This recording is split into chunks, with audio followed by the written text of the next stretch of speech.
Chapter 266. Sky-high price, hurry. Li Qie said slowly. This gentle word carried a dignified tone without a hint of anger.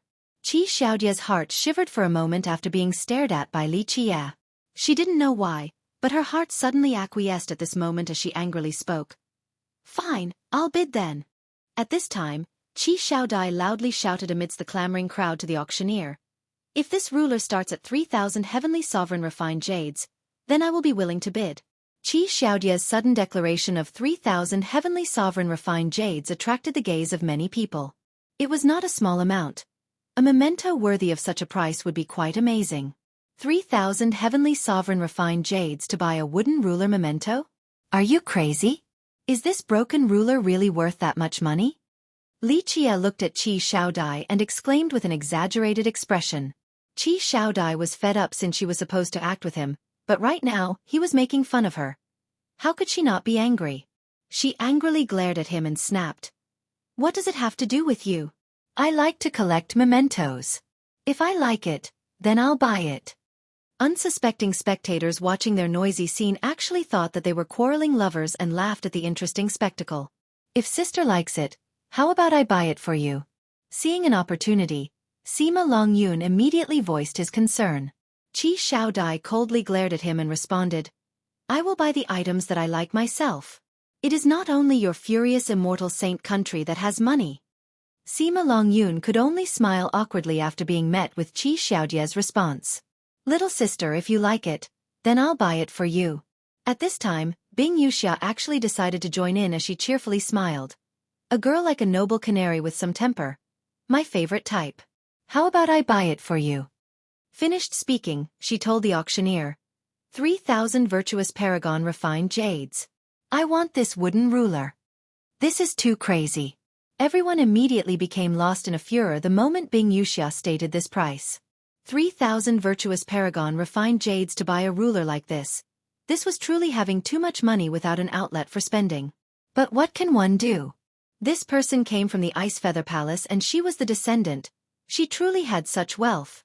Even if Sima Longyun wanted to buy the wooden ruler to please Qi Xiaodai, with Bing Yuxia bidding 3,000 virtuous paragon refined jades, he didn't have any other option. And it wasn't just not having 3,000 virtuous paragon refined jades to buy a wooden ruler. Even if he did, he would be scolded to death by his elders. Even if he did come from the saint country, this amount was still monstrous to a young disciple like him. The auctioneer immediately shouted, 3,000 virtuous paragon refined jades. Is there a higher bid? He didn't think that 3,000 virtuous paragon refined jades was a sellable price after Li Qie's interference. However, with Bing Yuxia's gesture, this was the best chance to profit. Crazy. The other buyers all shook their heads and let go of this thought. Such an amount of refined jades to buy a useless wooden ruler. This was too insane. For what reason will a little girl dress like a boy all day? At this time, Li Qie had to repress the urge to curse in his mind. He wanted to buy it cheap, but he didn't expect for this Bing Yuxia to interfere and ruin his plan. Bing Yuxia didn't care for Li Qie's expression. She stared at him with her pretty eyes that flashed a hint of happiness and leisurely said, It is my hobby. Does fellow Taoist have something to say about it? I can't believe Miss Qi is so beautiful and charming.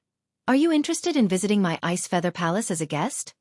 Having said that, her eyebrows slightly raised, giving off a playful expression while teasing Qi Xiaodai.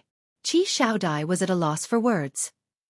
Bing Yuxia was clearly a beauty, yet she, time and time again dressed like a man and even went as far as teasing other girls. Quit your bullshit.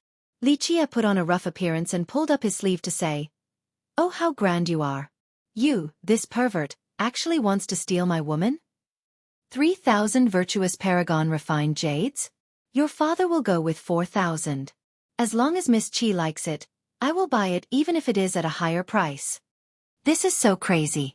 This brat's boldness truly reaches the sky. He actually dares to oppose the Ice Feather Palace's descendant like this. The buyers present couldn't help but to rowdily discuss this matter after seeing Li Qie's display.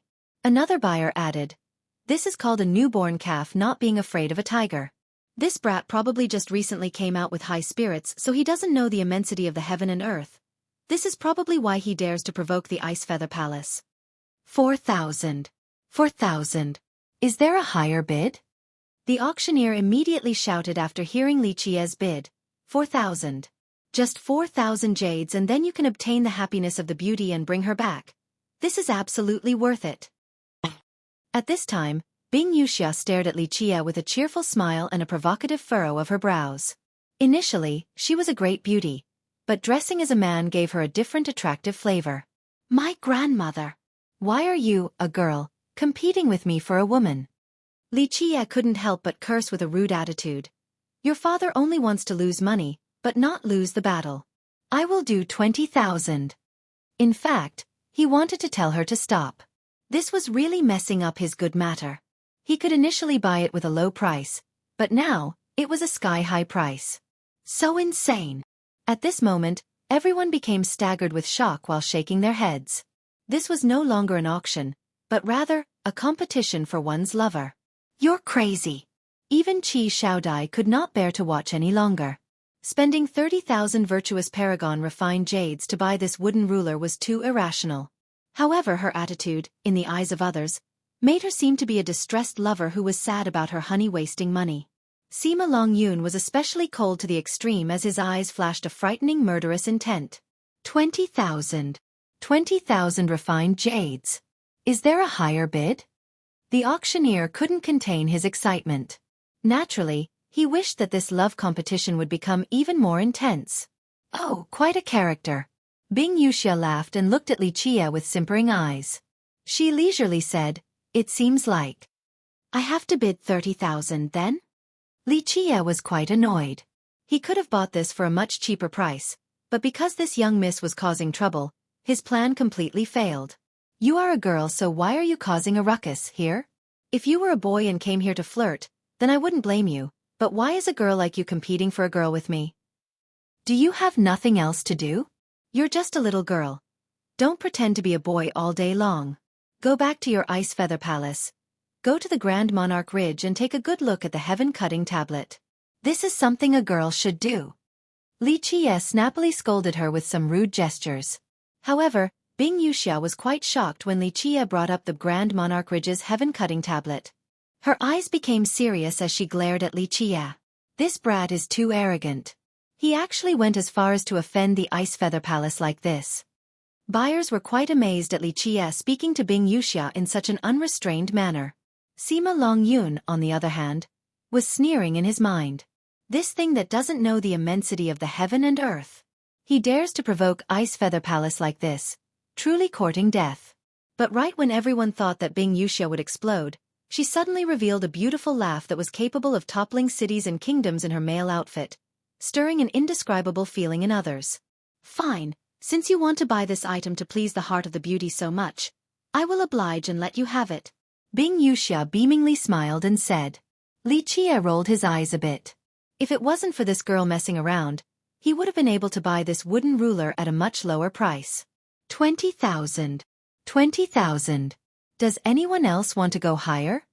The auctioneer shouted after seeing Bing Yuxia withdraw from the competition. Other people naturally would not bid against such a price to buy a wooden ruler. Only a madman would do such a thing. Some buyers were curious, so one guy asked, What is this brat's origin? 20,000 virtuous paragon refined jades is not a small number. Ordinary cultivators would not be able to get so many refined jades, so a few grand characters were quite curious. Li Qi eventually grabbed this wooden ruler, and the auction was now over.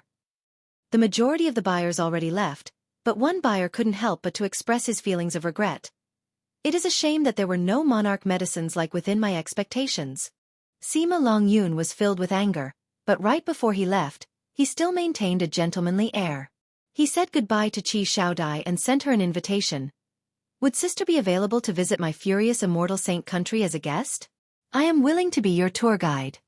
Qi Xiaodai was not very fond of Sima Longyun, so Qi Xiaodao quickly diffused the situation. Brother Sima, when we have time in the future, we will surely visit your country. Before Sima Longyun left, he gave Li Qi a fierce glance while Li Qi was too lazy to look back at him. Chapter 267. Heaven-cutting tablet. Li Qi put away the wooden ruler, then he said to the Qi duo, We are going back. He didn't want to garner too much attention after grabbing this wooden ruler, so he planned to leave this area. As they began their departure, someone blocked their path before they could return to the Lion's Roar Gate. Heavenly flowers fell down from the sky as immortal hymns resonated about. A group of beautiful women descended from the sky, and below their feet were blossoming ice petals. Right afterwards, Bing Yuxia appeared before everyone. Her sudden appearance along with the Ice Feather Palace disciples alarmed the group of Qi Shaodai. Sikong Taotian also lost his calm and said, "This hard-to-mess-with girl is eyeing us."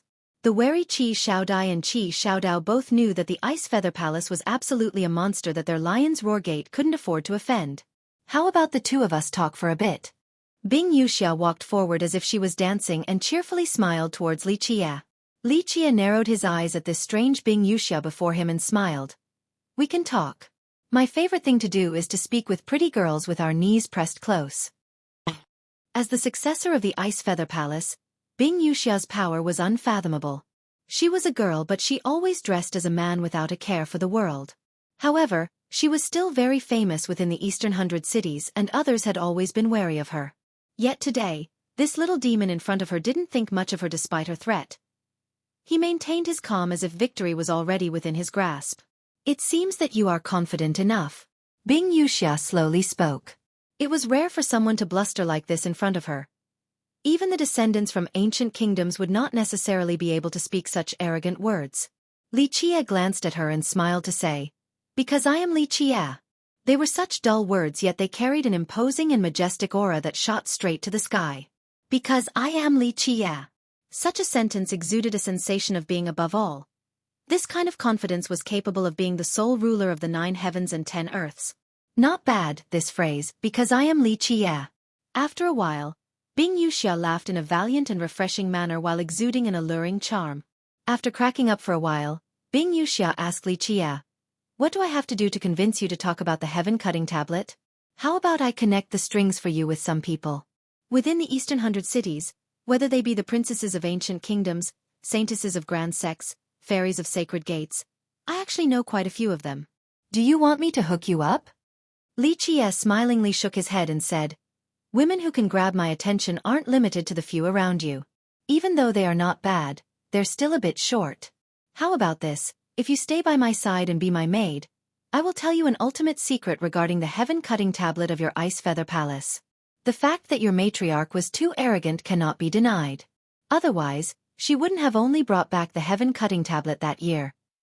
However, your matriarch was also exceptional and possessed heaven-frightening intelligence. As a frog at the bottom of the well, she was able to comprehend the whole picture while being limited to just one star. She was capable of understanding the mysterious profundity to finally become a generation's invincible immortal emperor. If you stay behind as my maid, I will let you know the true origin of the heaven-cutting tablet. At that point, your harvest will not simply be the heaven-cutting tablet." Finished speaking, Li Qia then glanced at Bing Yuxia. Bing Yuxia suddenly shivered as she stared at Li Qia and said, "You know our matriarch. I wish I could meet her, but unfortunately, I was born millions of years late. Otherwise, with my supreme and peerless charm and also being born in the same era as your matriarch, I would have been the best Tao companion for her." Li Qia laughed, then shook his head. Li Qia's statement was half true and half false, so people couldn't decipher its validity. Enough narcissism. You think a little demon like you would be favored by our matriarch? When our matriarch was alive, even the flowers and the moon shied at her presence, and she viewed all the men in this world like dirt. In regards to a little demon like you, I'm afraid my matriarch wouldn't even give you a single glance.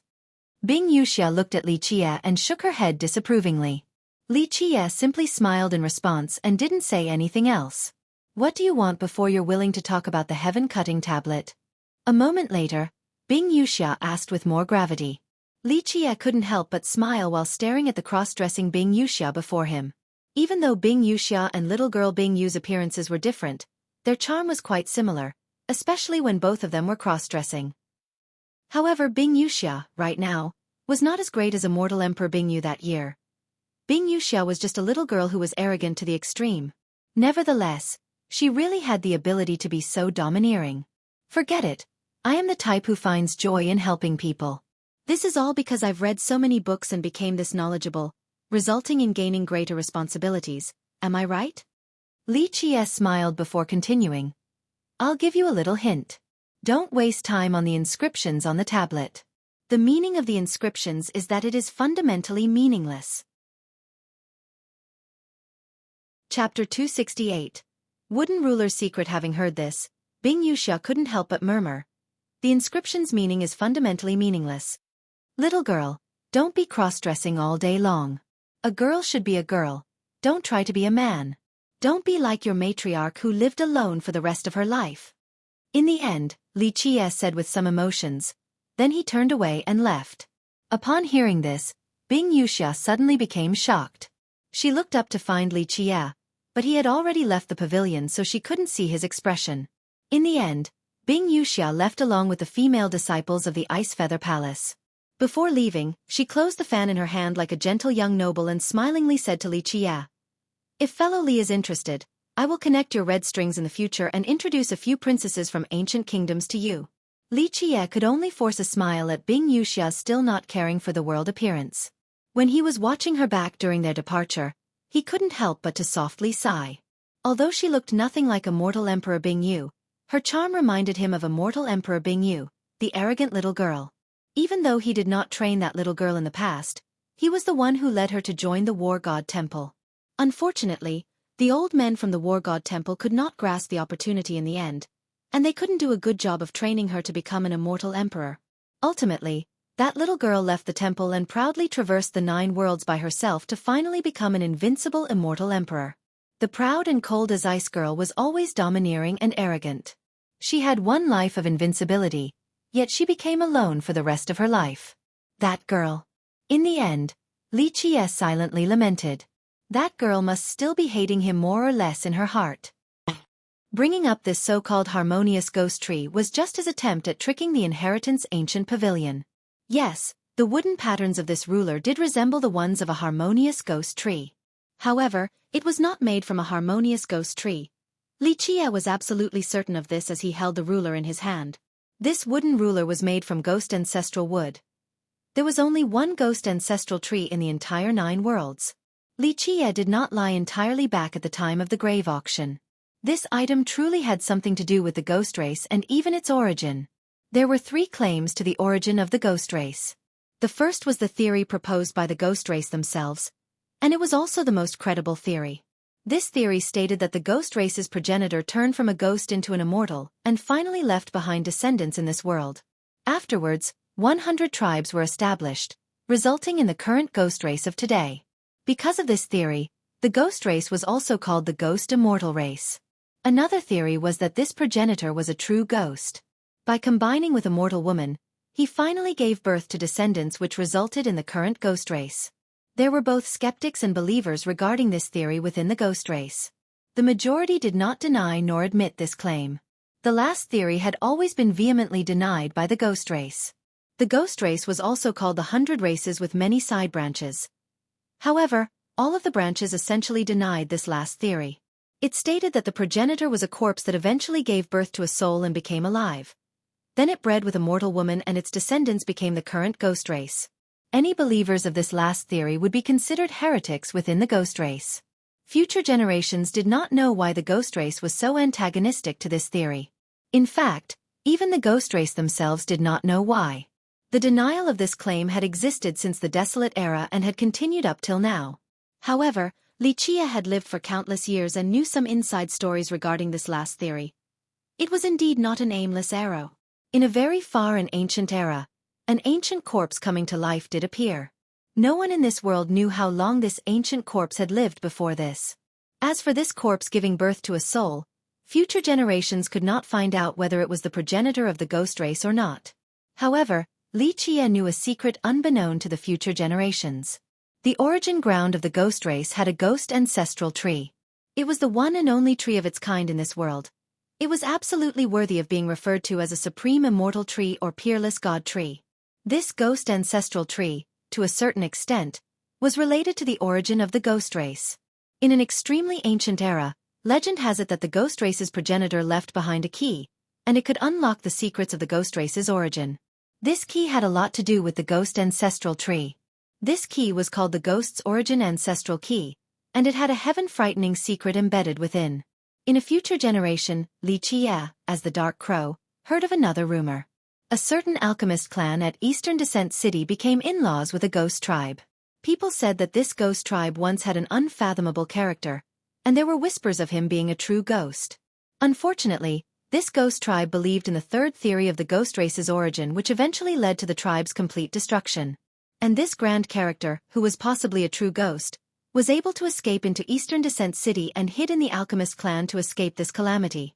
This time at the grave auction, after looking at the geography of the burial ground, Xueqi felt that this had a chance to be the land of the alchemist clan in the legend. After opening the coffin and seeing the pitch-black corpse, Xueqi was sure that this was not the coffin of a legendary alchemist. It was merely using this name to bury someone else. He was the grand character of the ghost tribe. Moreover, he had underwent suppression when he was alive, so his divinity withered away. Chapter 269. Fate-changing legends also stated that this ghost tribe truly believed in the third origin theory, and that they tried to find the true secret of the ghost race's origin no matter the cost. Later on, this ghost tribe was fortunate enough to actually find the ghost ancestral tree in the legends as well as the ghost's origin ancestral key. As a result, they were able to solve the secret of the ghost race. Because of this, the tribe became even more trusting of the third theory, and in their attempt of solving this mystery, it brought about a catastrophe to them. Ghost's origin ancestral key. Xueqi gently stroked the wooden ruler in his hand and couldn't help but smirk. Back at the grave auction, the moment he saw this wooden ruler, he immediately guessed its origin. Now, with it in his hand, he was completely certain that this was the ghost's origin ancestral key.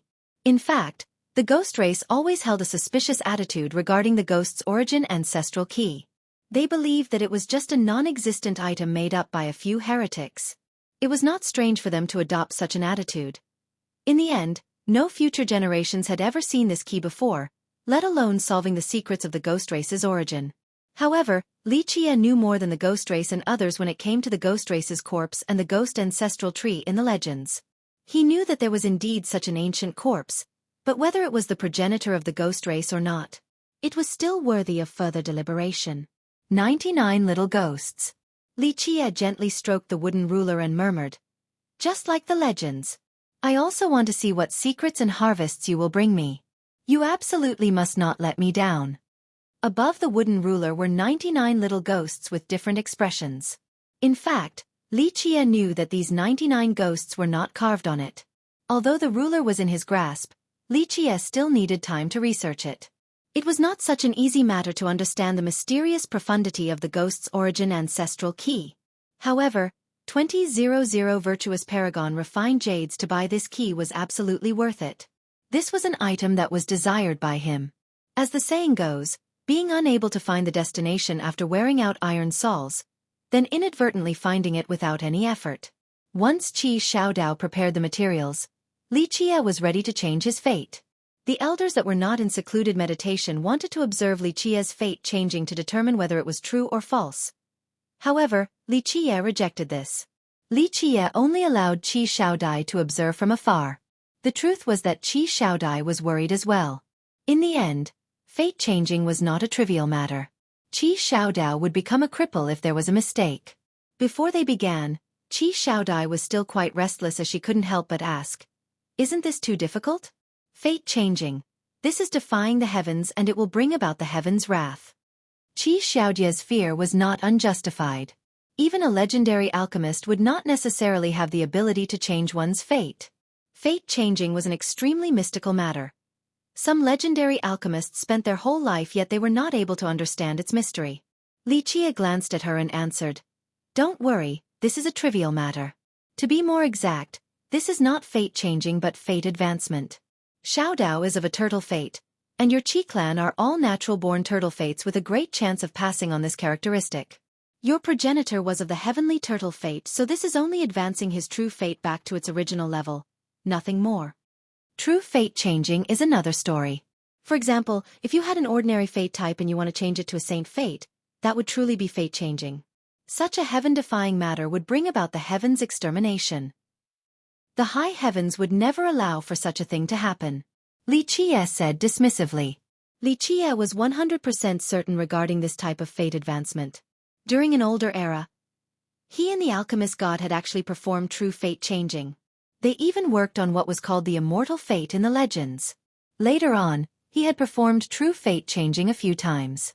No one in the present times knew more about fate changing and life extension compared to him. Qi Xiaodai, still with some apprehension, inquired further. Will this type of fate advancement bring about the heaven's wrath? She was concerned about her little brother more than anyone else. She didn't want anything unexpected to happen. Otherwise, how could she face her mother's entrustment? A minor heaven's wrath should not be an issue. I have thought about this before agreeing to do it for him. Li Qie flicked his sleeve and said, Okay, don't stand here and bother me with your chit-chat. I'm going to start. Qi Xiaodai was quite annoyed by Li Qie and responded with a glare. As a heaven's proud daughter, countless people always indulged her whims. Especially the young geniuses, they were even more obedient towards her. However, this little demon simply didn't put her in his eyes, so how could she not become angry? Sis, you can rest assured. I believe that Brother Li absolutely has this ability.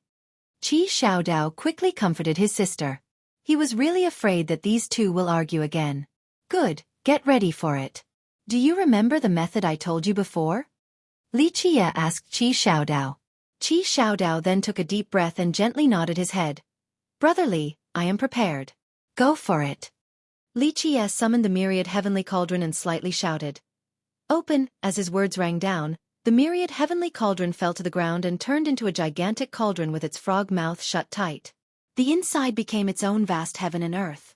At this time, Li Qie's left hand touched the cauldron's body and channeled his alchemy Dao. The myriad heavenly cauldron's origin flame blazingly appeared. One flame contraption immediately formed and transformed as an ancient medicinal fragrance arose. Inside the transforming flames were faint divine trees with magical arts, mysterious and inscrutable. Seeing the transformations of the flame caused the Qi duo to become shocked. They had seen the alchemists in the sect refining Dan, but they had never seen such a level of flame control or contraption creation. As the fire continuously changed its form, the flame contraption finally turned into an ancient-style medicinal contraption. With roars of tigers and lions resonating from within, it was extremely huge and could contain 3 to 5 people. Put in the materials. At this time, Li Qie gazed at the transformation of the medicinal contraption and commanded. Qi Xiaodai didn't dare to hesitate and immediately placed the prepared materials in order. The intervals in between were all according to Li Qie's command. Li Qie used his alchemy Dao to control the contraption to refine all the medicinal materials. In a flash, these materials became part of the contraption. Li Qie shouted and the cauldron suddenly changed. It took the medicinal dregs out of the contraption and put them into the cauldron's origin flame, so there were only the purest of essences inside the contraption. Such a removal method astonished the brother and sister, even though they weren't experts on the alchemy Dao. This was absolutely the technique of a master. At the very least, no alchemists inside their lion's roar gate were able to do such a thing. Your turn. At this point, Li Qie shouted towards Qi Xiaodao, who then jumped into the medicinal cauldron without any hesitation. Boom boom boom. After he jumped into the cauldron, his entire body was dipped into the medicinal concoction. At this second, explosions resonated from within as strange images consisting of flying dragons and phoenixes started to appear. Next were the bzz, z, z sounds. The medicinal concoction pierced into Qi Xiaodao's meridians like fine needles. This immediately caused him to tremble with unbearable pain. His face became distorted, revealing his state of extreme pain. Qi Xiaodai couldn't help but to hold her breath while witnessing such a scene. Her heart was hanging on a thread as she clenched her fists tightly from being worried. As the medicinal concoctions were piercing Qi Xiaodao's meridians, a lion's roar resounded. A golden lion emerged in all of its incomparable tyranny. Qi Xiaodao's body was immediately on the verge of exploding as his muscles bulged. They were filled with outbreaking power. Open your fate palace. Li Qie immediately shouted right when Qi Xiaodao's tyrannical lion physique appeared. Qi Xiaodao roared as his fate palace appeared above his head along with his true fate. At this time, there was an old turtle inside his fate palace. This was an extremely rare true fate. Many other cultivators only had a pure true fate without anything else to accompany it, but not Qi Xiaodao, who had the old turtle as his friend. The tyrannical lion acted as if it had seen its enemy the moment it laid its eyes on the old turtle. It immediately rushed up, aiming to bite this old turtle. Go! In the blink of an eye, Li Qie shouted and the entire cauldron shook. A dragon made from medicines jumped out of the medicinal contraption as the dragon roars pierced the 9 heavens. It coiled its body and immediately clung onto the tyrannical lion. Rawr, the lion retaliated, thus resulting in a battle inside the medicinal contraption between a lion and dragon. With continuous cries, the dragon tried to coil itself around the lion while the lion tried to snap it away. "Get ready for the pain!" Xueqi cried out. In a flash, his right hand lifted up the cauldron's origin fire, and this fire immediately turned into a long and thin acupuncture needle. Poof! Xueqi struck like lightning with his fiery needle into the old turtle's body.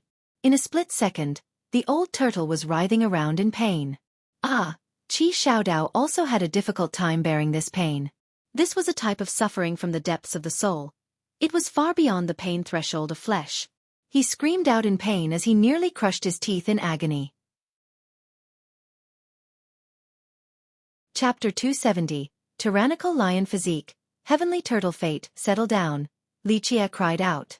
His voice was like a morning bell, waking the suffering Qi Xiaodao and enlightening him with perfect wisdom. Qi Xiaodao immediately mustered all that he could to calm his mind. Despite doing so, his body was still shaking in extreme agony. At this time, Qi Xiaodai was still clenching her fists tightly and was nervous to the point where she almost forgot to breathe. Xueqi's right hand was magical as it controlled the fiery needles piercing into the old turtle. It moved and wove inside Qi Xiaodao's body and, in just a flash, it created profound mystical patterns that became engraved in the deepest parts of the old turtle's soul, exuding all of its dazzle. Begin. Right when these profound mystical patterns were completely woven, Xueqi's left hand that was placed on the cauldron activated the medicinal contraption. Immediately, a phoenix hymn resounded as the contraption turned into a phoenix that carried the entire medicinal concoction. It then flew up and rushed towards the old turtle. In this instant, the fiery needles that were weaving these magical outlines suddenly exploded with an unstoppable blinding force. These magical outlines then swallowed the approaching phoenix along with the whole medicinal concoction and used an unbelievable speed to absorb its medicinal effects. Poof! These outlines suddenly grew bigger after absorbing the essence of the medicinal concoction, and then it took root in the old turtle's body. Go! At this time, Xueqi commanded the dragon. The dragon then roared once and let go of the tyrannical lion. In the blink of an eye, it flew towards the rooted magical outlines inside the old turtle's body, and was completely absorbed in an instant. Once it devoured all the essence of the medicinal concoction, these magical runes acted just like an outbursting root. It turned into a gigantic tree that was capable of covering the sky. In just a second, the magical outlines and the old turtle suddenly integrated into one. At this point, the tyrannical lion lost its opponent. It then crazily roared and aimed straight towards the old turtle, intending to give it a bite. At this second, the old turtle suddenly opened its eyes that were burning like divine torches. Bang! The old turtle swiftly flicked out its giant claw. Boom! This one claw was able to pin the tyrannical lion down. The lion struggled to get up, but under the suppression of the turtle's claw, it simply couldn't do so. At this time, divine brilliance flowed on the old turtle's body and aggregated above its shell before turning into a blue sky. The majestic old turtle, at this time, shouldered this blue sky as if it had turned into a god turtle capable of shouldering the 9 heavens. Boom! At this time, the old turtle slammed down its claw and struck the tyrannical lion flying away. The shivering lion wanted to rush in again, but it paused in the end while staring at the old turtle with some hesitation in its eyes. The old turtle emanating its heaven-shouldering momentum frightened the lion, so the lion went back to hiding inside the inner physique. Success! Xueqi slightly nodded in approval after seeing such a scene while the unbearably suffering Qi Xiaodao also began to gradually recover. At this moment, the old turtle accompanied his true fate as he carried the blue sky on his back in all of its splendor, just like a true god turtle. Qi Xiaodai was both happy and nervous for she didn't think that this impossible matter was actually successful. Boom boom! Right when Qi Xiaodai breathed a sigh of relief, a thunderous lightning, as thick as a water-containing jar, descended from the sky and went straight for Qi Xiaodao with the intention to kill. Heaven's wrath! Qi Xiaodai became greatly alarmed the moment she saw this thick lightning striking down as she exclaimed in horror. Go! In this moment, Xueqi cried loudly as the myriad heavenly cauldron immediately opened its mouth wide. An origin flame from its deepest depths rushed out and turned into a gigantic, unfathomable mouth that was capable of devouring all existences. Before the Qi duo could react, The origin flame had already completely devoured the lightning without a trace remaining. This origin flame acted as if it didn't eat enough after absorbing all the lightning from the sky. At this time, it slowly went back inside the cauldron. Only a minor tribulation, yet you still dared to strike down, Xueqi said without a care in the world after the origin flame devoured the lightning. Good heavenly cauldrons all have experienced lightning tribulations from the heaven and earth. As for the myriad heavenly cauldron, needless to say, it had undergone an uncountable amount of lightning tribulations, even far stronger ones. To this divine cauldron, such a minor lightning tribulation like this one was only an unfilling breakfast. It is done. Xueqi withdrew his cauldron contraption and released Qi Xiaodao. Then he calmly said while the Qi duo was still in shock. Qi Xiaodai was absent-mindedly standing there in a daze. It took her a long time to regain her wits, for this scene was simply too shocking. Fate-changing was such a profound alchemy art and was something that countless alchemists aspired towards throughout their whole life, yet they still were unable to reach its boundary. Even legendary alchemists would have an extremely difficult time to perform such a task. Even though her little brother's case was only fate advancement and couldn't be considered a true fate change, it was still layered with arduous challenges. It required an extremely powerful alchemy Dao and a strong grasp on a profound fate-changing technique. There could not be a single mistake during the process. This was a chance that only appeared like a shooting star. Once the opportunity was lost, it would delay the fate-changing process and could even result in death. A matter such as this was extremely difficult for even legendary alchemists. Yet it was nothing in the hands of Xueqi. At this point, Qi Xiaodao's entire body was shaking like soybeans being roasted. The moment he opened his eyes, it revealed a pair of bright and spirited pupils. His blood energy became even more formidable, and others could even hear the sound of it flowing like a storm. This is amazing. I can feel my blood energy flowing like 10,000 stampeding horses. Qi Xiaodao was ecstatic. Before, his blood energy came to a halt and his cultivation was stuck in the soul creation realm. But at this moment, he felt the magnificence and vastness in his tyrannical blood energy. This is the advantage of the tyrannical lion physique. Your blood energy is great, and at this moment, your true fate can control your physique. It is not a problem to reach the royal noble realm. Xueqi looked at Qi Xiaodao's current state and approvingly nodded his head. The finally composed Qi Xiaodao took a deep breath and then bowed down with much gratitude. I will never forget Brother Li's life-altering favor. If you ever need this little brother in the future, just say one word and I will not refuse walking through a sea of fire or a mountain of blades for you. Xueqi accepted Qi Xiaodao's respectful gesture and nodded his head to say, stand up. Enjoy your new talents from having the tyrannical lion physique along with the heavenly turtle fate. Qi Xiaodao bowed 3 times again as the worries in his heart were swept away. Even though he was a cheerful person, being stuck at the soul creation realm with nowhere to go rendered his inner heart completely different from his external demeanor. But today, this nightmare has finally been dealt with. To him, the path was now bright and clear with an easy path to travel. Qi Xiaodai silently stood at the side. Prior to this, she once thought that Xueqi was a swindler. When Xueqi was talking about fate changing, she believed that Xueqi was only speaking nonsense and didn't know the immensity of the heaven and earth. However, this impossible matter, in her eyes, and in the eyes of many others, happened in the hands of Xueqi. It was as if all things were trivial under his doing, as if nothing was difficult at all. An uproar immediately shook the Lion's Roar Gate's upper echelon after the successful fate changing. All the elders found it to be impossible, but after examining Qi Xiaodao, the shocked elders knew that it was really successful. Having heard this, an elder who was studying the alchemy Dao immediately came out from his secluded meditation and didn't mind losing some face to ask a junior, Xueqi, about fate changing. It is only a minor technique. Xueqi only answered dismissively with this sentence to chase this elder away. Such a nonchalant phrase left the elder with a wry smile as he stood there silently for a long time. This was fate-changing awe. How many alchemists spent their whole lives to never touch such a magical boundary? Only legendary alchemists could do such a thing. Even though these words might have sounded arrogant, this elder couldn't deny the fact that Xueqi had the qualifications to do so. He was at such a young age, yet he was able to perform fate-changing. This was indicative of his unlimited future potential. He was absolutely capable of becoming an alchemy emperor. He didn't dare to say much even when Xueqi wasn't willing to teach him the fate-changing art. Such a secret art would not be passed on to outsiders by any alchemist or sect. However, he still had the gall to ask Li Qie about the alchemy Dao. Keep in mind that this elder could be considered as a big character. He had some accomplishments regarding the alchemy Dao.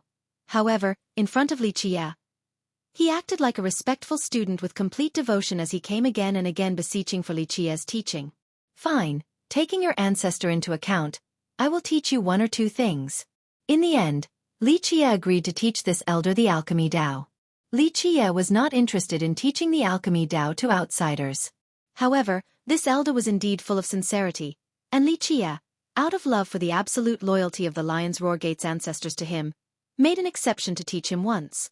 Having heard Li Qie's agreement, this elder bowed in extreme excitement. He was even willing to become Li Qie's student. During these lessons, the elder was very astonished. Li Qie's teachings immediately enlightened him. All of his previous unanswered questions were solved in an instant. What stunned him even further was that Li Qie continuously taught him an alchemy Dao that brought him to the true orthodox path. At this time, this alchemist finally understood what the true alchemy Dao was. What he learned before was simply a minor Dao. Chapter 271. Qi Xiaodao's secret crush. Li Qie stayed at the Lion's Roar Gate for a short period of time. During this time period, outside of teaching this elder about the alchemy Dao and cultivation, he was contemplating about the ghost's origin and ancestral key. As a result of his contemplation, he began to see some clues and found out a few secrets of the key along with some of its profundity. The Lion's Roar Gate treated him as the most esteemed of guests during his stay. If Li Qie didn't already have a sect, then the gate would have tried to recruit him. They would even let him enjoy the benefits of an elder. Brother Li, there will be a Dao lecture party later inside the Imperial City. Do you want to go? Qi Xiaodao, who had disappeared for several days, rushed in and told Li Qie. He was clearly unable to hide his excitement.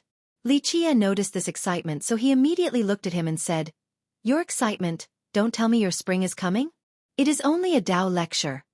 Do you need to be so excited for something so ordinary?" This, Qi Xiaodao was quite embarrassed after being seen through by Li Qie and gave a mirthless smile.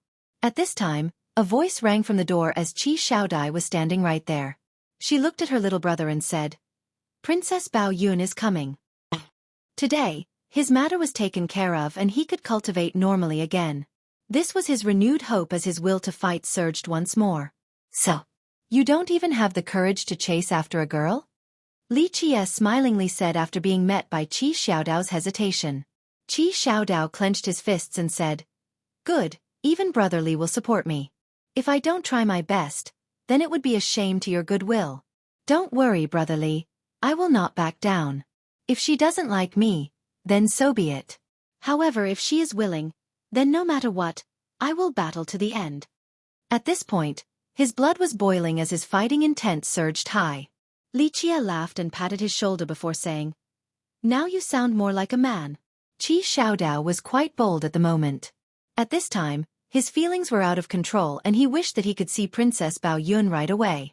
Li Qie couldn't help but smile after seeing Qi Xiaodao's current appearance. Young love was quite a sight, worthy of remembrance. After traversing the eras, there might not be a woman capable of causing his heart to burn brightly like this anymore. "So your sister will marry that little pretty boy, Sima Longyun?" Li Qie asked about a different matter. Qi Xiaodao was worried about this matter. He shook his head and said, "Not marry, but the furious immortal Saint country had come to propose even as early as 2 years ago. And recently, they have been more fervent about it. My royal father is a bit unable to withstand their pressure while my grandpa has not said anything about it." "What is your father's opinion on this? Or rather, what is your sister's opinion on this?" Li Qie asked. Qi Xiaodao shook his head in response. "As for my sister, there's no need to say it. Basically, she does not like Sima Longyun. However, if my royal father truly tells her to marry him, then she has no choice. She had always sacrificed herself to protect the Lion's Roar Gate. If she were to decline, then maybe it would bring about some attacks from the Saint country.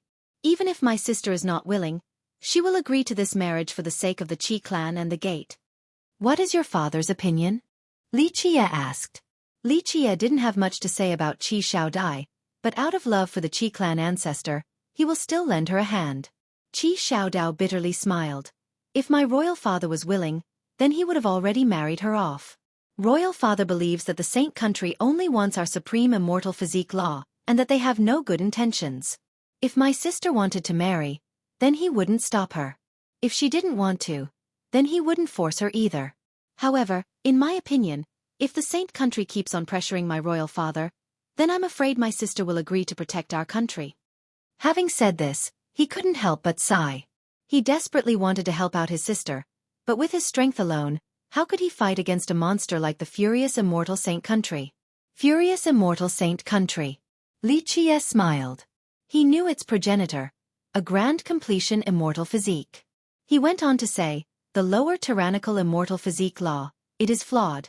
My royal father also guessed the same thing. Qi Xiaodao shockingly exclaimed.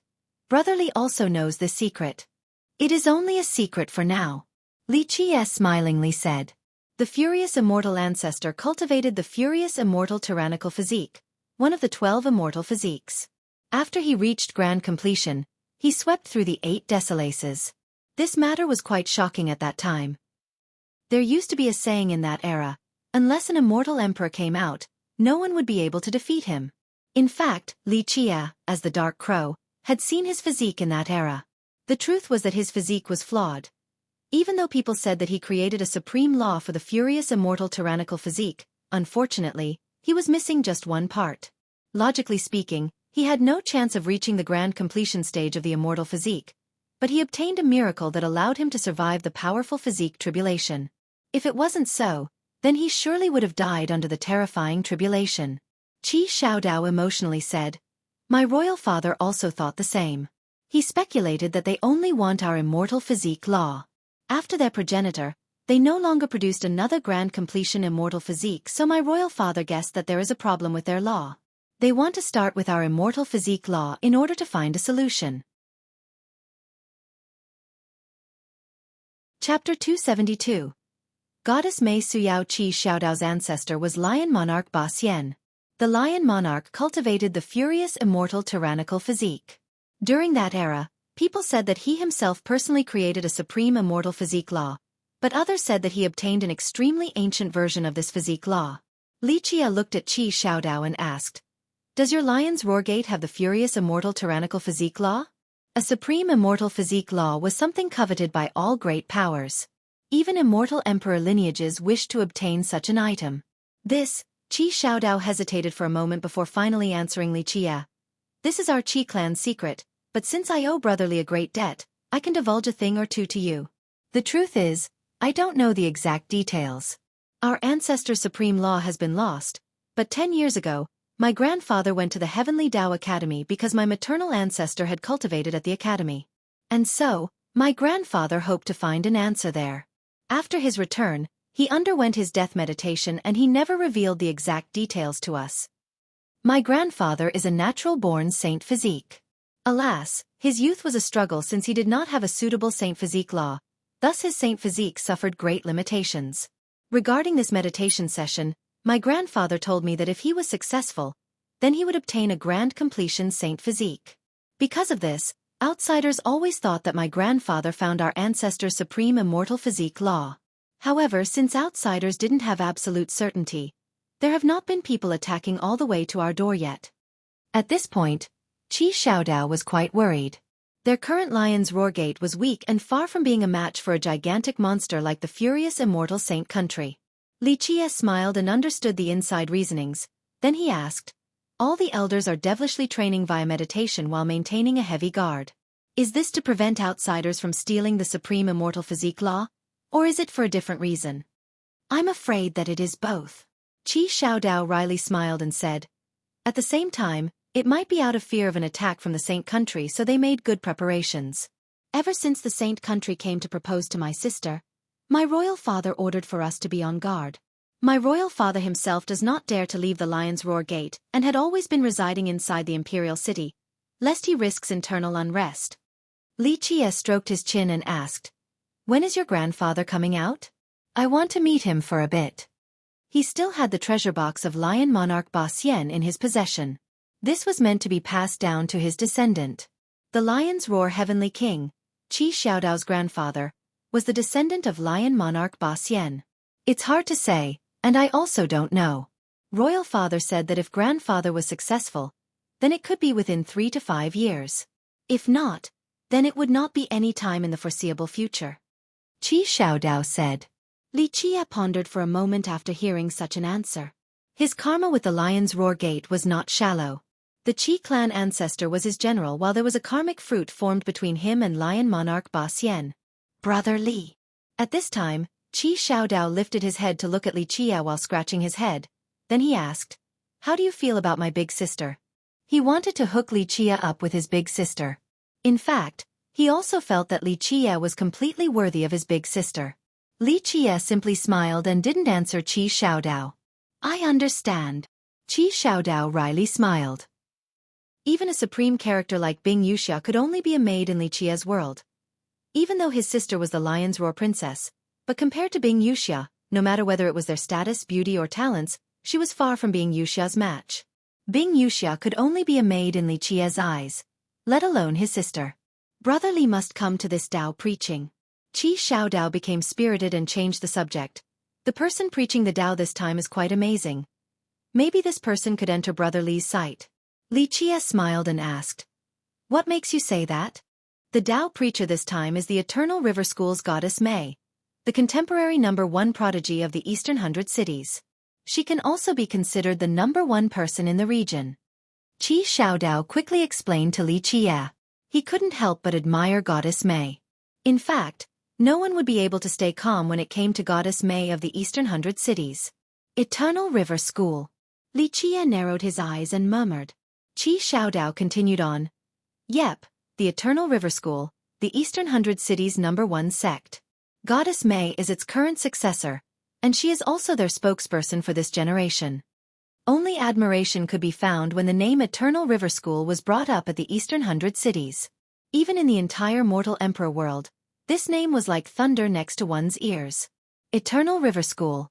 1 sect 3 emperors. One of the most ancient heritages in the mortal emperor world. There were only a few existences capable of being compared to the Eternal River School, such as the southern barren earth's mysterious bamboo mountain from the legends. Upon hearing this, needless to say about the geniuses in my country, even the prodigies of nearby heritages and countries all came running in hopes to hear her preaching the Tao in person. It is not convenient for my royal father to show himself this time, so my sister is the host for this Tao preaching session. Qi Xiaodao explained.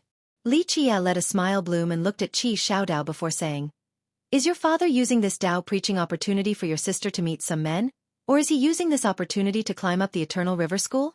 Qi Xiaodao coughed and had to answer. "Probably both. Many geniuses from the powers nearby will come here to listen, and my royal father hopes that my sister could find someone she loves. If my sister marries away, then the Saint country can't really say anything else." Li Qie simply smiled and did not add anything else. He only thought that the royal lord of the Lion's Roar Gate truly gave his daughter a lot of consideration.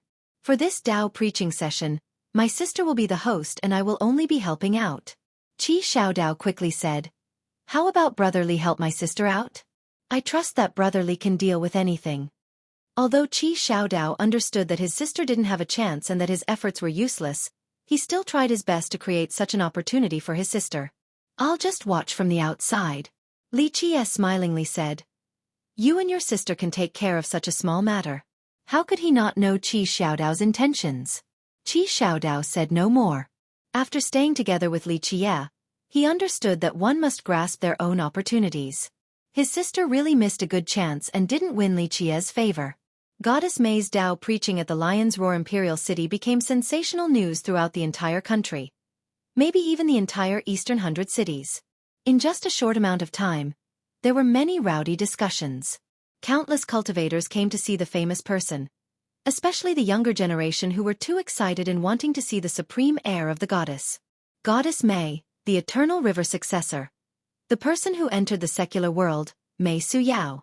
Anyone who had ever met Mei Suyao all proclaimed that a person like her should only appear in the high heavens. For what reason did she descend down to the mortal world?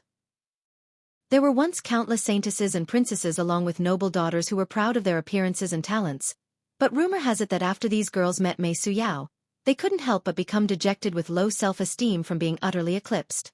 They became afraid of walking together with Mei Suyao and didn't dare to compete with her. Mei Suyao was not simply a person entering the secular world from the Eternal River School. Her fame was also not because of a shallow reason like her beauty.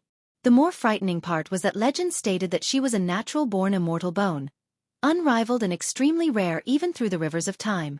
A cultivator's talents had to do with their life wheel, physique, and fate palace. Outside of these three things, other things rarely had a direct effect on cultivation, but an immortal bone was one of these rare things. Moreover, an immortal bone was extremely unique and rare. Rumor has it that a person with a Dao bone would be invincible in their era. There was even a rumor stating that a person with a Dao bone was comparable to having an immortal physique. Of course, they were only legends and people could not gather accurate speculations because ever since time immemorial, very few people had the Dao bone. However, Mei Suyao's Dao bone was even more amazing. Legend has it that her Dao bone was located between her eyebrows. This was the soul bone, so it was called the immortal soul bone. Hearsay stated that the immortal soul bone was the #1 immortal bone. Whether this was true or not, people did not have a way of finding out. However, Mei Suyao possessing an immortal soul bone was extremely frightening. The immortal soul bone could turn complexity into simplicity. This meant that no matter the merit law, even if they were emperor laws or heaven's will secret laws, as long as Mei Suyao took a glance, she would immediately be able to grasp their profundities. She could learn anything in an instant. This was still not the most terrifying matter. Rumor has it that Mei Suyao's immortal soul bone far exceeded people's imaginations. She could drain the heavenly Tao and surpass the true gods. She was completely unique in this world. As the successor of the Eternal River School and someone who had entered the secular world, Mei Suyao's natural-born immortal soul bone was unfathomable. Not to mention the younger generation, even predecessors were wary of her. Chapter 273. Dao Preaching Event. The imperial city of the Lion's Roar country suddenly became very lively after the news of Mei Suyao coming to preach the Dao traveled far and wide. The sea of people was 10 times larger than normal. One could say that anyone who had previously heard of her good name all wanted to see her supreme elegance. Even if they had no way of getting close to the goddess, catching just a glimpse of her from the distance was more than enough. Rumor has it that she also wanted to go to the southern barren earth before this. I didn't expect her to return so soon. In just a short period of time, the entire bustling imperial city, no, the entire country was talking about Mei Suyao. Yeah, I did hear that Goddess Mei went to the southern barren earth to visit the mysterious bamboo mountain. An informed cultivator immediately spread the word. After hearing this news, there were some enlightened beings and ancient saints who were not too surprised. One ancient saint couldn't help but say, Eastern Eternal River, Southern Mysterious Bamboo, the two strongest contemporary forces of the mortal emperor world. Both of these grand heritages are one sect, 3 emperors. The descendants of these two sects have a tradition of competing against each other. Goddess Mei going to the barren earth to visit the bamboo mountain is quite ordinary. The descendant of the bamboo mountain this time is also quite amazing. I wonder who won in their competition. A southern cultivator knew even more about this matter. Goddess Mei's Dao preaching is like the deluge of heavenly flowers fluttering down from above, causing others to lose their way back home. After it is over, it becomes ingrained into the hearts of the listeners and it won't dissipate for a long time. 3 years ago, I had the fortune of listening to Goddess Mei preaching the Dao back at the Eternal River School. I benefited so much from it that I won't be able to forget it for the rest of my life. A young prodigy who once heard Goddess Mei's Dao preaching before didn't mind traversing millions of miles to come here. Those who had previously heard her preaching became even more charmed and lost. The Lion's Roar Gate was only a minor country. There were very few great sects inside its territory, and there was also a paltry amount of cultivators. However, after Mei Suyao arrived, there were so many cultivators here that it crowded the imperial city. The Lion's Roar disciples mustered all of their strength in order to maintain order within the imperial city. The entire gate expended quite a bit of effort regarding this matter. In fact, the royal lord of the Lion's Roar Gate spent a great deal of time contemplating in order to successfully convince Mei Suyao to have her preach the Dao at their imperial city.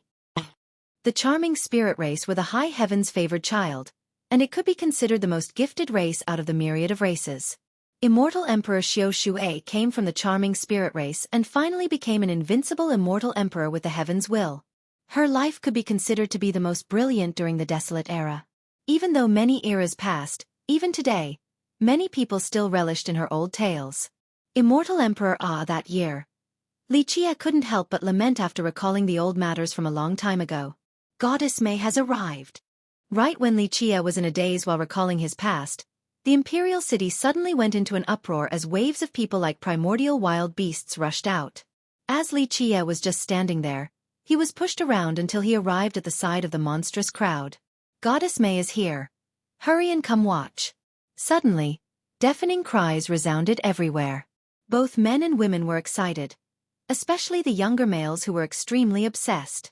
Li Chia could only smile while shaking his head at the sight of these obsessed male cultivators. He had witnessed this familiar scene countless times throughout the ages. Gallop, gallop, gallop. A horse carriage approached on a winding path that had faint green smoke, just like a rainbow in the sky. Anywhere this horse carriage passed seemed to turn into a paradise. It was as if there were hundreds of flowers showing off their beauty amongst the lush vegetation and flowing springs. One could feel the immortal rhythm even before the person appeared. The loud imperial city fell silent in an instant. It was quite frustrating being at this scene as countless cultivators in the imperial city were constantly pushing each other. However, when this carriage arrived, it was as if the ruthless summer had turned cold.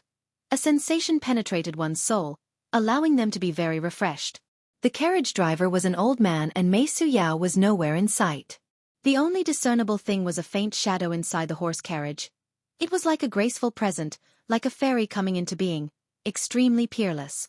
This graceful shadow swayed countless cultivators in the city. At this moment, all of them held their breath and stared at the faint shadow inside the carriage. "It is Goddess May," a person excitedly murmured, but even with all of his enthusiasm, he didn't dare to say it loudly. Li Chia glanced from the far distance with a smile while gently shaking his head. This was too exaggerated. However, the Eternal River School was truly formidable to be able to groom such a descendant. Li Chia didn't look for a long time, so he quickly entered the imperial palace. When Mei Suyao's carriage traveled by, another unit came in suit. This unit was extremely gallant and all of their mounts were mysterious beasts, including heavenly stallions, winged tigers, and even dragon horses. This unit was led by a young man. He was extremely handsome and tall and was adorned with silver armor and a silver spear. His aura was extremely bright. He would be the swan amongst the chickens no matter where he went. "It is Saint Child Qian Yu." A person recognized his identity after seeing him. An Eastern Hundred Cities cultivator said, "Saint Child Qian Yu is truly sincere. I heard that he became charmed the first time he laid his eyes on Goddess May. He wanted to chase after her and was willing to be her follower, but unfortunately, Goddess May declined him." "Yeah, I heard that when Goddess May went to the southern barren earth to preach the Tao, Saint Child Qian Yu also followed." Another cultivator added, "Saint Child Qian Yu was someone loved by all in the Eastern Hundred Cities. How many girls have fallen for him? But who would have thought that he was willing to lose it all just to follow Goddess May? He's even willing to become her servant," a girl said with regret. An ancient saint predecessor shook his head to say, "It is easier said than done regarding being accepted into the Eternal River School, especially its first branch. Being admitted into the first branch is harder than reaching the sky. The first branch, in the secular world, represents the Eternal River School. Only amazing geniuses throughout the eras were able to join this branch. I heard that Immortal Emperor Nu Zhan and Immortal Emperor Guan Feng all came from this branch. Saint Child Qian Yu is indeed a dragon and phoenix amongst men within the Eastern Hundred Cities, but it is impossible for him to enter the first branch. Otherwise, countless young prodigies of the cities would be willing to follow Goddess May. No matter what, we have to enter the Imperial Palace this time to listen to Goddess May." A young prodigy clenched his fists tightly and set his goal. Even watching Mei Suyao from afar or just a glimpse of her beautiful shadow was enough to make people swoon and cause them to go crazy. Chapter 274. Heaven's Secret Valley. This was the appeal of the Eternal River School, and this was the personal charm of Mei Suyao. Mei Suyao's Tao preaching event started right on time in the palace garden. The garden of the Imperial Palace was quite aesthetically pleasing as there were ancient trees and vines filled with the fragrances of grasses and treasure medicines along with pretty blooming flowers. There were also flood dragons swimming in the pond along with old turtles and spirit cranes. Although the lion's roar gate was no longer the same as it used to be and was far less powerful than the great powers, as the descendants of the Qi clan, it still had a certain strength that was apparent from witnessing the palace garden.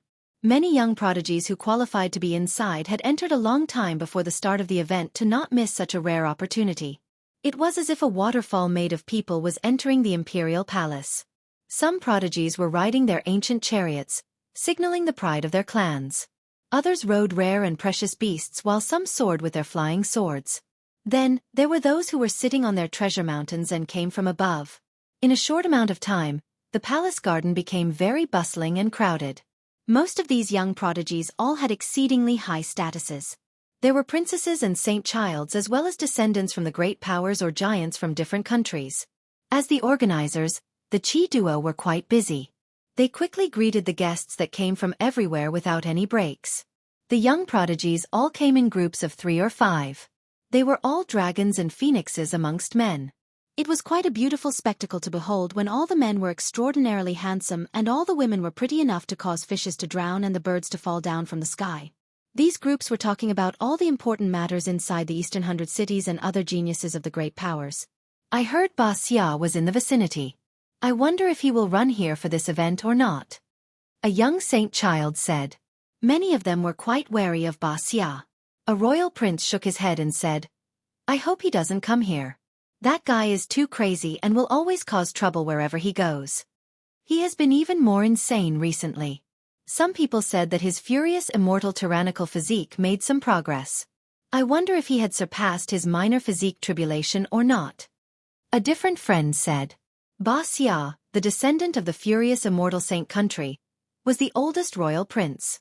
This was an amazing character, and he cultivated the country's defining treasure, the furious immortal tyrannical physique. A descendant from an ancient sect smiled and said, Don't worry, Ba Xia will definitely not come. Just recently, he was chasing a fierce beast and entered an ancient ridge.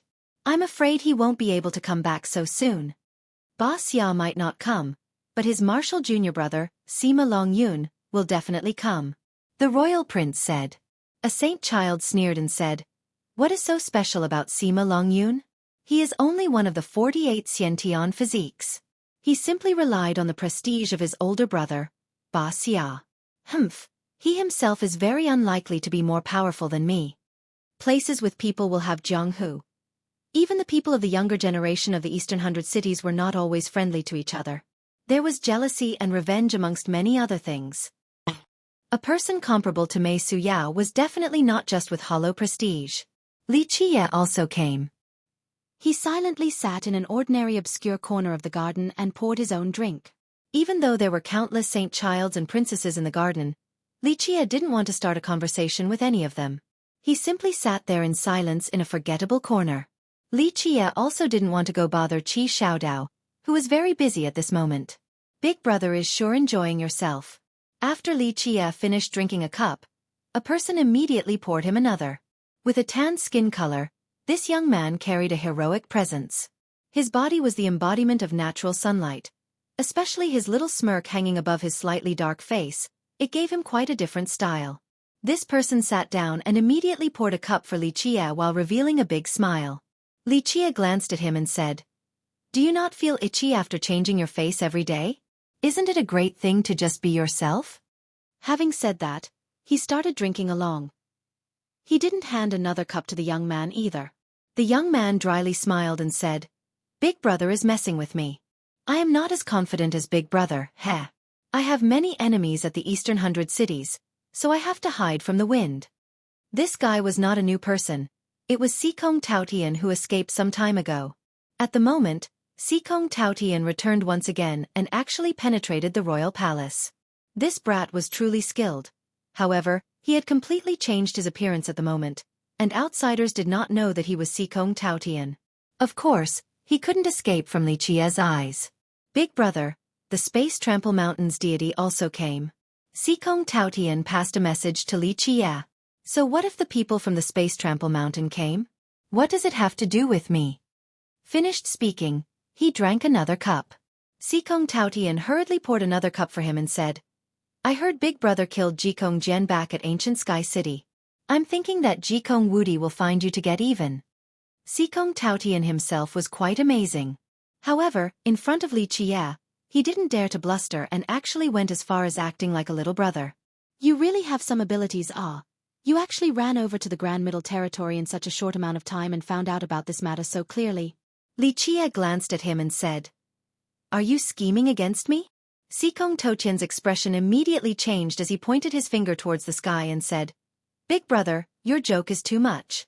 I, Xikong Toutian, am only a little punk. Big brother, you are a god from the 9 firmaments. Even if I am 100 times more courageous, I still wouldn't dare to have the slightest shred of disrespect towards Big Brother. Big Brother slays true gods in the 9 heavens and massacres demon kings in hell. As for such a lowly character like me, I am too busy being respectful and in awe of Big Brother, so how could I have time to even dare be disrespectful towards Big Brother?" Fine, stop your flattering. Li Qie continued on, "If someone who comes out of the Heaven's Secret Valley was a punk, then there are too many punks in this world." Having said that, he placed his cup in front of Xikong Toutian. With a shiver in his heart, Xikong Toutian immediately turned pale after hearing Li Qie's words. Ever since he came into being, no one had ever been able to see through his origin because it had always been a mystery. He had met countless powerful characters, including mortal kings of ancient kingdoms, but they were not able to recognize his origin. Yet today, Li Qie easily revealed his secret. Xikong Toutian's heart fluttered for a moment before taking a deep breath. Then he poured more wine for Li Qie and immediately smiled. "Big Brother's vision is as bright as a torch. Nothing can hide from you. Don't worry if you don't annoy me. I won't go to the Heaven's Secret Valley and flip over your mortal king palace," Li Qie nonchalantly said as he looked at Xikong Toutian. The hands that Xikong Toutian was using to hold the wine gourd couldn't help but shake. He had met countless great characters, but no one was able to make him so fearful like Li Qie. How is the old mortal doing? Li Qie instilled even more fear into the dazed Xikong Toutian. Xikong Toutian took another breath to compose himself, then he forced a smile to say, "I won't lie to Big Brother. In fact, I have never seen mortal ancestor in all of my years. I heard the other ancestors say that mortal ancestor had been cultivating for a long time. Since he was able to withstand the heavens, there is still a chance," Li Qie leisurely said. It was very likely that no one in the contemporary times knew of a heritage like the Heaven's Secret Valley. People who were privy to this were all extremely ancient old undyings and could be considered legendary characters. If these characters were alive in this world, then they were all halting their blood force. Chapter 275. Princess Bao Yun. "Well, let's not talk about your Heaven's Secret Valley anymore. It is just an old and rotten matter." Li Qie noticed the fear in Xikong Toutian and didn't want to make it hard for him. Xikong Toutian sighed in relief. He had always been very mysterious and he always hid his identity. However, he felt naked in front of Li Qie as if nothing could escape his eyes. It is still better if Big Brother is more cautious about Jikong Wudi. Xikong Toutian regained his composure and whispered to Li Qie, "Jikong Wudi is definitely a demon. He is a natural-born Saint Fate, Saint Wheel, and Saint Physique. 3 saint aptitudes, number 1 in the contemporary times. Even Goddess May's natural-born immortal bone might not be more devilish than him.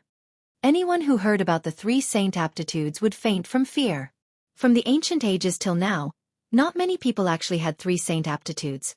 He is only a 3 saint aptitudes." Li Qie smiled and said, "As long as he doesn't provoke me, I won't care for his 3 saint aptitudes. But if he does, then even if he had 3 immortal aptitudes, I would still personally destroy his bones. Even if immortal Emperor Ta Kong was still alive, I would still find him to take care of business," he said as his eyes narrowed. He knew who committed the deeds back at the evil-infested ridge. If immortal Emperor Ta Kong was still in this world, then he would use his killing methods to annihilate the Space Trample Mountain.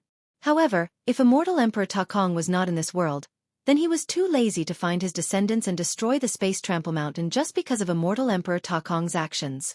Of course, if its disciples dared to come bother him, he would be happy to kill all of them. Xikong Toutian felt a dreadful sensation in his heart after hearing these words as a cold chill surged. He absolutely didn't think that Li Qie was just blustering. He was definitely capable of carrying out this task. "Oh, Brother Li is right here. Don't be offended at my lack of hospitality." Qi Xiaodao finally had a chance to take a break from his busy schedule. He noticed that Li Qie was drinking in the corner, so he quickly came to see him. Li Qie smiled and said, "Don't be so overly cordial with me, you are still busy. Look at your sister over there. Even though she is overloaded, She must be very excited. Ah, do you want me to tell my sister to give you a tour of the royal palace? Qi Xiaodao immediately smiled while looking at his sister. Li Qia glanced at him and shook his head. Okay, brat, I know what you are thinking. Don't worry. Nothing will happen to your sister. I will help her a little bit about that other matter.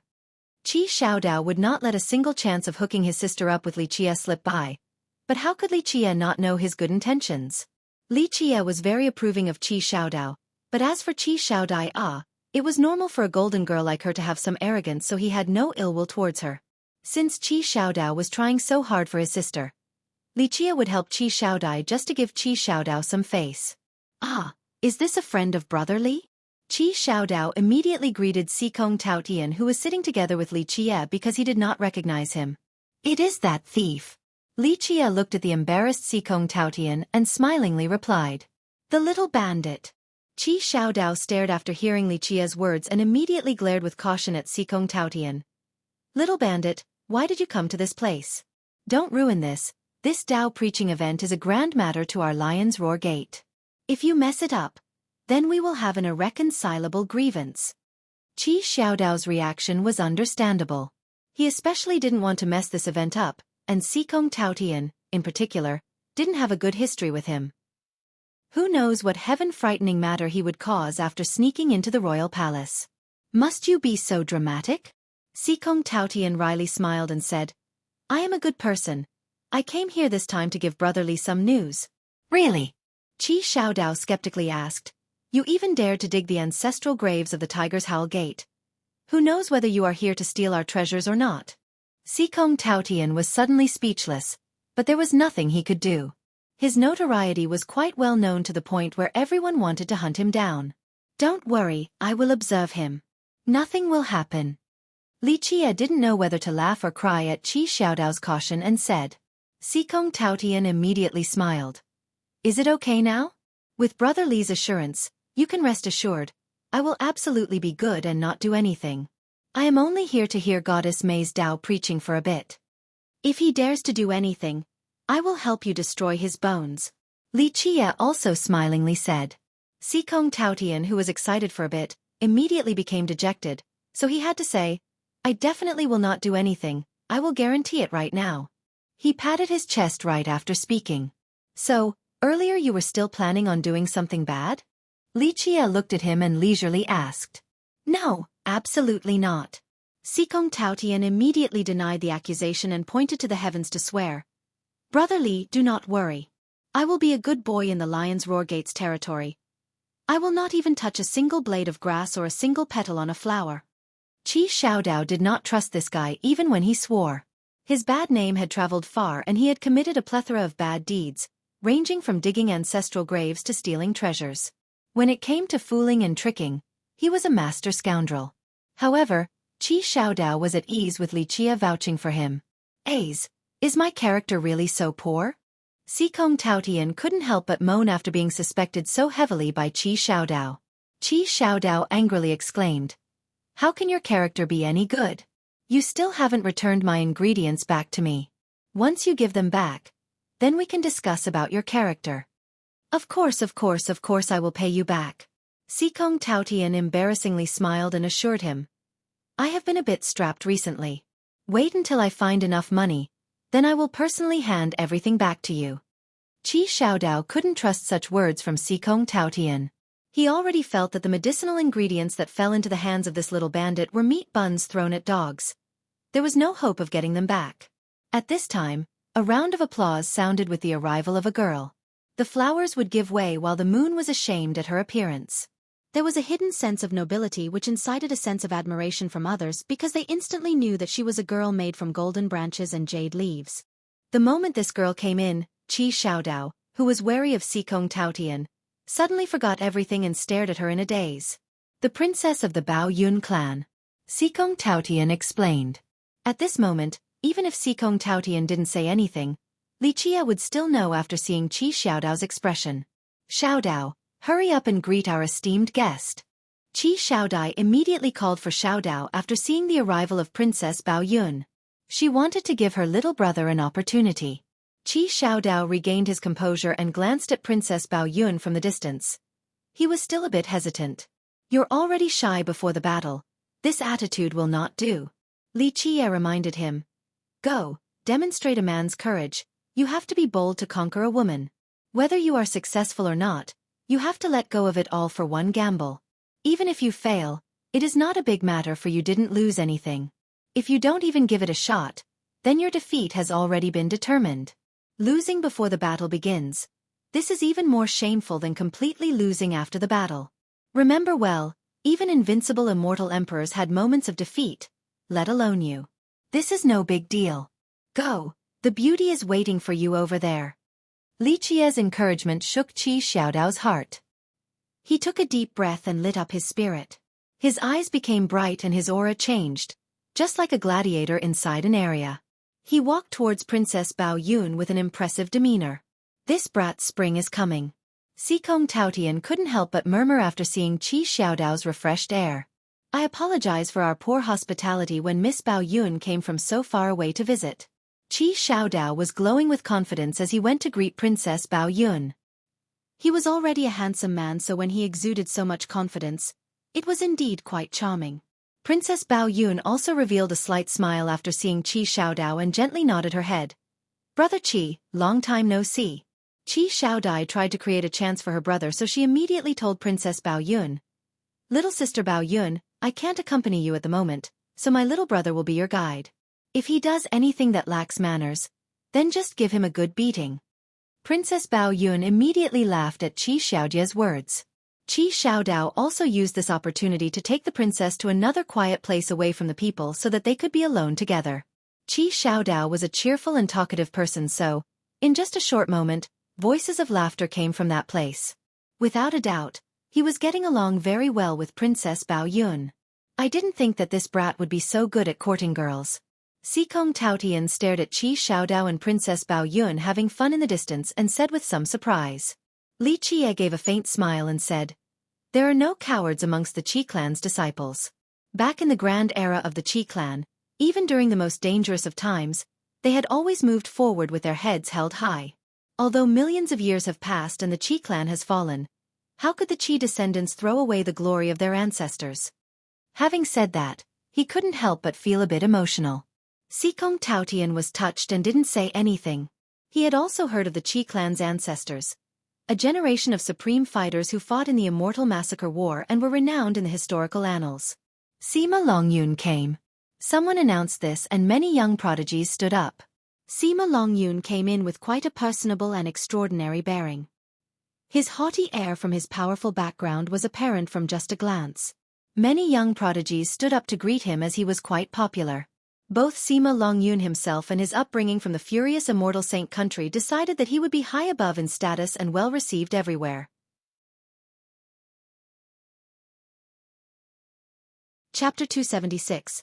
Arrogance with no consideration for the opponent. Although Sima Longyun was not the clan member with the most promising future, and that there was even quite a big gap between him in both background and talents compared to oldest Prince Xia, but by being bestowed the royal noble title at such a young age and having a mysterious fate cultivation meant that he was truly a genius of the saint country. He was quite well known in the Middle Eastern 100 cities as someone who has a bright future. Many of the younger generation cultivators were willing to win his favor. Sister is so beautiful tonight.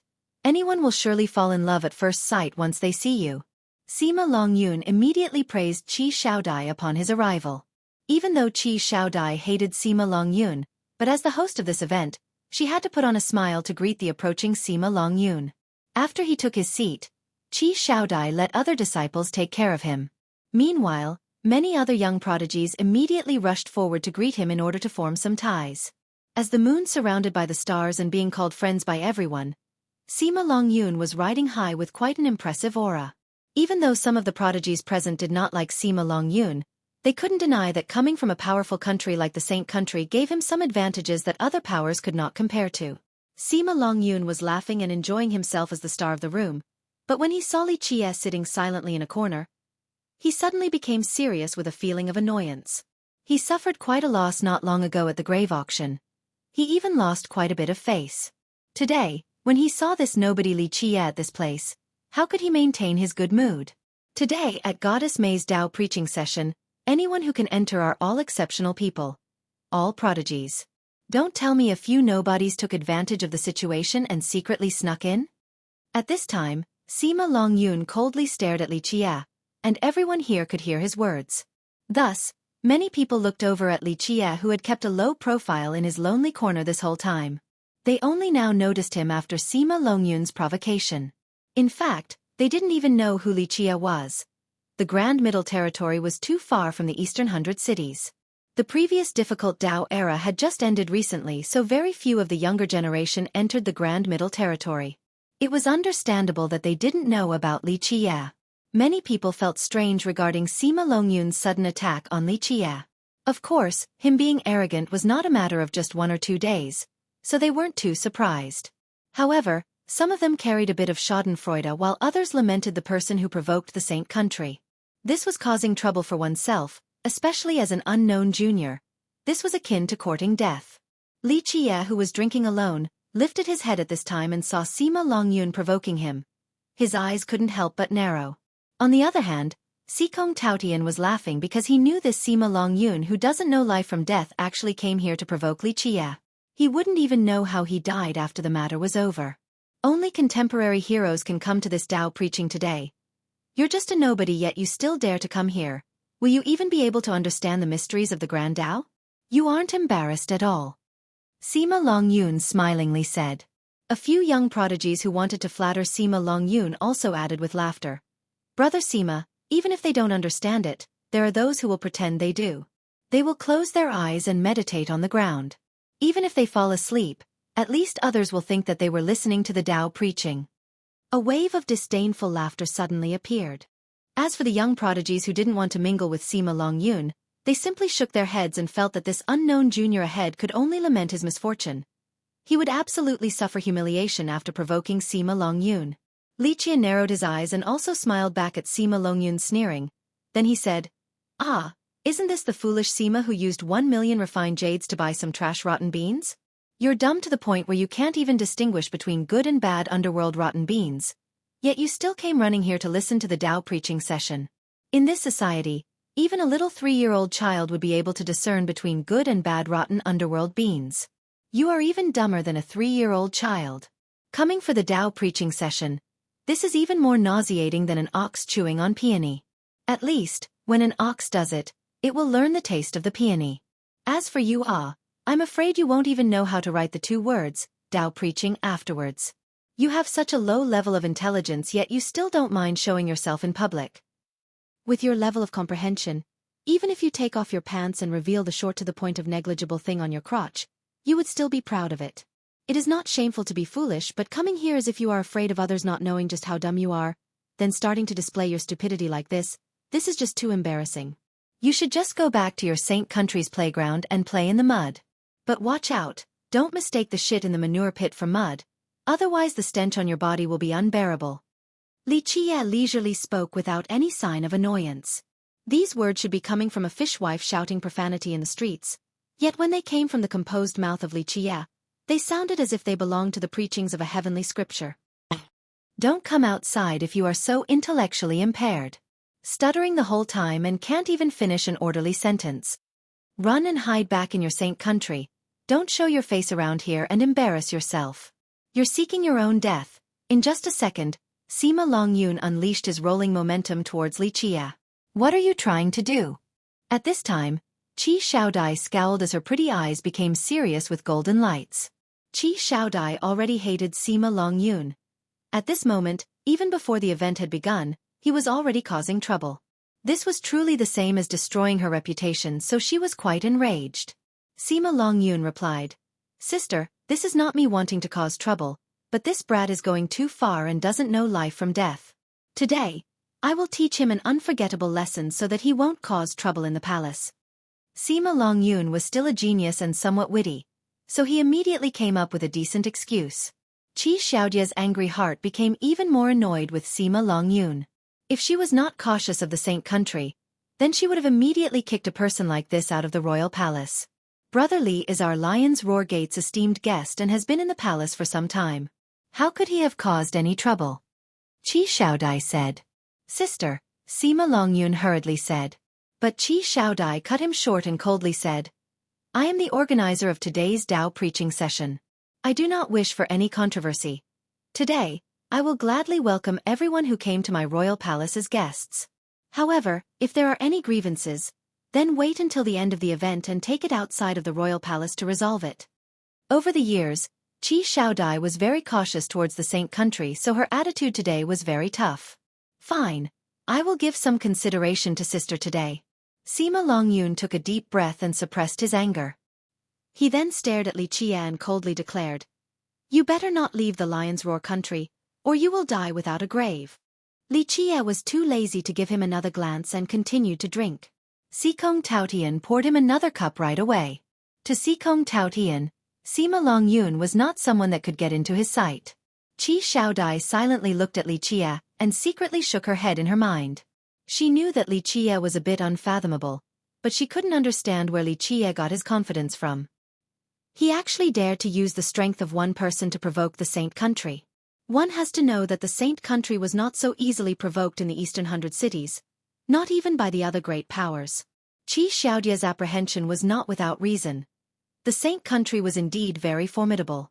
Their power compared to the heavenly god sect, as a newly risen power, was much more impressive. Unfortunately, Qi Xiaodai simply didn't know that Li Qie didn't put the Saint country in his mind at all. He even killed experts from the Azure mysterious ancient kingdom, so was the Saint country actually a problem for him? The atmosphere quickly recovered again after Sima Longyun's episode. Many prodigies began to have fun conversations again. At the same time, some of them were also inquiring about Li Qie's origin. Unfortunately, no one at this place recognized Li Qie. Meanwhile, as the moment of the Tao lecture drew closer and closer, there were more and more young prodigies arriving. When the curtain of night fell, a lively atmosphere permeated throughout the beautiful garden. Qi Xiaodai busily greeted these young ones from all the sects and countries throughout the Eastern 100 cities. She prepared everything without asking for Qi Xiaodai's help, since it was not easy for him to spend some time together with Princess Bao Yun. At the same time, Qi Xiaodai and Princess Bao Yun got along very well. They were alone in front of a quiet pond outside of the pavilion with quite a romantic atmosphere under the moonlight. Sometimes, there would be laughter from both of them. Clearly, they were very happy to be speaking to one another. Haha, big brotherly, to be honest, the little girl from the Qi clan is not bad. Sikong Taotian poured more wine for Li Qie and said. Li Qie glanced at him and asked, "How old are you?" "Around 500, but in front of big brother, I am still the little brother." Sikong Taotian smiled hee as he replied. Li Qie flicked his sleeve and said, "Fine, stop the flattering, what do you want?" Chapter 277. Who you, nothing. Sikong Taotian said with a smile. The Qi brat is actually not bad. Even though I cheated some medicines from him, I do want to become friends with him. The brat is a good person. I can see that the brat is trying his best to set you up with the little Qi girl. Although the little Qi girl is a bit arrogant, it is fine for she has not experienced enough things. However, since you treat the Qi brat quite well, if you don't mind the little Qi girl who has eyes yet does not see Mount Tai, then let her stay by your side, even just as a maid. This will be a great fortune to her. At the end of the day, you already have 2 supreme beauties by your side. Adding one more isn't a big deal. Sikong Taotian busily tried to convince Li Qie. Compared to the Qi duo, Sikong Taotian's eyes were much more experienced. The Qi duo were still too young and had not seen enough waves and winds. Sikong Taotian was different because he had seen many things in this world. He knew when to go forward and when to retreat, as well as weighing the various situations. I will not take random people to my side. Those who are able to stay are at the very least people worthy of my grooming. Li Qie glanced at Sikong Taotian and said, "If you stay and work for me, I can think about it a bit." Sikong Taotian's personality reminded him of Nan Huiran, who was adept at dealing with people. However, Nan Huiran lacked the scoundrelly characteristic of Sikong Taotian. In fact, Nan Huiran's talent was not up to Li Qie's standards and was not worthy of his grooming. However, Nan Huiran was the first to join his ranks when he first arrived at the Cleansing Incense Ancient Sect. Because of this loyalty, Li Qie did not mistreat him and even obtained an emperor law for him. Li Qie drank another cup and said with ease, "I enjoy your deceitful nature. Follow me, and I will not mistreat you. As long as you follow me with your heart, You will be the second monarch Ren of the Heaven's Secret Valley. These words immediately shook Xikong Toutian's mind. He definitely knew what ancestor Ren represented in the Heaven's Secret Valley. And not just their valley. In all of the mortal emperor world, their ancestor Ren was quite renowned. Unfortunately, his end was approaching and their valley could do nothing about it. Big brother has seen our ancestor Ren before. Xikong Toutian couldn't help but ask. Li Qie smiled and drank another cup without saying anything. Meanwhile, Xikong Toutian was in a daze and even forgot to pour him another. The Tiger's Howl Gate's successor, Hu Yu, is here. A small uproar occurred in the yard as many young prodigies stood up to come greet the person who had just arrived at the door.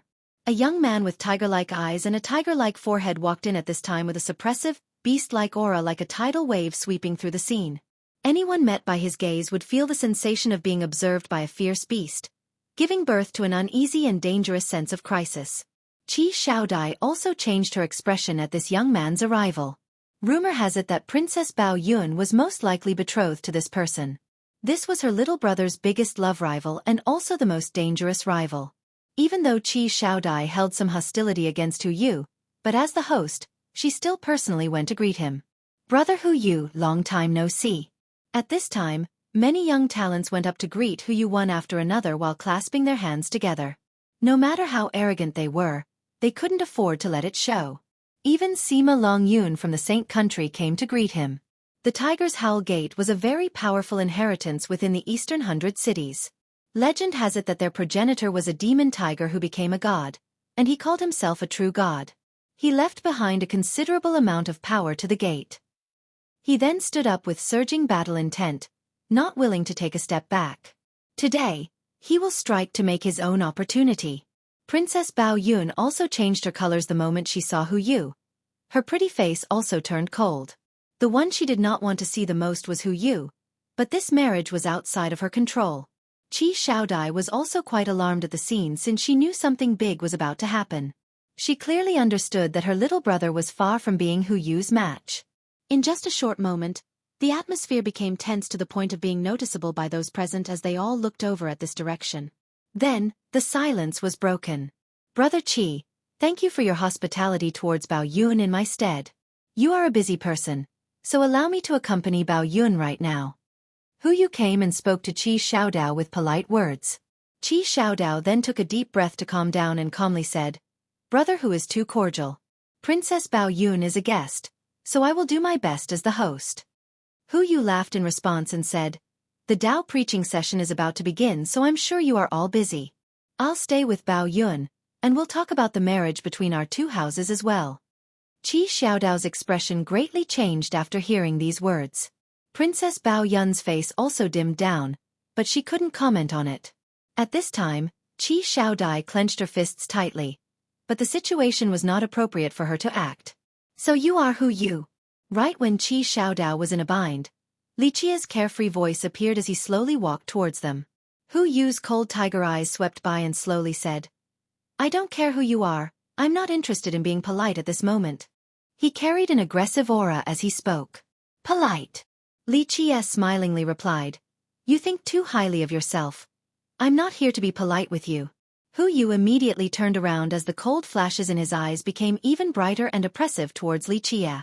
As a rising murderous air like a fierce beast, like a hungry tiger wanting to devour human flesh erupted, it caused all the spectators to become fearful.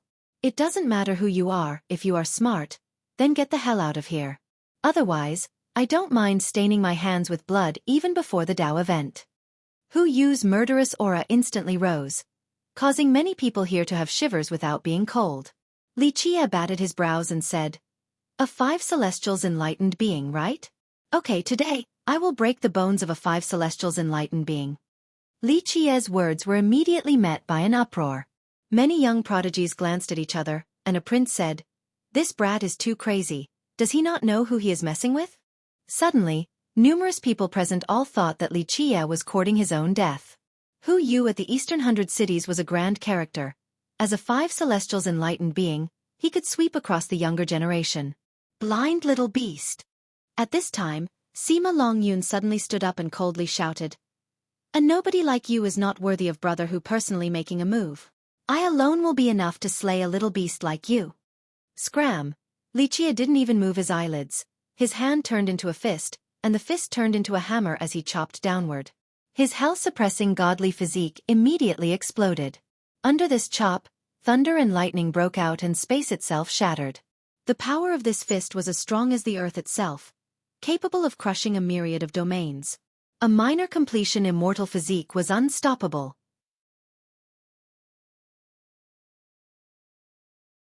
Chapter 278. Goddess toppling myriad kingdoms, open. As his face greatly changed, Sima Longyun shouted and summoned a shield. With powerful blood energy, this shield confidently met Li Qie's fist.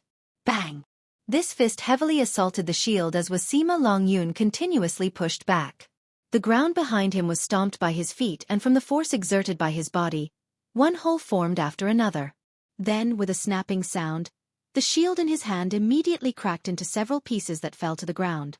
The scene was suddenly silent. All the young prodigies were shocked. Li Qie's casual punch was able to destroy a treasure shield in an instant. This was like a giant axe smashing into their hearts. What kind of frightening flesh was this?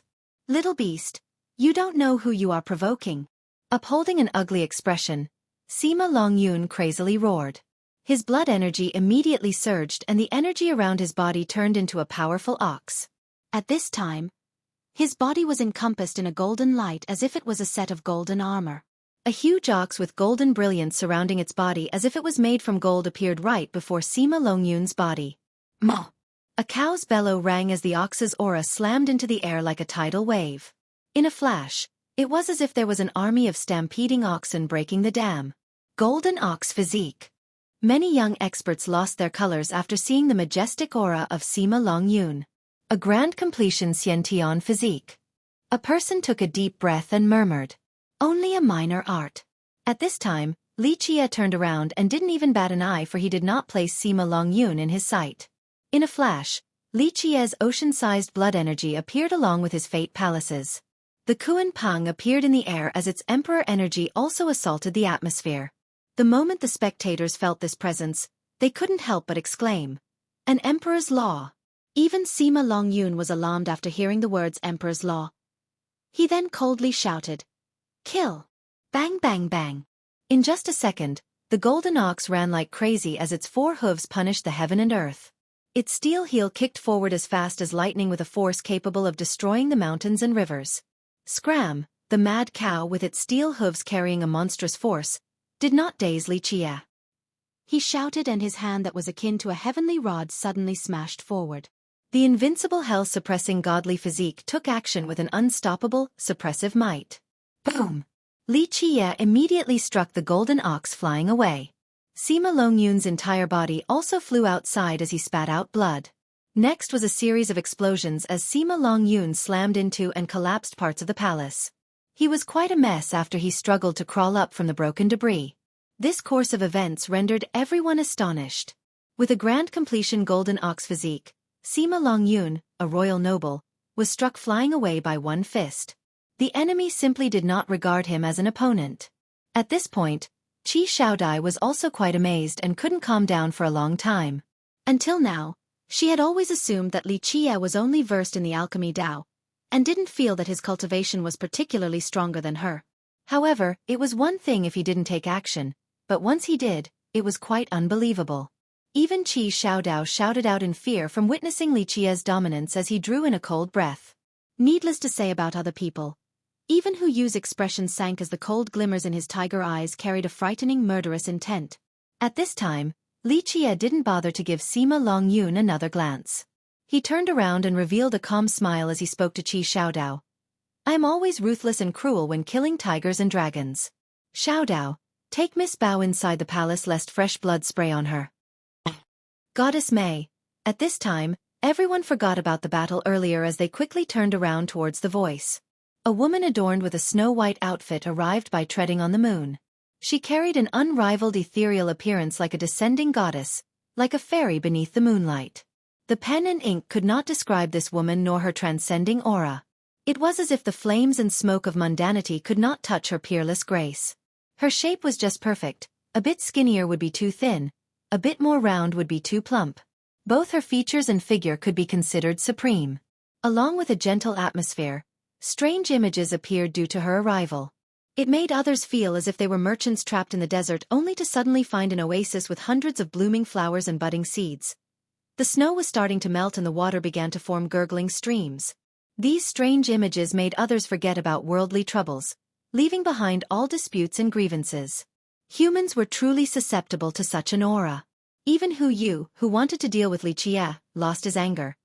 He simply snorted towards Lichie before his gaze completely fell on the woman without being able to change his sight for a long time. Goddess May. Many people were toppled at her sight as someone murmured. Even all the delicate golden girls with noble birth couldn't help but suffer from an inferiority complex. Qi Xiaodai could be considered a heaven's proud daughter in both her appearance and cultivation. She was not the type to belittle herself, but after seeing Mei Suyao, she couldn't help but lament with a sigh for she felt menial in comparison. Today, us virtuous friends came together to address the mysteries of the Grand Tao.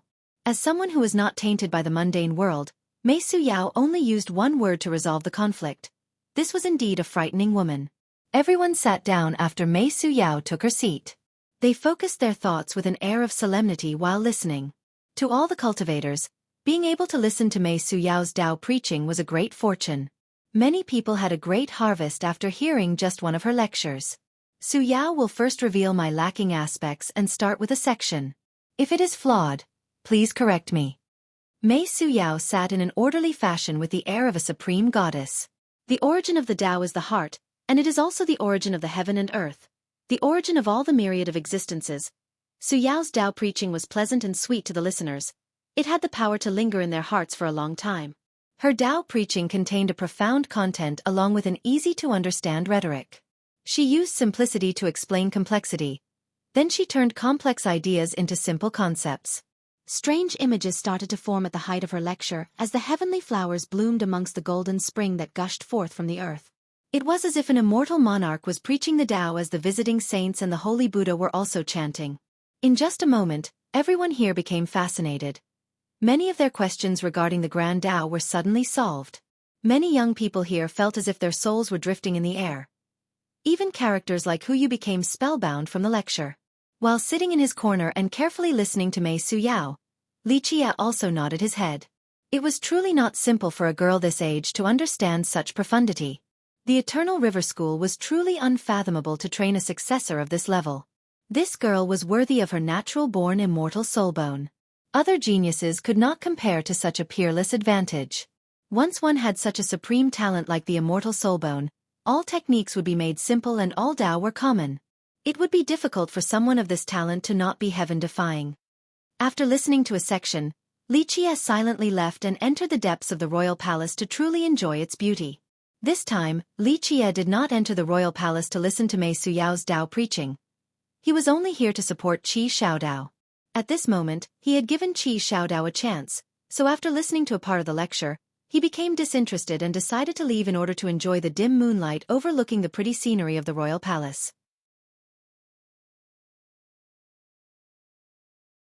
Chapter 279. Alea Heavenly Fragrant Tao. It was not because Mei Suyao's Tao preaching was insufficient nor was her lecture lacking profundity.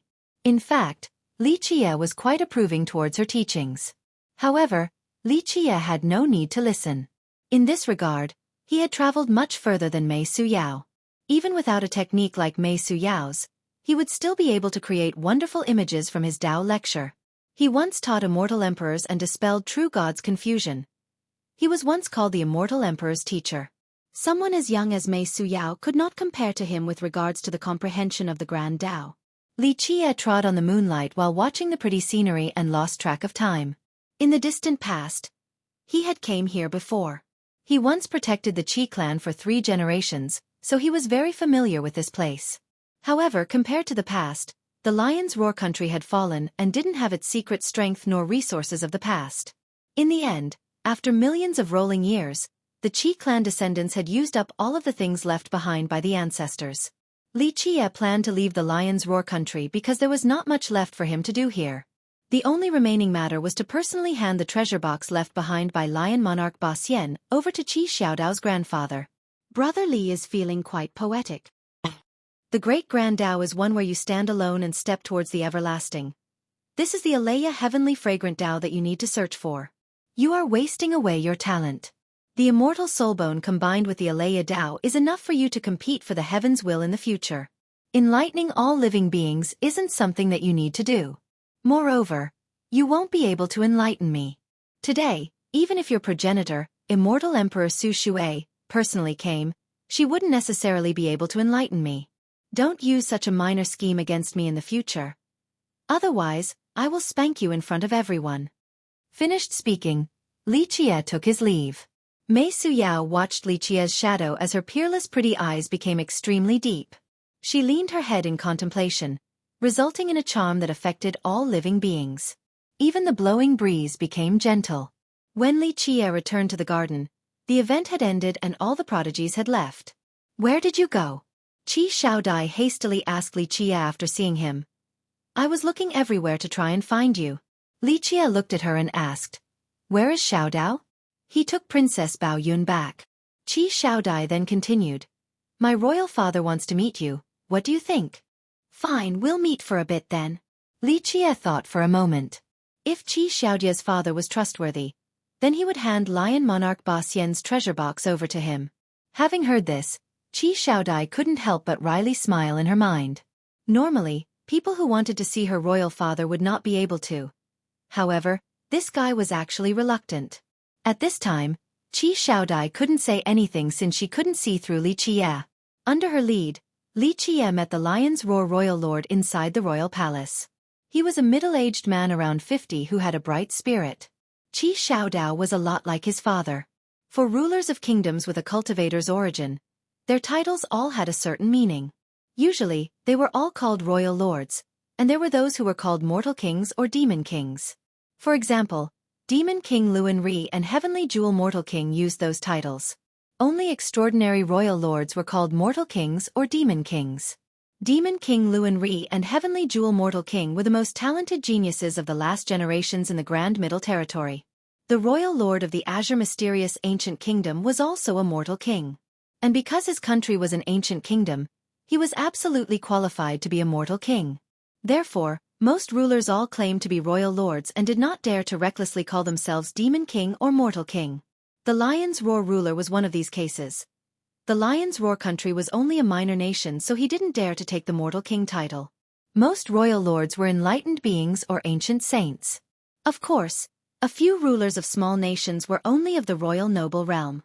As for mortal kings and demon kings along with the rulers of other ancient kingdoms, it was not something one could be certain of. They could be heavenly sovereigns or even heavenly kings. I truly appreciate fellow Taoist performing the fate changing for my son's sake. Dao Friend is my son's second parent, someone who gave him another chance. The Lion's Roar royal lord did not dare to be discourteous after meeting Li Qie. He clasped his hands together and spoke. Li Qie accepted the royal lord's gesture since it was a natural thing for him to do. The royal lord then quickly asked him to sit down. The Lion's Roar royal lord's cultivation was not shallow, and he was also a good ruler. He spent most of his time in the imperial city, especially in the recent sensitive time, so he didn't dare to leave the city. However, one could see a worrying trace amidst his brows. I wonder when the Lion's Roar Heavenly King will leave his secluded meditation? After taking his seat, Li Qie went straight to the point. The royal lord was a bit surprised when Li Qie's first words were about his father. What does Dao Friend want to meet my father for? Li Qie shook his head and didn't say anything. As he was met by silence, the royal lord didn't press on. He pondered for a moment before speaking. I won't hide it from Dao Friend. My father is undergoing his death meditation. Even I won't be able to see him. If you want to see him, I'm afraid you will have to wait until he exits. Li Qie contemplated for a moment and ultimately didn't hand over the treasure box. This was related to the Lion Monarch's inheritance, so he couldn't hand it over to the royal lord so easily. If his father, the true descendant, couldn't leave his meditation, then Li Qie would rethink about entrusting this treasure box to him.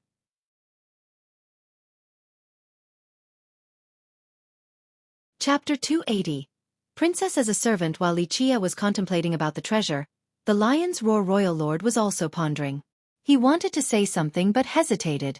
Instead, if royal lord has something to say, then go ahead. We don't need to be so indirect. Li Qie spoke after seeing his hesitation. The royal lord wryly smiled and eventually said, I heard that Dao friend came from the cleansing incense ancient sect and has not been bestowed the title of royal noble. Ah, my lion's roar gate is only a minor country. But I wonder if we are fortunate enough to dub Dao friend a noble? Each country had a different set of standards regarding the royal noble title bestowment. There were those who were extremely fastidious and strict, especially the ancient kingdoms. Cultivators who have been bestowed the title all had to be experts of the mysterious fate realm, so the cultivators of this realm were called royal nobles by the world. However, not all royal nobles were experts of the mysterious fate realm. Many minor nations that want to favor some great characters would also offer this title. However, for the majority of the nations, the first requirement for this title was indeed the mysterious fate realm. As for a weak nation like the Lion's Roar country, it was not easy for them to attract talents, which was why their royal noble bestowment had a lower requirement. They would not dare to bestow the full royal noble title, and instead would only give out the noble title. Even though it was just one word less, it carried a prudent significance because they didn't dare to easily bypass the tradition. Li Qie only smiled at the royal lord's proposal. Meanwhile, the royal lord hurriedly continued, even though Dao friend will be a noble of our country, you can still obtain the title from a different nation. Moreover, Dao friend will not be under our rule. You will not need to perform lord and follower ceremonies. I only hope that in the future when the country is in trouble, Dao friend will lend us a hand. If Dao friend is willing, then Dao friend can take a piece of territory from my Lion's Roar country. The royal lord's conditions were already extremely favorable without any restrictions. This was an extremely rare thing to see. In fact, he wanted Li Qie to stay. Li Qie's cultivation was a different matter because, as an alchemist capable of fate-changing, even though he was not a legendary alchemist, he was already extremely heaven-defying.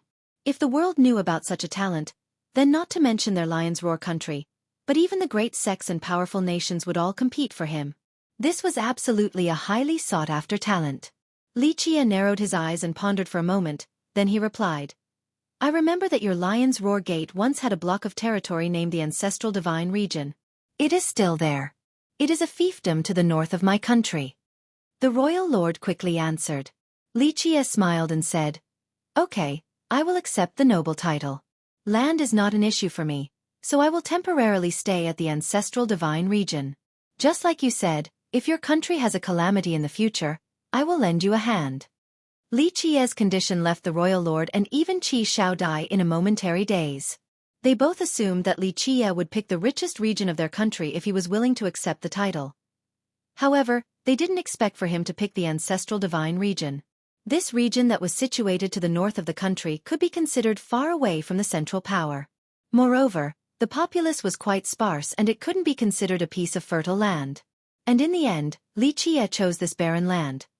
How could the royal lord and Qi Shaodai not be caught by surprise?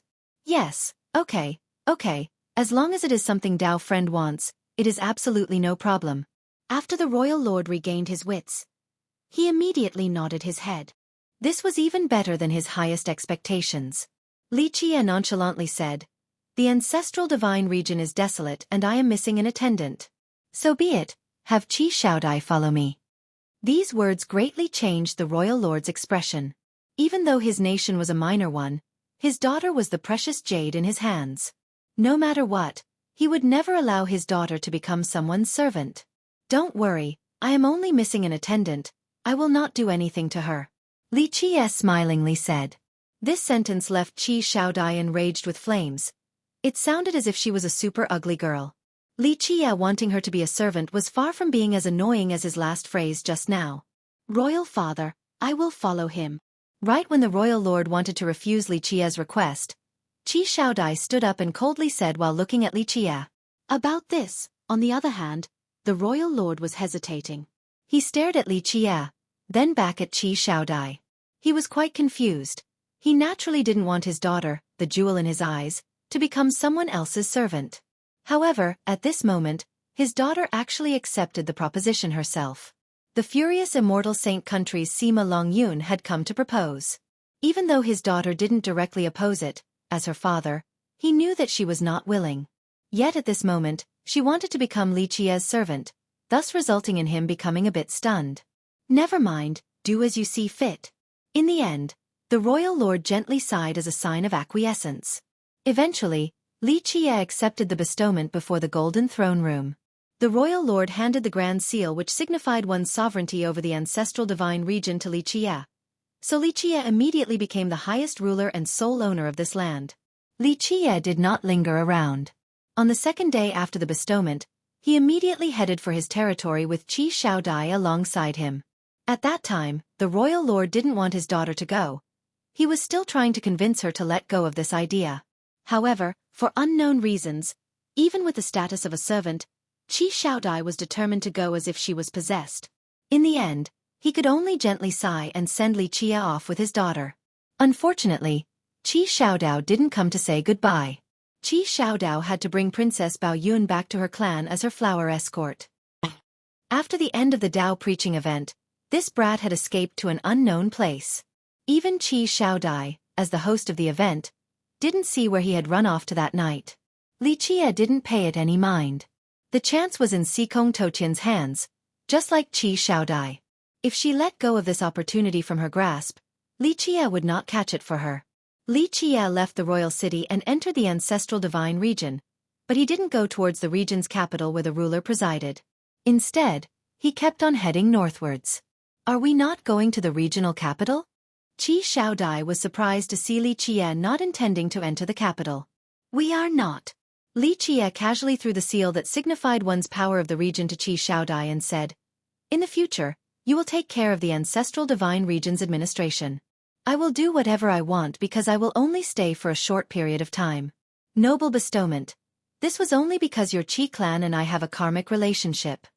With her hand holding the seal, Qi Shaodai took a moment to regain her composure as she was sent into a daze. She gently sighed in her mind. These words were very arrogant and didn't put anyone in his eyes, but she didn't say anything else. In the end, Li Qie brought Qi Shaodai to a flat river. This flat river was thousands of miles wide. Only a vast expanse was visible from a glance. Qi Shaodai kept on following Li Qie. Her knowledge of this location was quite limited. She didn't know what this place was even though she was the princess of the country. Finally, there was a peak at the end of the river. It was not too high and not too low.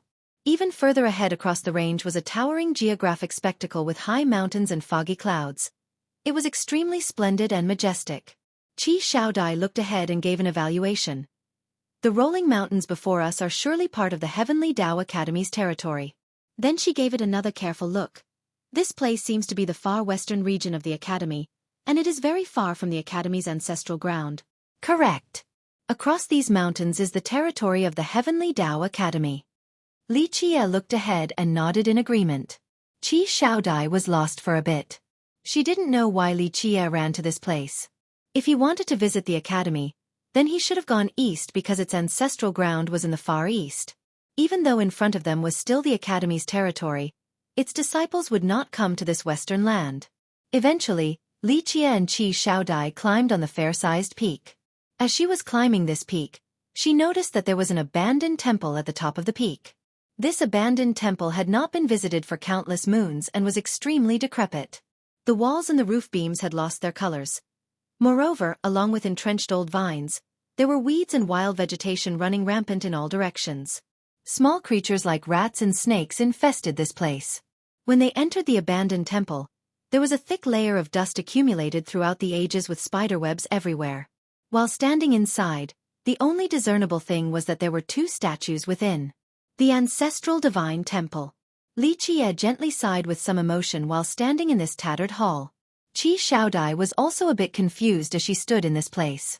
She did not understand why Li Qie went to this ruined location instead of the prosperous regional capital. Take care of this place. I'm afraid we will have to stay at this place for some time. After taking a glance around, Li Qie commanded Qi Shaodai. Qi Shaodai was a bit startled. There were dust and spiderwebs everywhere. This type of cleaning up was something that she, a golden daughter, never had to do. Qi Shaodai took a deep breath and channeled her blood energy. She rolled up her sleeves and flicked it towards the temple. Suddenly, the wind roared as dust flew everywhere. In just a moment, both of them were shrouded in dust. Do not be disrespectful to the predecessors. Use your hands to clean it. Li Qie casually threw a spatial pouch towards her and said, "There are items for your daily necessities inside. Do a good job of cleaning this place. I'll go out for a bit. Li Qie left behind the spatial pouch as he departed.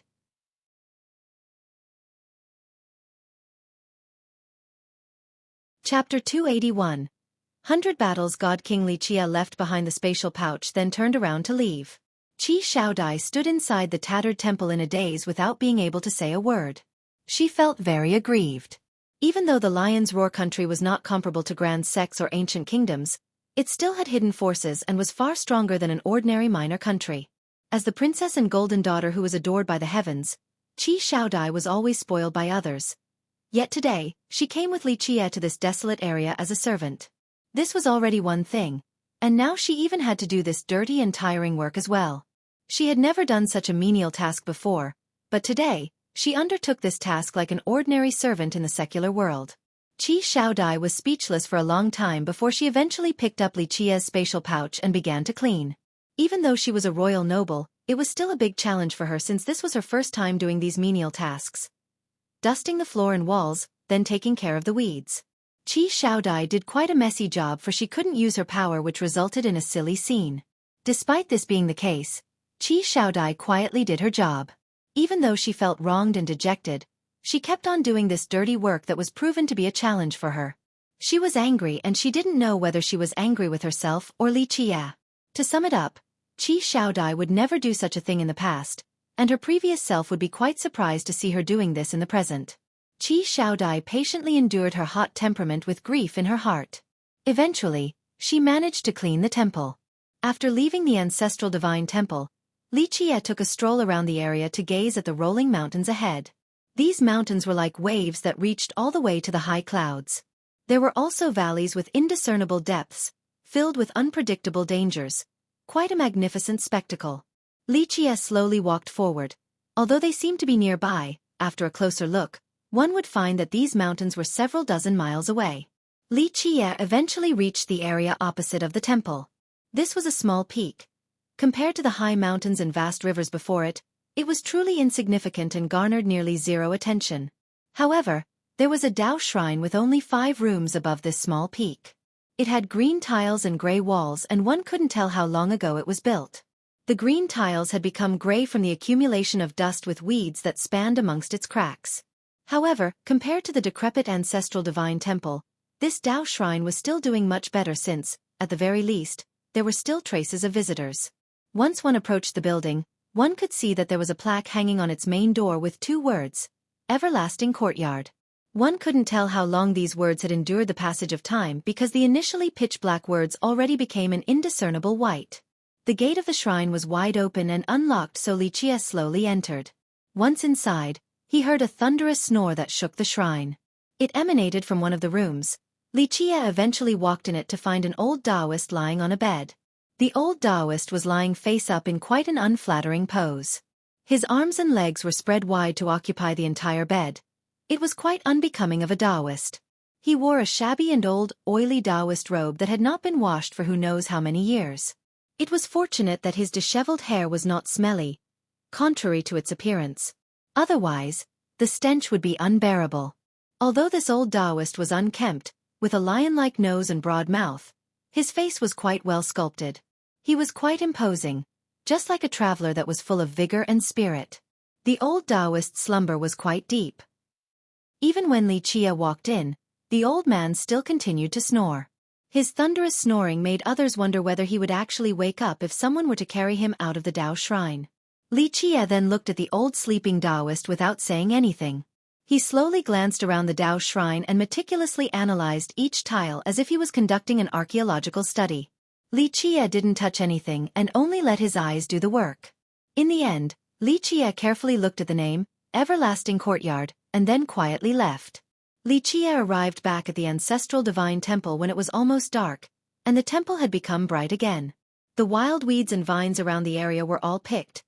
The interior of the old temple was thoroughly cleaned and the broken areas were also repaired. Even though it was not completely free from the stains of mortality, it was definitely much better. It now carried the appearance of a place fitting for human inhabitants and was without the previous rotten look. Once inside, Li Qie saw Qi Shaodai standing in the middle of the main chamber. There were 2 statues inside, and they were not deities worshipped by mortals. Qi Xiaodai looked at one of the statues in a daze. She felt that it was very familiar but she couldn't recall its origin at this second. After Li Qie came back she asked, "Here. What statue is this?" This statue's body was half slanted in a very strange pose as if it wanted to kneel, but it was still standing straight. It was seemingly waiting to be bestowed a title. Its eyes were also hidden no matter the angle it was viewed at. Clearly, there was a pair of engraved eyes, but one couldn't see them due to its odd posture. Qi Xiaodai had wiped them clean.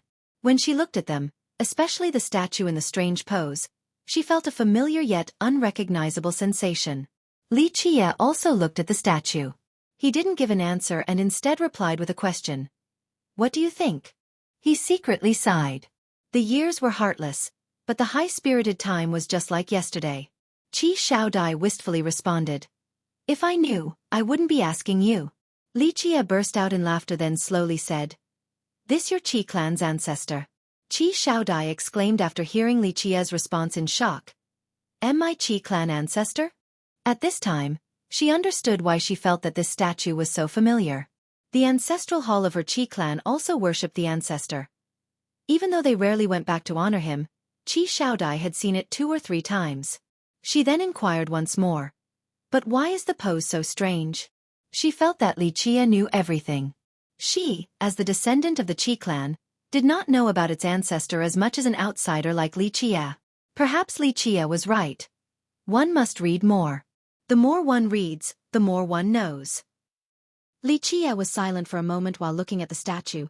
Then he said, "This was the pose he took when he was bestowed the title of 100 Battles God King." Qi Xiaodai was stunned after hearing this. 100 Battles God King. She did not know that her ancestor had such a title, so she asked in astonishment, "My ancestor was canonized as a god?" "You can put it that way. A legendary existence recognized your ancestor's feats, so he especially bestowed him the title of 100 Battles God King. It could be considered one of the most domineering titles amongst all the divine generals of that generation." Li Qie softly sighed and went on to say, "During that era, your ancestor was the pride of the human race." Qi Xiaodai quietly muttered, "100 Battles God King." At this second, her blood was boiling. It was as if she personally saw her ancestor sweeping through the world and fighting against the gods and devils. How heroic and majestic was this? How honorable and grand was this endeavor? She could feel the glory of her ancestor from his legend as she became lost in a hard-to-recover from state of shock. After a while she regained her composure and asked, "How do you know these things?" Qi Xiaodai didn't know these matters as the descendant of the Qi clan, yet Li Qie knew it like the palm of his hand. Li Qie looked at her and said, "This is why I said to read more. Those who rarely read become mere straw bags. A girl with big breasts but no brains is not a good thing." Qi Xiaodai scowled from both anger and embarrassment. She turned around and glanced at the other statue. This carved statue was an ancient man with many hands. Each hand had a different action and each hand was different. Some hands wielded weapons while others shouldered the sky. There were also those with different hand seals. Qi Xiaodai looked at this statue with many hands and asked Li Qie, "Who is this?" One statue was her ancestor, so the other one shouldn't be a fictional character. Li Qie looked at the statue and took a while before opening his mouth. "Myriad Images True God." Qi Xiaodai responded with some bewilderment. "Myriad Images True God?" She had never heard of this title nor such a character before. She asked one more time, "Was this true God a follower of my ancestor?"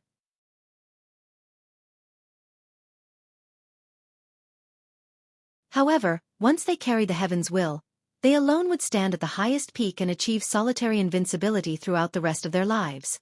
It was too unbelievable that there were people who had killed an immortal emperor in the distant ancient era. Qi Xiaodai was shocked and lost her mind for a while after hearing this. She eventually murmured in a daze, "Immortal massacre campaign, slaying an immortal emperor."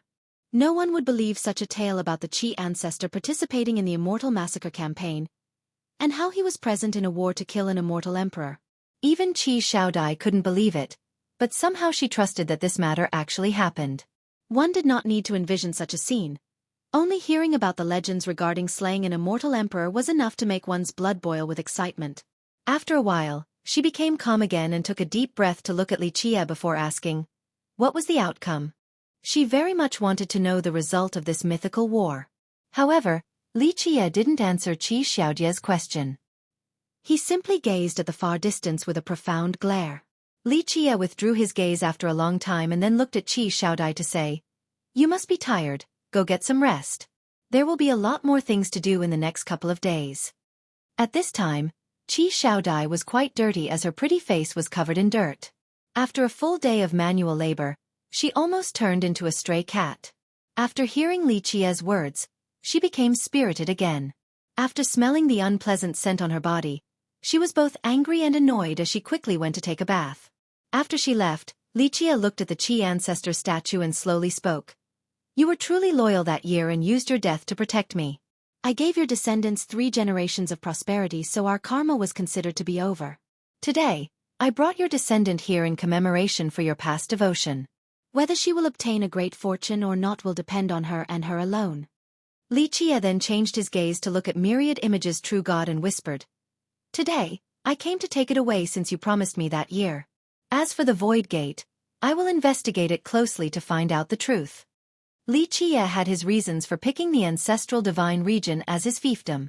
In fact, this temple was built by him. Because he promised to protect the Qi clan for 3 generations, there was a period when he spent a lot of time at this place. The first reason was to give Qi Xiaodai a great fortune as well as a chance for the Qi clan. Second, Li Qie came to study the defining technique of Myriad Image's true god. Third, Li Qie wanted to learn about the Void Gate. This was an unsolvable mystery since the ancient times. In the distant past, Li Qie once rescued Myriad Image's true god from the Buddhist burial plateau, and then this god left behind his defining technique to repay the debt of saving his life. Li Qie had never taken the true god's defining technique, 1,000 hands against the 9 worlds. This time, by going to the eastern 100 cities and traveling to this area, Li Qie was going to pick up this defining technique out of necessity. Today, Qi Xiaodai woke up quite early, but Li Qie was up even before her. He stood inside the main hall in front of Myriad Image's true god statue. He was in a strange pose as both his arms were horizontal to his shoulders with his palms stretched outwards.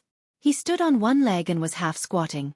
While Qi Xiaodai was feeling strange while staring at this sight, Li Qie suddenly moved. He used the tip of his foot to spin around like a spinning top at an inconceivable speed, becoming faster and faster. Qi Xiaodai became dazed from watching such a sight. And in the midst of her blurred vision, Li Qie suddenly disappeared. Qi Xiaodai stared and rubbed her eyes.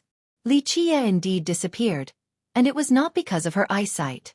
She was quite alarmed. Why did Li Qie disappear when he was just here? She was gazing at him the whole time, yet he managed to disappear without her awareness. Li Qie disappeared for a long time and Qi Xiaodai turned from calm to fearful. Qi Xiaodai was terrified and cried out, "Hey, don't mess around, I don't want to play with you."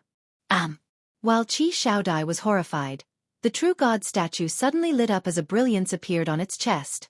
Then, Li Qie jumped out from inside. With a blank mind, she was quite startled. She looked at Li Qie, then back at the statue, then back at Li Qie. She jumped up after regaining her wits and exclaimed, There is a secret inside." At this time, she suddenly understood that this was not just an ordinary statue. Obviously, Li Qie put away the true god's defining technique, the 1,000 hands against the 9 worlds. This was one of his goals when he decided to come here. He looked at her with one eye and said, "Do I have so much free time as to just come to this unwanted location to look at the scenery?" Qi Xiaodai was quite surprised. She didn't expect this old temple to have a secret that no one knew about. She took a deep breath and asked, "What kind of temple is this?" Li Qie, once again, didn't answer the question. He stood in front of the Qi ancestor statue and spoke in a grave voice towards Qi Xiaodai. "Sit down." Qi Xiaodai was caught off guard, but she suddenly realized something and sat at the location Li Qie pointed to. The 5 minds to observe the heavens, the 5 bodies to communicate with the earth. Li Qie corrected her posture and taught her how to reach samadhi. After Qi Xiaodai reached a state of deep meditation, Li Qie reminded her, "Look at your ancestor's eyes. Always look at this pair of eyes." Qi Xiaodai quickly focused on her ancestor's eyes with a straight stare, but she couldn't see them at all. Li Qie gravely instructed her, "Look with your mind, not with your eyes. This thing cannot be seen by ordinary eyes." Li Qie put on the demeanor of a strict teacher. Qi Xiaodai followed his instructions, but she couldn't see the statue's eyes no matter how hard she looked. After several attempts, although she was not willing, she had no choice but to accept the reality. I still can't see anything.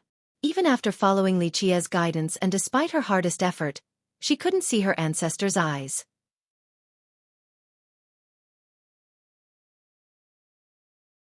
Chapter 283. Thousand Martial Divine Gaze Dao. After numerous unsuccessful attempts, Liqia finally said, "Let me see your eyes." Qi Xiaodai then turned around and Liqia held her face with his hands in order to open her eyelids to carefully look at her pupils. The two were so close that their breaths exhaled into the face of one another. Liqia was carefree but Qi Xiaodai became flustered. This was her first time being so close to the opposite sex, so she was at a loss of what to do. Qi Xiaodia's eyes had a faint golden color. One wouldn't be able to see it without a careful look. Liqia carefully examined her eyes and eventually let go with his hands while shaking his head. His gesture caused her to feel uneasy. With a negative sense of foreboding, she asked, "Is something wrong?" Liqia didn't answer and simply replied, "You stay here, I will have to go out for a while." He decisively left after speaking. Qi Xiaodai was surprised but Liqia had already left before she could ask him anything. She was not someone who gave up easily, so, after his departure, she continued to follow his instructions to look for the eyes of her ancestor. However, no matter how many times she tried, she was not able to see the statue's eyes. Eventually, Qi Xiaodai gave up because she understood she was missing something. She herself didn't know the part that was missing, but maybe Liqia did. Liqia left for many days and was without any news. Early on, Qi Xiaodai assumed that Liqia was busy with something so he was late, thus she didn't pay it any mind. However, day after day had passed and Liqia still hadn't returned. This caused Qi Xiaodai to be quite alarmed. Was Liqia not returning? Had he abandoned her? Qi Xiaodai was lost with many inscrutable and negative thoughts. In the end, she calmed down while staying alone inside the ancestral divine temple. Liqia's trip took 3 months. It was a morning when Qi Xiaodai woke up very early. She planned to cultivate but she became frightened the moment she stepped into the main hall because a person was standing there. After the initial scare, she noticed that Liqia was sitting in the hall so she happily exclaimed, "You're back." But at this time, Liqia ignored her. With one hand, he lifted his myriad heavenly cauldron while the other hand channeled a fire to refine a medicinal paste. A refreshing aroma of herbs permeated from within the cauldron. Liqia then seriously commanded, "Go." He then took out a jade bowl and it sucked in the paste from the cauldron. The ointment was green in color. Even though it had just left the cauldron, it was cold instead of hot. Qi Xiaodai felt the coolness while standing next to Liqia. He commanded, "Come over here." Once she got close, he told her to sit down. "I'm about to apply the ointment on your eyes. It will hurt a lot, but try to endure." His words caused her to hesitate, but he then waved his sleeve. "Stop dawdling around. I had to sell a favor to the war god temple in order to refine this ointment.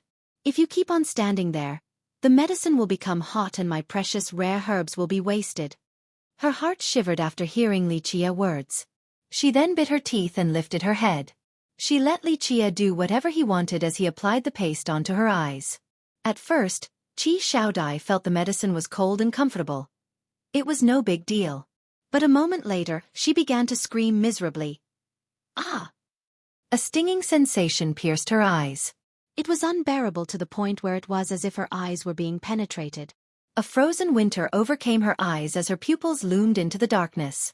During her moment of pain, Liqia grasped her hands and calmed her down. "Don't move, hang in there. You must let the medicinal essence refine your eyes." Qi Xiaodai cried out from the intolerable pain. "Ah!" Liqia kept on shouting at her, telling her not to move, but this pain was indeed insufferable. At this moment, Qi Xiaodai felt as if her eyes were broken and the fear of losing her sight overwhelmed her. Lost in the darkness, her heart only held fear. However, Liqia's hands were grasping her own. The pair of firm hands gave her power and this gradually calmed her heart. Amidst all of this, Liqia's strong hands were Qi Xiaodia's pillar. She eventually settled down as the pain slowly disappeared. Liqia reminded her, "The ointment needs to be applied to your eyes for a whole month until they are refined just right." Qi Xiaodai couldn't see anything at this time so she only became relieved when Liqia was next to her. "What is going on?" Your eyes have changed. Li Qie continued. Fortunately, the change was not too drastic. Otherwise, even if the old men from the War God Temple agreed to give even more treasure medicines, I still wouldn't be able to change your pupils. Qi Shaodai asked with surprise. You went to the War God Temple? Could it be that Li Qie took 3 months just to prepare rare and precious medicines for her? No. Li Qie nonchalantly replied. Only to its outer elder's place. Qi Shaodai was quite astonished. The War God Temple in the Grand Middle Territory was renowned alongside the Heavenly Tao Academy of the Eastern 100 Cities. Even its outer elders were high above characters. Her royal father wouldn't necessarily be able to meet them. However, Li Qie not only managed to meet them, but he was also able to obtain many precious herbs from the temple. Li Qie directed the treatment of her eyes with the ointment for 1 month. He was by her side the entire time because she found solace in his presence. Eventually, he took the paste off and carefully looked at her eyes while nodding his head in satisfaction, saying, Good, it is fortunate that your natural eyes only changed a bit. Otherwise, there would not be any chance of salvaging them. Qi Shaodai breathed a sigh of relief after being able to see the light again, then she curiously asked, How are my eyes now? Look for yourself. Li Qie handed over a mirror. Qi Shaodai noticed a change in her pupils. Before, there was a faint golden color to them and others wouldn't notice it without a careful glance. But at this moment, her pupils had turned into a true golden color in its entirety. The pair of golden eyes exuded a divine glow as if the laws of the Grand Tao were hidden within. Li Qie then commanded, Widen your eyes. Qi Shaodai did it without any hesitation. Ah! Qi Shaodai was scared out of her mind and threw away the mirror. It was because once she glared at the reflection, she saw a strange pair of golden eyes. It was as if they were crafted from pure gold and they were filled with a cold glitter. Qi Shaodai was startled by her own eyes. What is going on here? It took her a while to regain her composure as she carefully looked again in the mirror. Her pupils had changed completely. They were without any white or black, there was only a golden glaze. Qi Shaodai was still able to see clearly, so she was in a state of disbelief. These are called the eyes of God. Li Qie slowly explained. Your ancestor, 100 Battles God King, dominated his entire life with many amazing techniques and a vast amount of knowledge. There were 2 techniques that could be claimed his strongest, but these techniques were not passed down to the Qi clan. Qi Shaodai couldn't help but wonder. Why not? She had never heard of such a matter before. Thus, Li Qie answered in turn. Because not anyone can learn these 2 great techniques. Your ancestor was born with a natural pair of heavenly turtle divine eyes, extremely peerless. His 2 great techniques were formed with his natural disposition as the foundation. Li Qie looked at Qi Shaodai and continued on. You inherited the blood of your ancestor, but alas, it is a bit too thin. You had a pair of divine eyes when you were born, but because your inherited bloodline was too diluted, your divine eyes transformed. This is why you have the eyes, but they are crippled without any special techniques. This time, I brought you here to see if you can inherit the 1000 martial divine gaze Tao, one of your ancestors' 2 great techniques. At this point, Li Qie shook his head and went on to say, Unfortunately, your divine eyes were crippled and could not see your ancestors' eyes. However, within this misfortune, one can still find hope. Your eyes did not deform too much. Luckily, I also knew of a formula to fix your divine eyes. Qi Shaodai was dumbfounded while listening to Li Qie's long spiel. That day when Li Qie said that he was lacking an attendant and wanted Qi Shaodai, she agreed as if she was possessed by the devil. A princess like her actually becoming someone's servant. This was too unbelievable. She didn't quite understand her own state of mind at that time. It could have been to repay Li Qie for changing her brother's fate, or to avoid Sima Longyun, or perhaps it was both.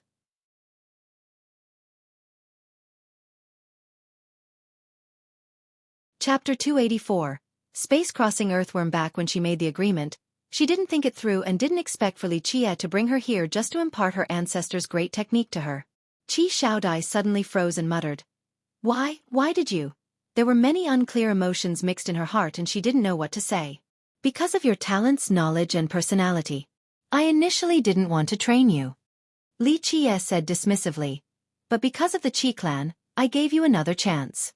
If you can grasp it, it will be akin to grasping your own destiny. Qi Shaodai was in a daze. If she didn't agree to become Li Qia's attendant at that moment, it meant that she would have lost a chance granted by the heavens and would have to live in regret for the rest of her life. Li Qia gravely spoke to her. Don't think too much. Sit down, this is a good chance. Qi Xiaodai regained her composure after a deep breath.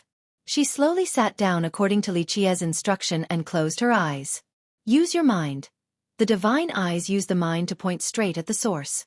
If you can't see using your mind, then you cannot exert its power. The divine eyes build 10,000 Tao, but the source is not from the eyes and instead, the mind. The divine eyes are merely the windows. When the windows are opened, whether you can see the scenery outside or not depends on your own soul. Li Qia instructed her. She couldn't see the first nor the second time. The third time, the Qi ancestor statue suddenly appeared clearly in Qi Xiaodia's mind. It suddenly turned around and opened its eyes. At this very second, Qi Xiaodai saw her ancestor's eyes clearly and became startled by its golden glow. She happily opened her eyes and shouted, "I saw it!" After opening her eyes, the statue's eyes disappeared again. Not bad. Li Qia expressionlessly nodded his head and said, "Staring alone isn't enough. You must keep on gazing at them with your mind.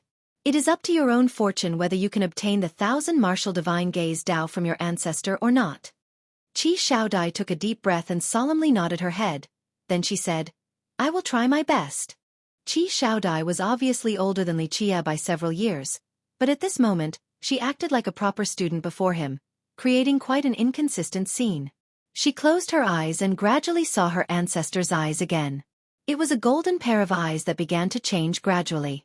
Once they opened, the depths of the eyes caused Qi Xiaodai to fall into a world of grand Tao. The divine eyes slowly created many chains of universal laws as it built a new grand Tao that kept on changing without any order. Qi Xiaodai became immersed inside as her soul was drawn in by the mysteriousness of the grand Tao. For the next period of time, while Qi Xiaodai was lost in the supreme art of her ancestor, Li Qia was staying at the ancestral divine temple and trained the 1,000 hands against the 9 worlds technique taken from myriad images true God.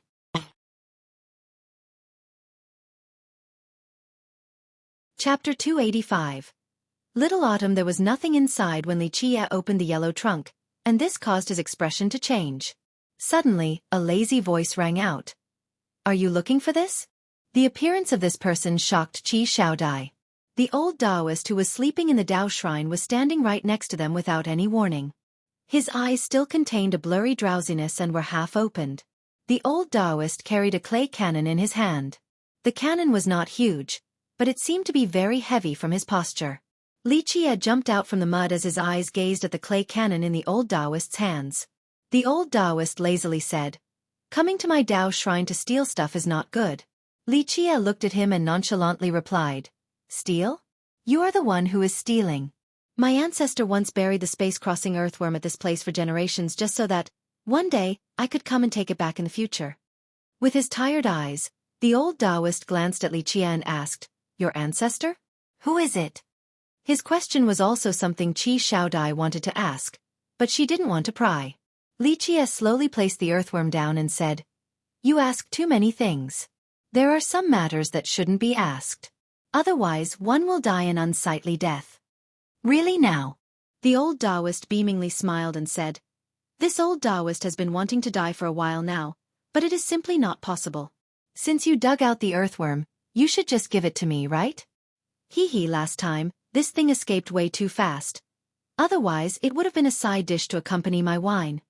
"Old Taoist, you shouldn't touch such a thing." Li Qia slowly spoke.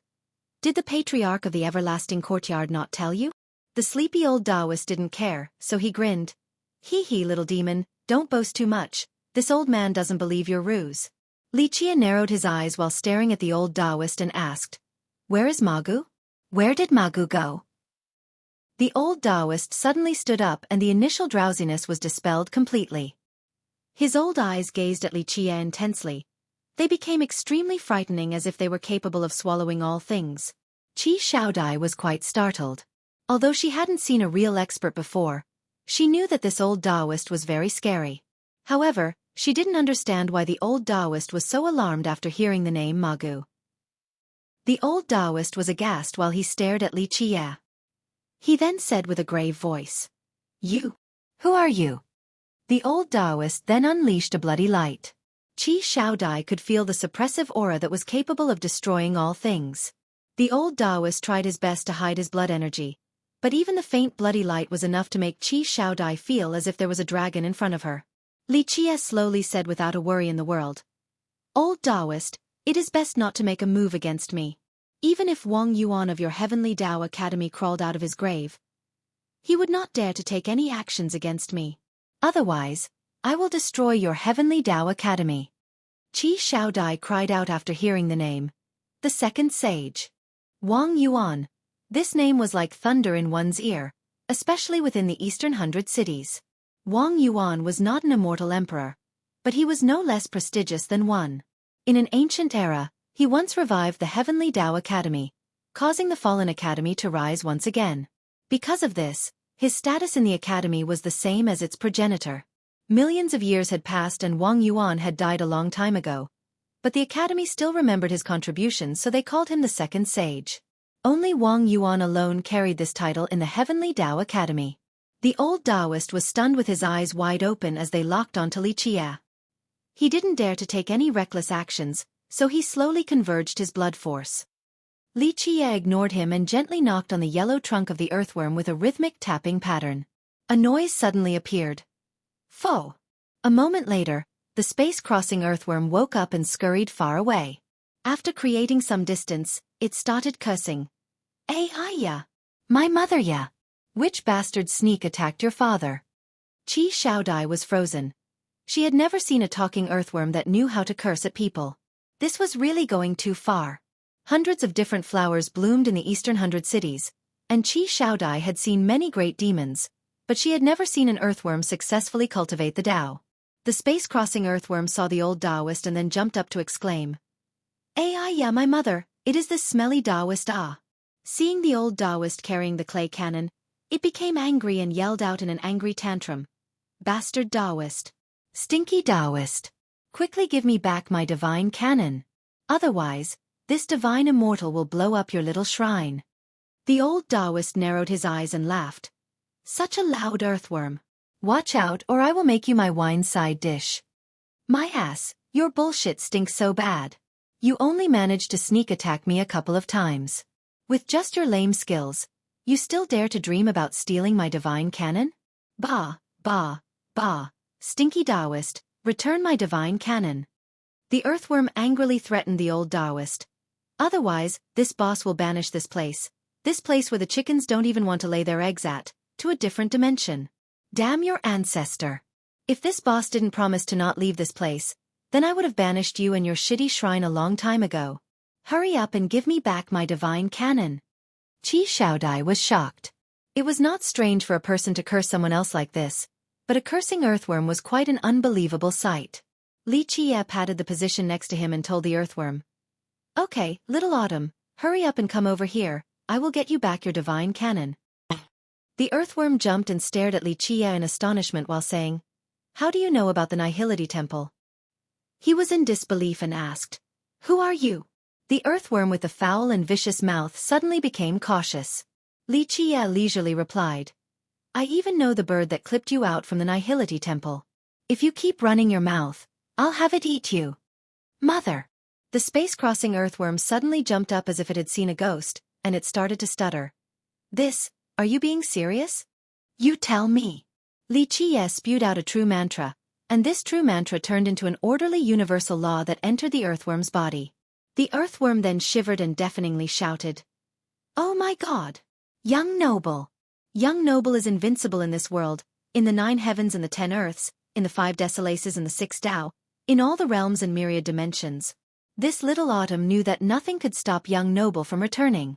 The king is back to reign over the world and all existences in the universe, to create 300 billion imperial concubines in your harem and marry millions and millions of fairies.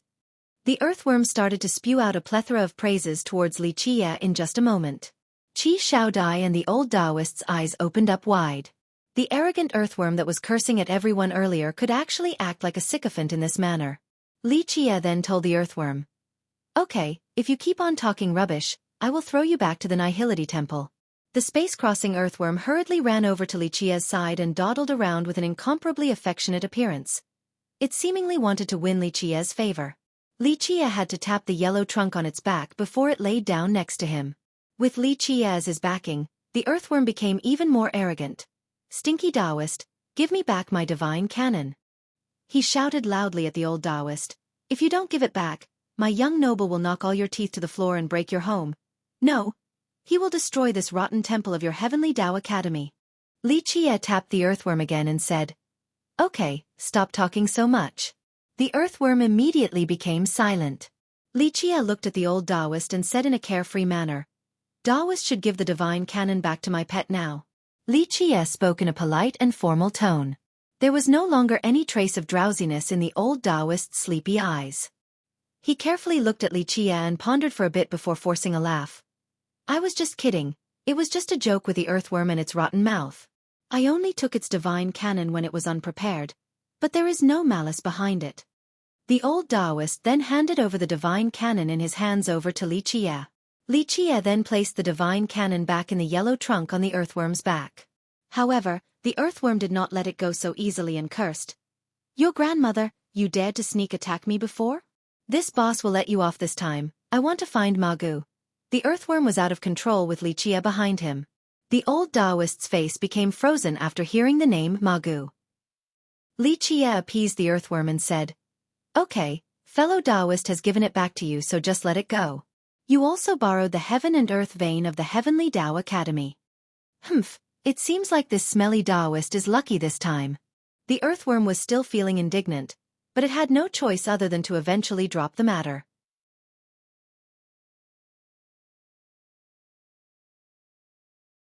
Chapter 286. Old Taoist, good. We should go, the matter here is now over. The worm happily followed behind Li Qia. Meanwhile, Qi Xiaodai was still quite confused. This thing was too strange. An abusive talking worm. "Tao brother, please wait." The old Taoist quickly called Li Qia back as he was leaving. "This old Taoist has a few hometown cuisines. Would Tao brother like to try some of them?" Li Qia turned around and nodded his head at the old Taoist. "Fine, one meal." Then he entered the Tao shrine again. The old Taoist was ecstatic and rushed back to the Tao shrine like a tornado. Banging sounds came from the kitchen and in just a flash, the old Taoist carried out a tray filled with food. Azure phoenix liver, sky leaf grass, icy turtle, flood dragon fish eyes, summit bamboo shoot. The worm looked at all the dishes and shouted, "Smelly Taoist, because of this meal, this boss will not linger on the matter of you stealing my divine cannon." Finished speaking, a series of chewing noises appeared as it quickly devoured the delicious dishes. The old Taoist was also a food lover. After seeing the worm eating like a storm, he quickly screamed out and competed for the food. "Leave some for me." Qi Xiaodai was dumbfounded, not because of the two competing for the food, but she was surprised at the dishes on the table. She didn't dare to believe that such a meal would appear in a broken Tao shrine. She only knew 2 or 3 dishes from this meal. She had only eaten azure phoenix liver and summit bamboo shoot once. Her royal father would have to personally hunt for them in order for them to eat these 2 things. They were delicacies in this world and were quite useful for cultivators. Mortals would not be able to eat them. Try it. Don't ever miss a good opportunity. Compared to the old Taoist and the worm with their ugly table manners, Li Qia was quite nonchalant. He only tasted 1 or 2 things. Qi Xiaodai calmed down and joined in the battle without any reservation. It would be fortunate just to see such a great meal. The delicious meal was annihilated in the blink of an eye. The old Taoist and the worm were burping non-stop while Qi Xiaodai also had her fill. Even as the princess of a country, this was the best meal she ever had in her entire lifetime. She felt her body floating as her pores were opening with mist coming out. Only Li Qia was carefree as he only had a few bites. The old Taoist quickly brought out a bottle of fine wine and poured it for Li Qia. He then said, "Tao brother should try it. This is a special brew of the Heavenly Tao Academy. Saint Seeping Spring Wine. Good wine." Li Qia drank a cup and praised. The world has this rumor which stated that Wang Yuan loved wine, but who knew that he was also adept at brewing good wines? Tao brother is truly someone who knows their stuff. Wonderful. The old Taoist immediately exclaimed, "This wine was brewed by our ancestor, second sage, and there aren't a lot left back at the academy." The old Taoist really cherished this wine and couldn't bear to drink it, but he poured a full cup for Li Qia. Qi Shaodai was quite moved. Wang Yuan was once an invincible paragon. Extremely amazing. Who would have thought that this was his personal brew? Its origin was too great. Humph. What is so great about Saint Seeping Spring wine? This smelly Taoist has not seen the best wine in this world. Back at the Divine Dynasty, Li Qie then interrupted him from speaking too much by tapping the yellow trunk on its back. You ate enough, now shut up. The worm immediately shut its mouth and didn't dare to say anything else. Li Qie continuously sipped several cups and said, Extremely good. I am done drinking. Say what you want to say. The old Taoist laughed, haha, and rubbed his hands together. Then he asked, Where is Tao brother from, and what is your title? Li Qie glanced at him and smilingly shook his head. Fellow Taoist is mistaken. I am only a no-name junior from the Cleansing Incense ancient sect. I'm only an ordinary disciple named Li Qie. The worm arrogantly spoke.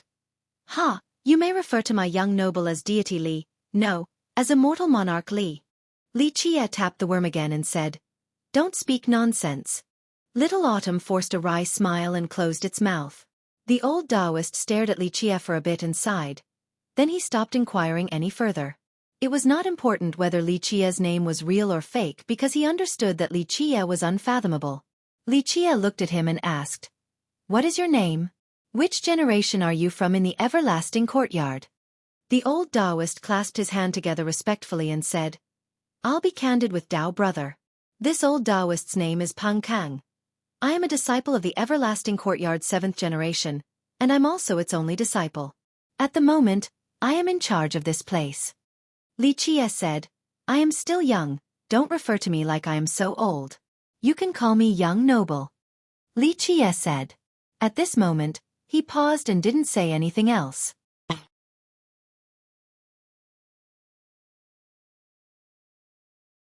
Chapter 287. Ancient Secret. After old Taoist Pang sat down, Li Qie said, I had several wishes when I came to this place, and now there is only one left. I want to hear about the Void Gate. The old Taoist became serious after hearing about the Void Gate. He shook his head and said, I am not sure. My junior brother sent news some time ago that recently, the earth vein fluctuated violently and the gate might open once more. However, as for the exact date, my junior brothers are still calculating. Li Qie gently sighed in response. The Void Gate has always been a mystery. Who in this world was the most knowledgeable about the Void Gate? Outside of the deceased myriad images true God, there was only Li Qie left. At that time, Little Autumn was still ignorant. Old Taoist Pang opened his mouth. Ancestor Second Sage had gone inside to research, but unfortunately, he couldn't find the real door, or maybe there was never a real door in the first place. Little Autumn shook its head and said, The Void Gate exists for sure, but it is hard to tell where it is running off to. However, your Heavenly Tao Academy has a leftover door, and it is the best clue to finding the Void Gate. As for my instincts, I can't tell whether the gate will appear in this generation or not. Li Qie was not anxious and said, We'll deal with it when the time comes. I'm not leaving this place for now, and I'm staying at the Ancestral Divine Temple. If your academy has any specific information, let me know. The old Taoist personally sent Li Qie off all the way down the mountain before going back. After leaving the everlasting courtyard, Qi Shaodai curiously asked, What is the Void Gate? Li Qie glanced at her and answered, One of the 9 grand heavenly treasures, the Void Gate. Qi Shaodai exclaimed, One of the 9 grand heavenly treasures. There were many strange things that happened today, but nothing was more shocking than this. She continued after being in a long daze. The 9 grand heavenly treasures and the 9 grand heavenly scriptures, aren't these the items from the legends? They don't actually exist in this world, right? Little Autumn said right away. Little girl, you can just follow my young noble.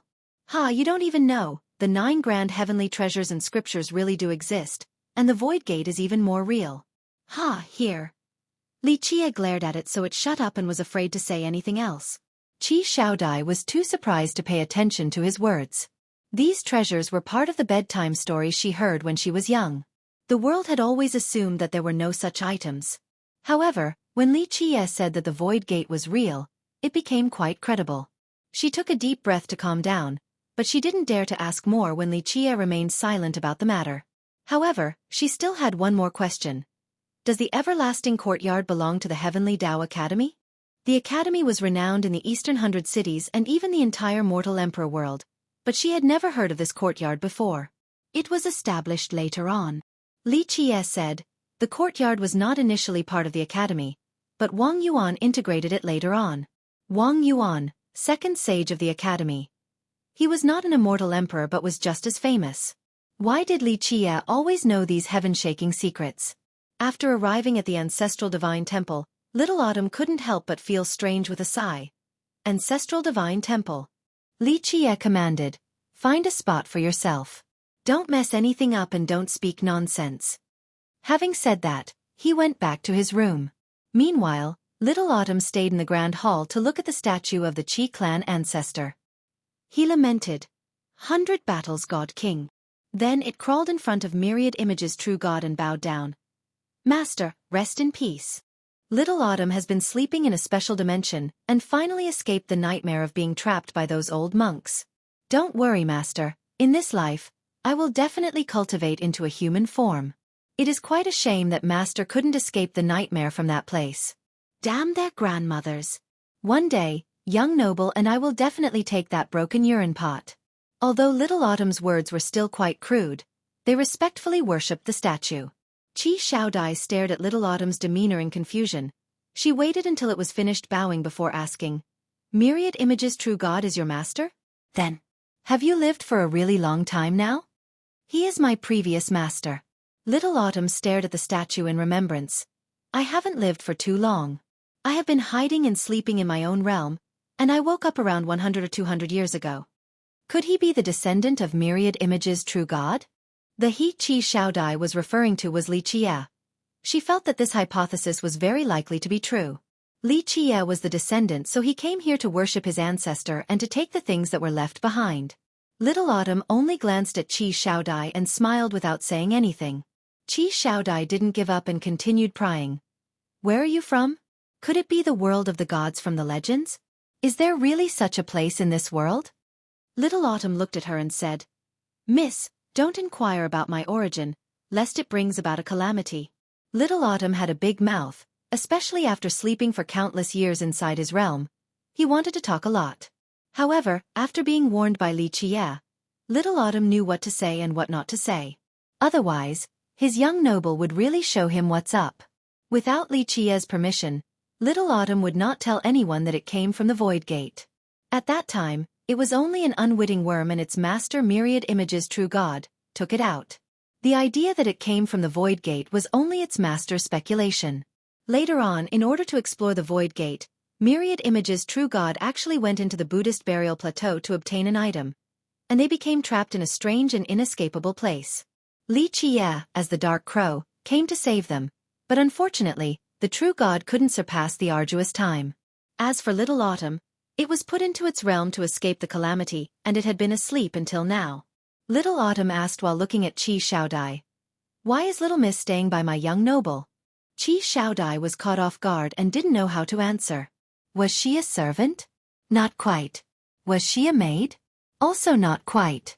The truth was, Li Qie never mentioned anything about accepting her as a maid, and she was only a temporarily attendant at best. Little Miss needs to have sincerity and good faith. Only then will you have a good opportunity. Little Autumn gave her some advice. Geniuses are nothing, and heaven's proud daughters are also nothing. To my young noble, even fairies are nothing. I see that you are a type of princess or saintess, right? To my young noble, this status is not worth a single coin. Think about it well. In the past, Little Autumn didn't follow Li Qie for too long before Li Qie went into hibernation.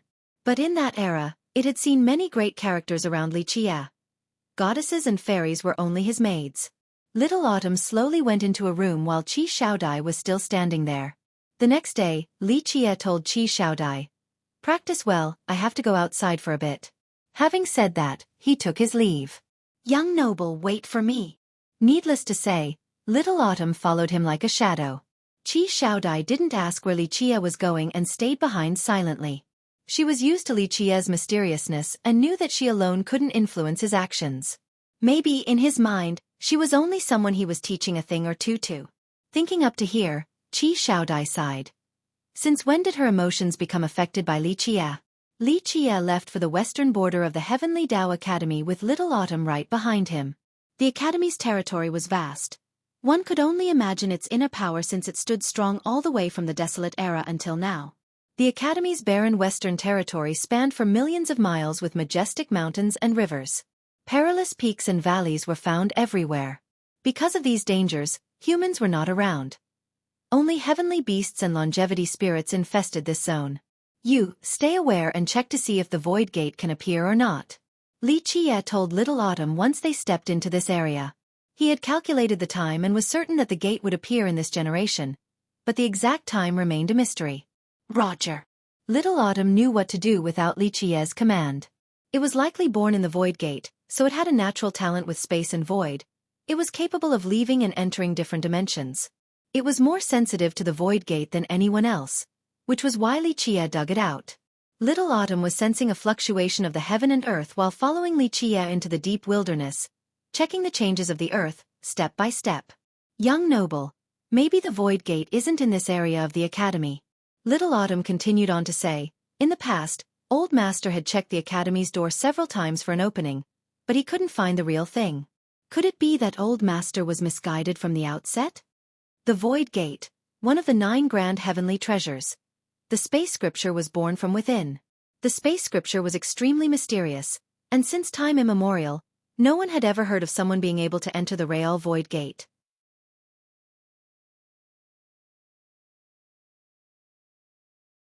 Chapter 288.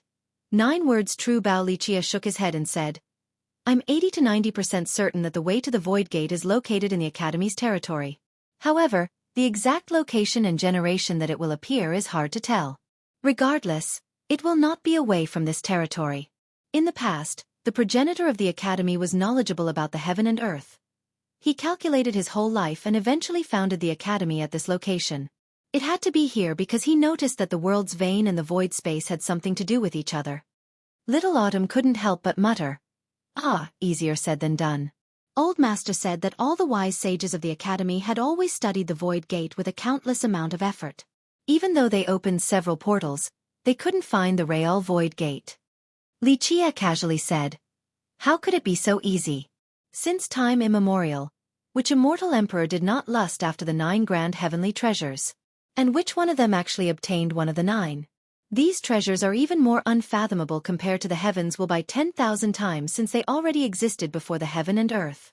Grasping even one of them is an extremely difficult thing. Little Autumn couldn't help but say, they're grandmothers. If we have the space scripture it would be so much easier. Those old monks back at the Nihility Temple are quite difficult to deal with. Li Qie narrowed his eyes and replied, wait until the Buddhist gate is opened at the Buddhist burial plateau.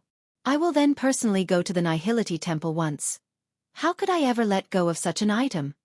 Little Autumn became frightened. Young noble, this is not a trivial matter. Last time, young noble almost faced great dangers. Even true gods would have no path of return once they go to that ghastly place. Little Autumn was shivering in fear when it talked about the Buddhist burial plateau and the Nihility Temple. His old master, Myriad Image's true god, was heaven-defyingly invincible. He was a true god yet he still met dangers in the end. Li Qie had to exert all of his efforts just to save both of them at that place. But even Li Qie himself almost got sucked in. Li Qie squinted his eyes and continued on. Don't worry, this time I will have a formal Tao discussion with those old monks. It will be a straight and direct path. I will not use any other means. Tao discussion? Little Autumn's expression changed as he spoke. Even immortal emperors could not argue successfully against those old monks. Legend has it that only immortal Emperor Fei Yong managed to win a debate. That's right. Li Qie nodded his head. Immortal Emperor Fei Yong was capable of spewing lotus flowers from his mouth, and he managed to trick a Buddhist stone statue out of that place. This old man was really great with many tricks and schemes. Later on, Immortal Emperor Hao Hai wanted to bet for the pot, but he wasn't able to win and had to forcefully leave with his invincible aura. From then on, he never dared to set foot inside the Buddhist burial plateau again. Immortal Emperor Hao Hai was too careless. Who would dare to gamble for that pot? Anyone who does so will surely meet a tragic end. Damn their grandmothers, I wish I could break that damned pot. But this is an impossible thing to do. Little Autumn felt fear in his heart when talking about this pot. Li Qie softly sighed and said, "That broken pot was already taken by Di Shi, so future generations would have a hard time gambling for it. Even an immortal emperor would not be able to win this bet. However, there is still a chance to beat those old monks.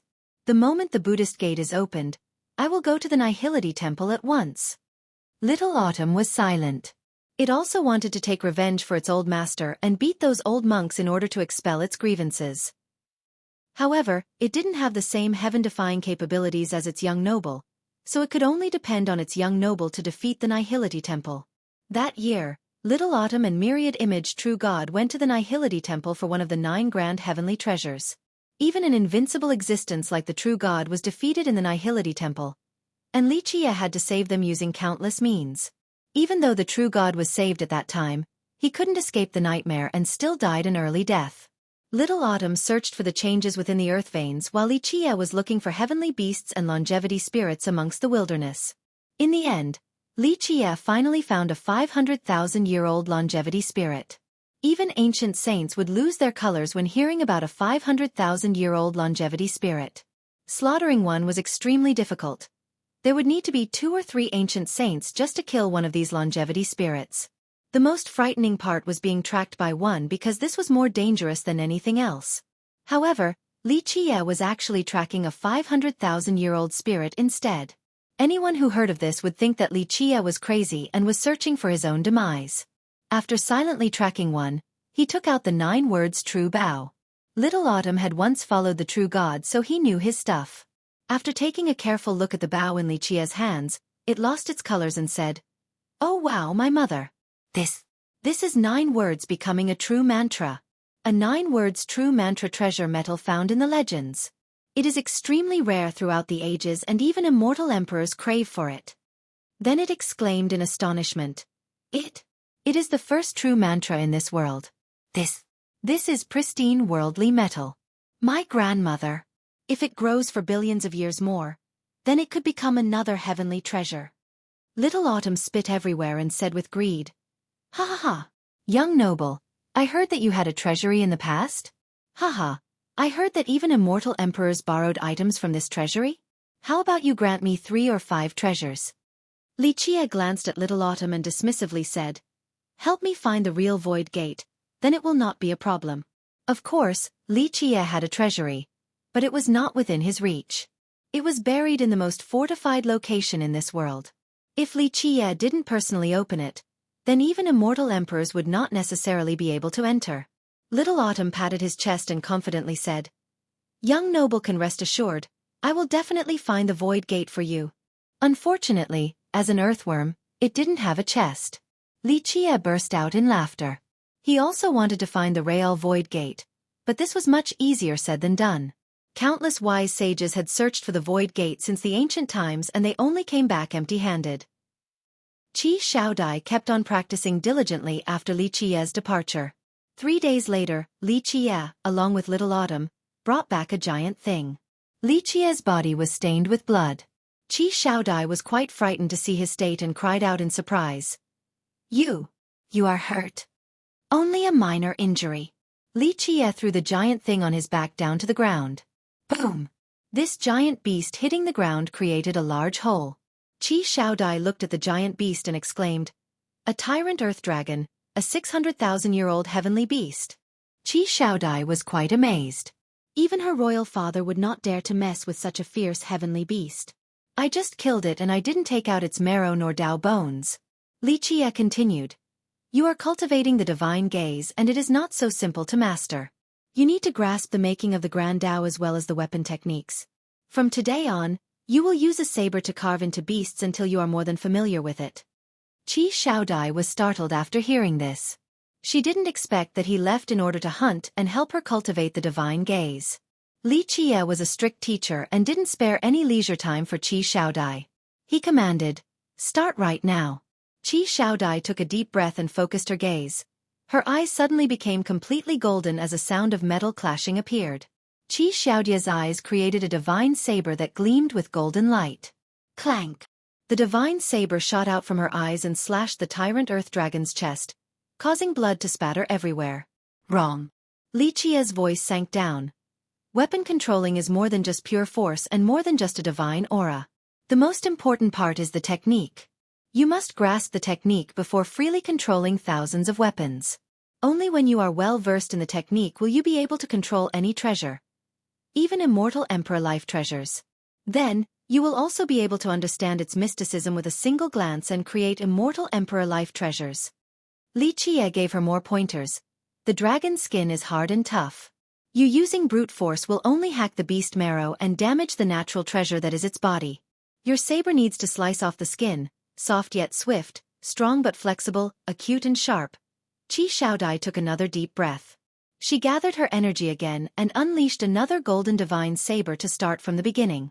With Li Qie's instructions, she slowly dissected the dragon's stomach step by step. Finally, she was able to dismember the entire dragon and separate its parts. After finishing, she took a sigh of relief and sat straight down, not caring about her appearance as a lady. This type of weapon controlling to Qi Shaodai was more draining than a fierce battle against someone else. Very mediocre. Li Qie glanced at her and shook his head. Your ancestor's weapon controlling skill was arguably at the peak. It reached the highest level.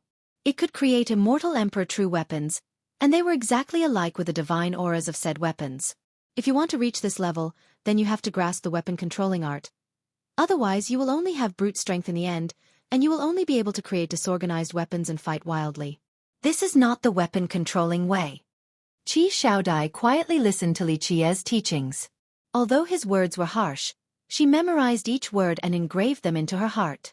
While Qi Shaodai was devilishly practicing the divine gaze, Li Qie would go to the mountain every couple of days to capture longevity spirits and heavenly beasts so that she could learn her weapon controlling art. Qi Shaodai practiced diligently and considered each word and phrase of Li Qie as gold and jade.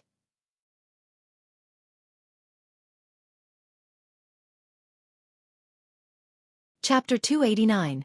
The storm began while Li Qie and Qi Shaodai were training in the ancestral divine temple. There was a piece of news that reached the eastern 100 cities. The Heavenly Tao Academy had opened its gates to accept students everywhere. This news caused the entire region to clamor as countless people were debating about this matter in astonishment. One cultivator said, "The last time the academy accepted students was 1,000 years ago. That time, the academy was only accepting vagabond cultivators or young cultivators without any section." Many great sects and countries in the eastern 100 cities quickly heard this news. This time, the academy was accepting students from all the sects and countries in this world, no matter the size nor heritage.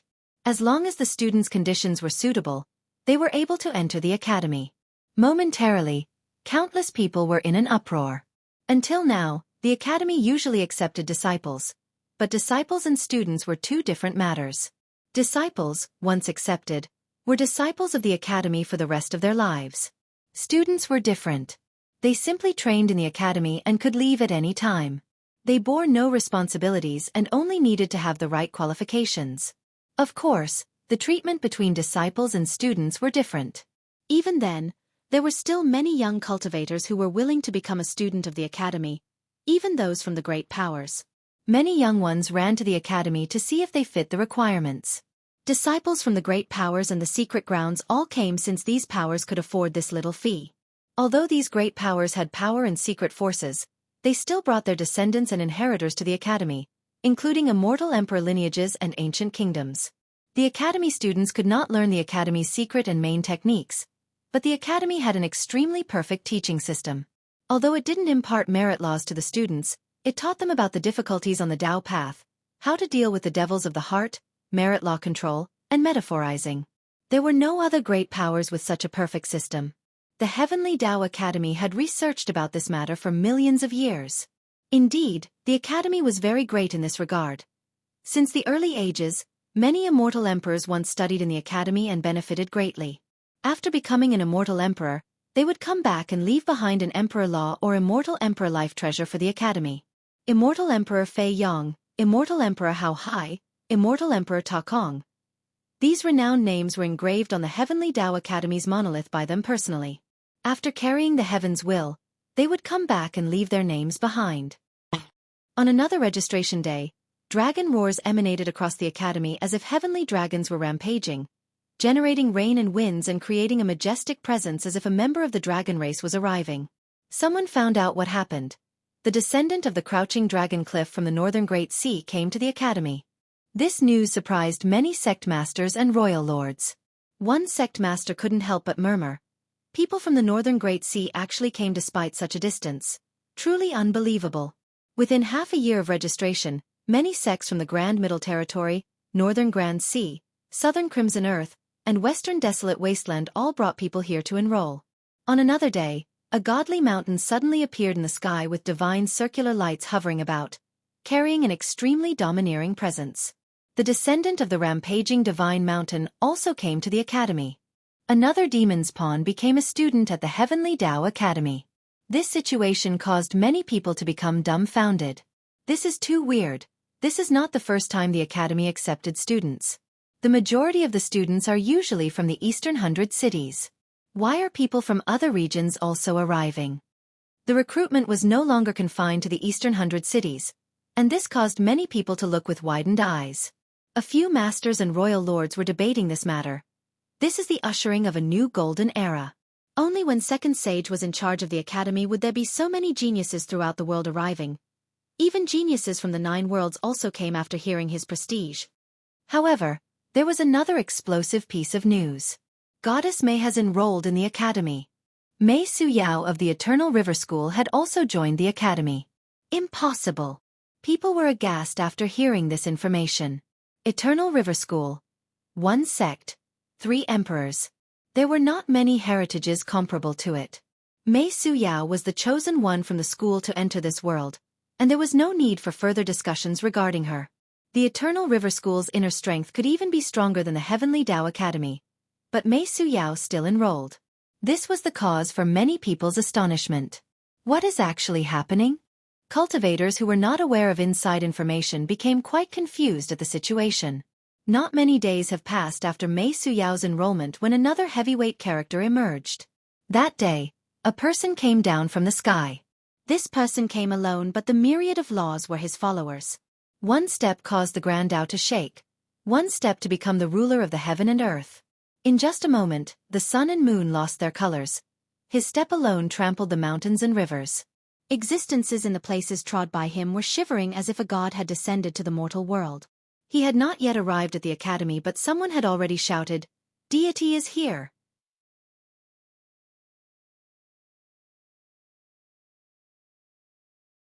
Chapter 290.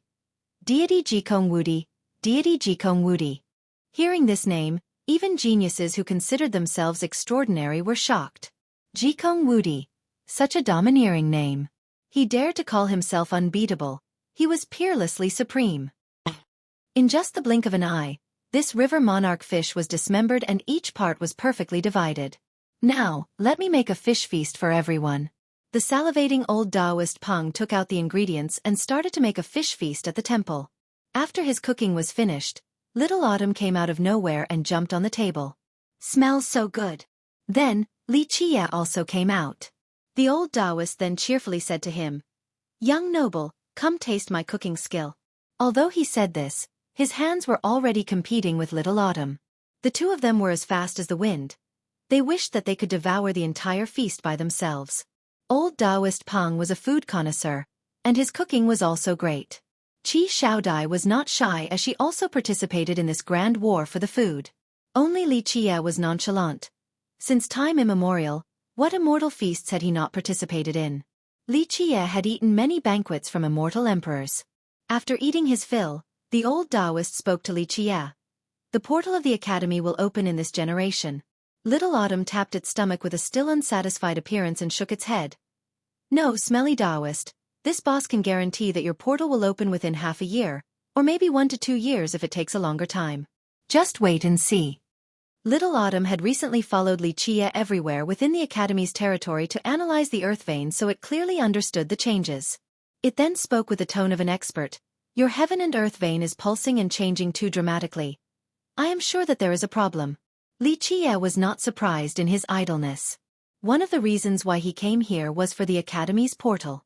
He wanted to look for the void gate once more. Li Qie glanced at the old Taoist and asked, "Is the Heavenly Tao Academy recruiting students again?" Li Qie had heard some news after traveling around the academy's territory. Old Taoist Peng smiled and said, "Yes, it is quite an unfortunate matter. Paper cannot wrap fire, so the truth will come out. The portal has opened several times before, and those Undyings had always been watching closely. Thus, we might as well let their juniors come in." Li Qie leisurely said, "The Heavenly Tao Academy has never been afraid of anyone." "That is true. My old little brothers crawling out from their coffins could indeed suppress anyone with bad intentions." Old Taoist Peng smilingly continued, "We'll just let them deal with this matter." Li Qie looked straight at the old Taoist and asked, "Then what is your academy afraid of?" The old Taoist's heart sank and said, "This." He knew that he couldn't fool Li Qie. He withdrew his carefree look and took a deep breath before saying in a grave tone, "This has something to do with our academy's divine beast protector." "Right." Li Qie nodded his head and said, "Your divine beast protector is very old, and it would have become dust if it wasn't for the heaven and earth vein. Could it be that it will finally rest in peace and return to the earth in this generation?"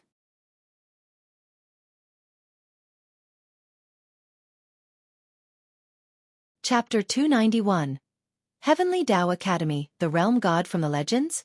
Qi Xiaodai, who was standing to the side, had been listening to the conversation and couldn't help but exclaim. She had heard of a few legends regarding the Academy's divine beast protector. It had always been mysterious. Rumor has it that it had lived for a very long time, but the world had not seen the divine beast protector for tens of millions of years. Some people even speculated that there was no such existence and it was only a rumor deliberately spread by the Academy. Yes, the Realm God. When talking about the divine beast protector of the Academy, even the casual old Taoist Peng became serious. "My old little brother said that the Realm God has recently become unstable." Li Qie gently shook his head and said, "Your Heavenly Tao Academy has opened several portals, and the Realm God should have left already. It has stayed in this world for too long when it should have returned to ashes.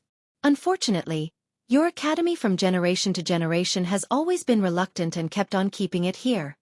Little Autumn couldn't help but admire as it spoke with grandiloquence. "Realm God, I have heard of this tale already. Oh grandmother, hee, in the future, I want to be such a character. One thought to open a myriad of domains. One thought to become the heavenly world. No, I want to surpass it, hee, to become a real spatial god. Just wait, in the future, I will be an immortal emperor of space." Li Qie squinted at him and said, "Someone like you who only eats and sleeps will become an immortal emperor? What will you do to realize this grand dream? If you want to become an immortal emperor, then first refine your own realm. When your realm can't even turn into a world, do not talk about becoming an immortal emperor.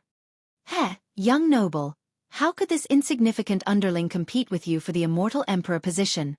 Becoming a true god is enough for me. There is no need to be an immortal emperor. Young noble is the real chosen one. If you can't become an immortal emperor, then no one else in the world is qualified to become one." Little Autumn became scared by Li Qie's glance, so he immediately replied with flattery.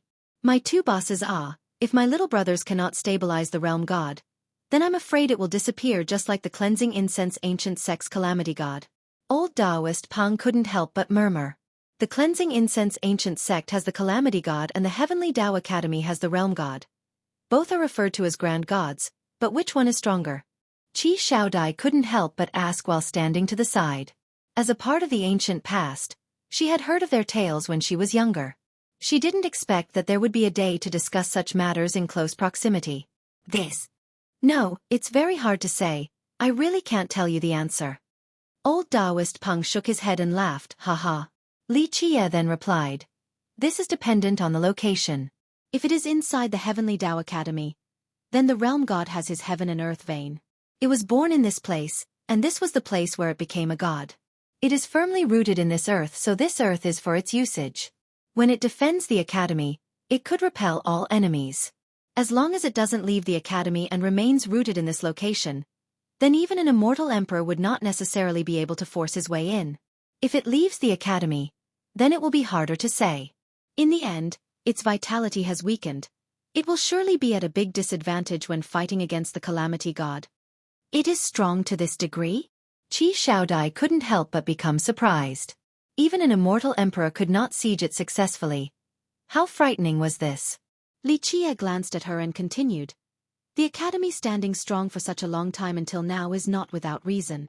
Not to mention, the realm god's origin is heaven-frightening. It is not something that you can imagine. Unfortunately, it is affected by the academy. Its success is because of the academy, but its defeat will also be because of the academy. If it left the academy at a young age, then it surely would have carried the heaven's will to become a great immortal emperor. The realm god stayed in the academy at a young age, and all the elders exerted all of their efforts to groom it so it considered the academy as its home. It is understandable that it didn't want to leave. Old Taoist Peng smilingly said. Li Qiye glared at him and said, "It is your academy that does not want it to leave." For millions of years, it blocked so many difficult tribulations for the Heavenly Tao Academy. Even though the academy has made great contributions to the human race, one cannot deny the merits of the realm god. That is of course true. Old Taoist Peng wryly smiled and said, "In the end, what belongs to the earth will return to the earth. The realm god has lived for long enough and it will one day leave. No one is immortal in this world. The same goes for immortal emperors and undying existences." Li Qiye slowly said. After hearing this, Old Taoist Peng became dejected as he gently sighed. He understood this rationality, but the elders of the academy also understood. They only wanted to keep the realm god in the past and they expended a countless amount of blood and sweat to prolong its lifespan. But no matter what, it will leave one day.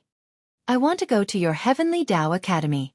In the end, Li Qiye said, your heaven and earth vein has recently been fluctuating too violently. This is very strange, and it is difficult to tell where the portal will open this time, so I have to go and see for myself. I need to see your ancestral ground that is channeling the heaven and earth vein to clearly understand this new strange development. Good, Old Taoist Peng hurriedly said. I will tell my old little brothers to arrange it for you. He was very willing to see Li Qiye enter the academy since Li Qiye was unfathomable. Maybe he will grant the academy a new opportunity. No. Li Qiye pondered for a moment and said, we'll do it like this. I will just enter the Grand Era Hall. Do you want to let the progenitor know? Old Taoist Peng couldn't help but ask. In fact, he wanted to know Li Qiye's identity and why Li Qiye knew their progenitor. Unless Li Qiye was a descendant of their progenitor's old acquaintance, this would be an impossible matter. No. Li Qiye shook his head and declined. There is no need to alarm others. I simply want to see the situation of the heaven and earth vein. Having said this, his heart couldn't help but lament with a soft sigh. Meeting the progenitor? They might as well not meet. At the moment, he didn't want to see Ma Gu. It was too long ago. Matters of the past have been covered with a layer of dust, so why the need to see each other again? Old Taoist Peng didn't force the matter. He nodded his head and said, then I will let little Lu arrange it for you. This brat is our Heavenly Tao Academy's most excellent young prodigy. This brat's nature and temperament are quite excellent and he's absolutely worthy of being groomed. At this point, he inadvertently or purposefully looked at Qi Xiaodai, who was standing a bit to the side. Li Qiye smiled and didn't say anything about this implication. He then told Qi Xiaodai, clean up a bit. Tomorrow, we will go to the Heavenly Tao Academy. On the second day, Li Qiye left the temple with Little Autumn and Qi Xiaodai. Although the old Taoist didn't leave the everlasting courtyard, he arranged everything for Li Qiye's entrance to the academy. But before their departure, Qi Xiaodai didn't want to leave this old temple. She stared at the statue of her ancestor. There were too many unknown secrets in this temple, and she hadn't figured all of them out. To her, the time spent in this temple had changed her greatly, including her attitude and knowledge. One could say that this temple opened a new door for her and exposed her to the real Grand Tao. Before this event, she was an arrogant canary, the princess of the lion's roar country. No matter how modest she portrayed herself, deep in her bones remained an innate arrogance from being a golden daughter. But at this moment of departure, she was only a devout cultivator who managed to constrain her pride within. She was someone who was willing to stay next to Li Qiye with sincerity. Before, she only glanced at a tiny corner of the Grand Tao, but after following Li Qiye, she finally saw the Grand Tao and embarked on the journey towards the supreme path. Come, you can come back whenever you want later. Li Qiye glanced and said towards Qi Xiaodai, who was unwilling to depart. She took a deep breath and bowed down to her ancestor before leaving with Li Qiye. Heavenly Tao Academy, an ancient and towering heritage. The human race's oldest heritage. People said that the Grand Tao of the human race had two origins. One was the War God Temple and the other was the Heavenly Tao Academy. Its origin was ancient to the point of being untraceable. One could only understand the Academy's majesty when standing in front of its doors. Countless divine mountains and giant palaces were present.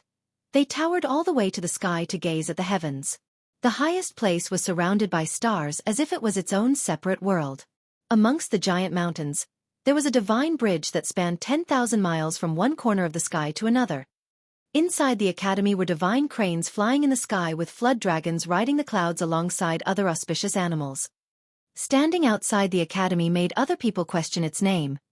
How could this just be an academy? It was more like its own separate world.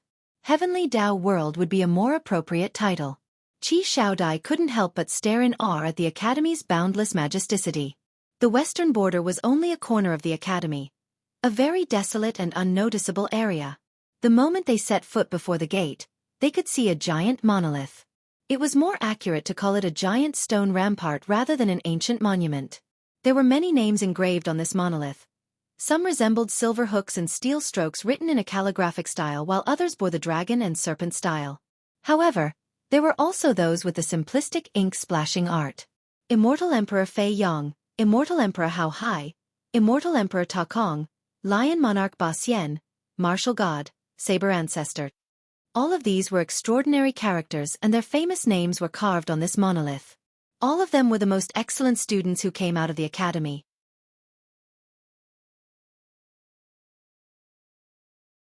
Chapter 292. Lu Yi. When standing in front of this monolith and seeing the name Lion Monarch Ba Xian, Qi Xiaodai couldn't help but become emotional and proud. This was her grandfather's ancestor. Not only did he study at the academy, but he also swept through the 8 Decelaces.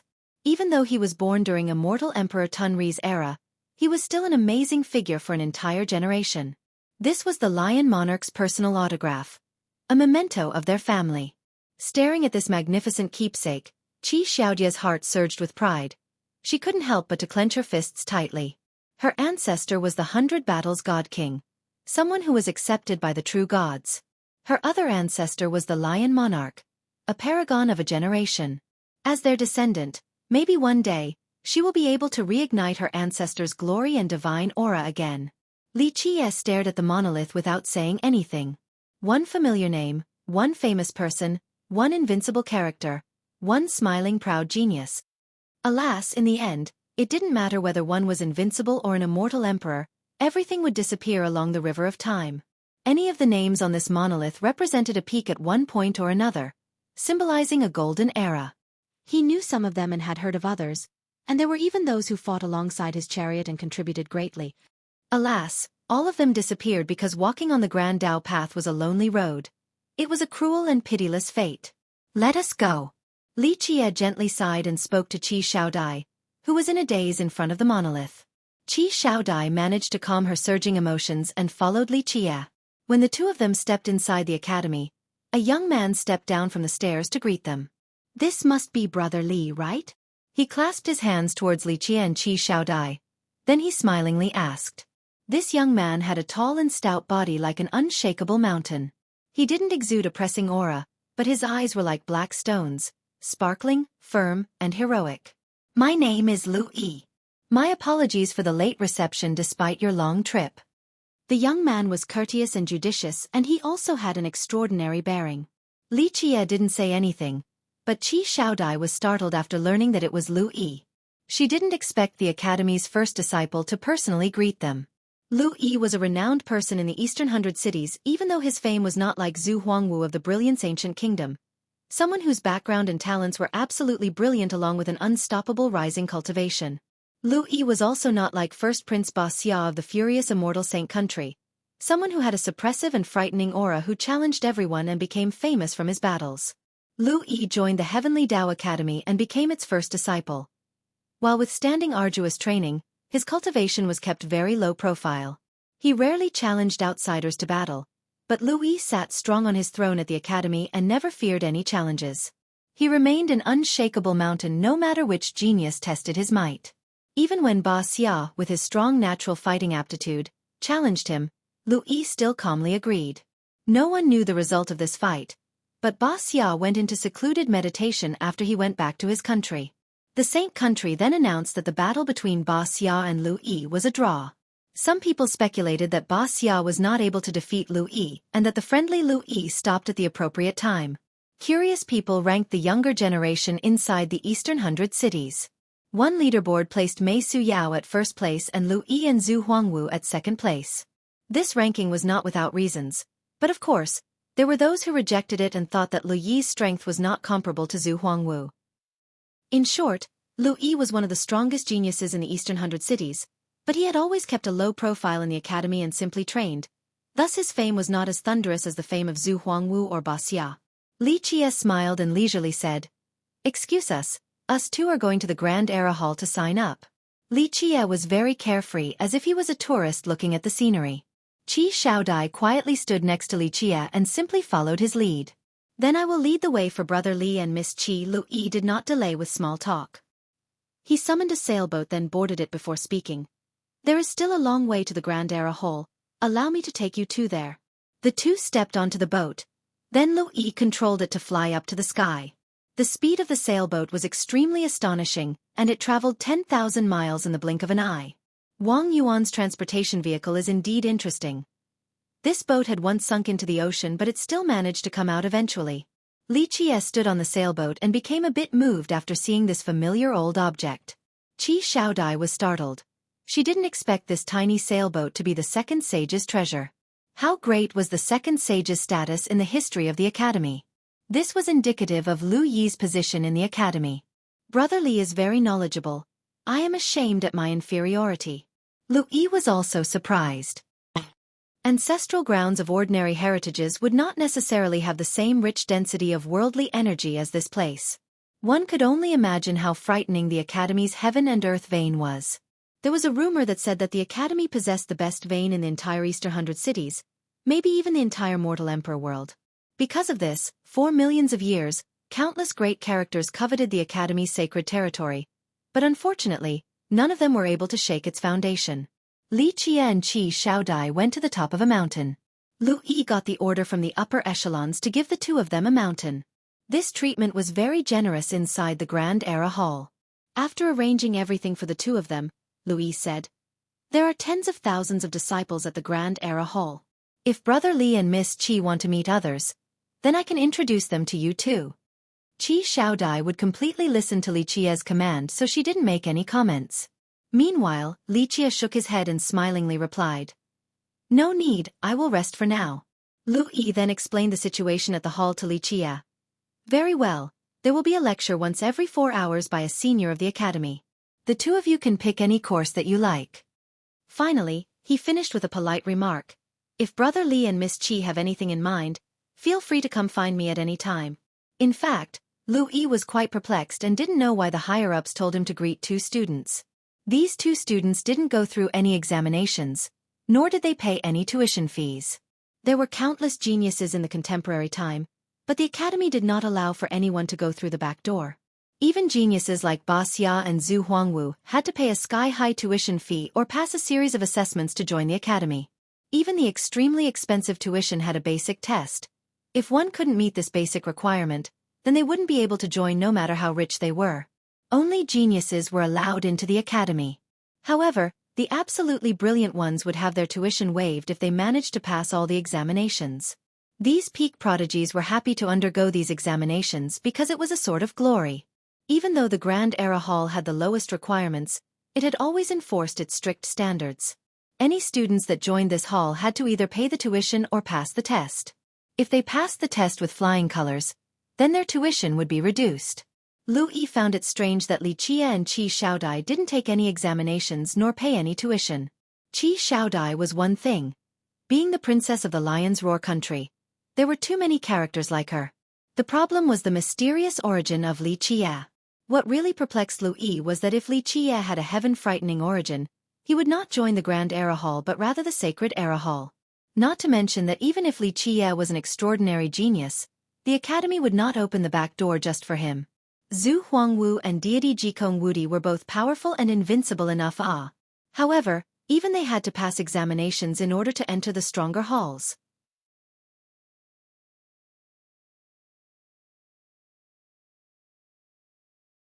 Chapter 293. Magu geniuses were worthless to the Heavenly Tao Academy. For ages, numerous geniuses studied at the academy, including immortal emperors. What were the contemporary geniuses worth? The issue was that even deity Jikong Wudi was not treated like Li Qie, who was able to enter the back door. An elder or even a supreme elder did not have the power to allow such a privilege. The academy's recruiting program had always been strictly enforced, thus no one could abuse it for personal gain. This was one of the reasons why the academy remained strong until now. In order to join in a manner like Li Qie, at least 2 ancestors must have given permission. However, the ancestors of the academy were all monstrous and they spent their time hibernating without a care for mundane matters. Ordinary matters would not be able to stir them. This meant that the ancestors gave Li Qie permission, and it greatly confused Lu Yi. Li Qie should have chosen the sacred Era Hall, yet he purposely chose the Grand Era Hall. Really strange. After sending Lu Yi away, Qi Xiaodai arranged and cleaned Li Qie's room. She was now doing things that servants were meant to do, things that she never thought she would do in the past. Li Qie and Qi Xiaodai lived alone in a courtyard with a vast space. After serving Li Qie with a bath, Li Qie gave her a glance and said, "You may ask if you have any questions. You have changed recently, so there are some things you may clarify to widen your knowledge." Qi Xiaodai couldn't help but ask, "Who is Magu?"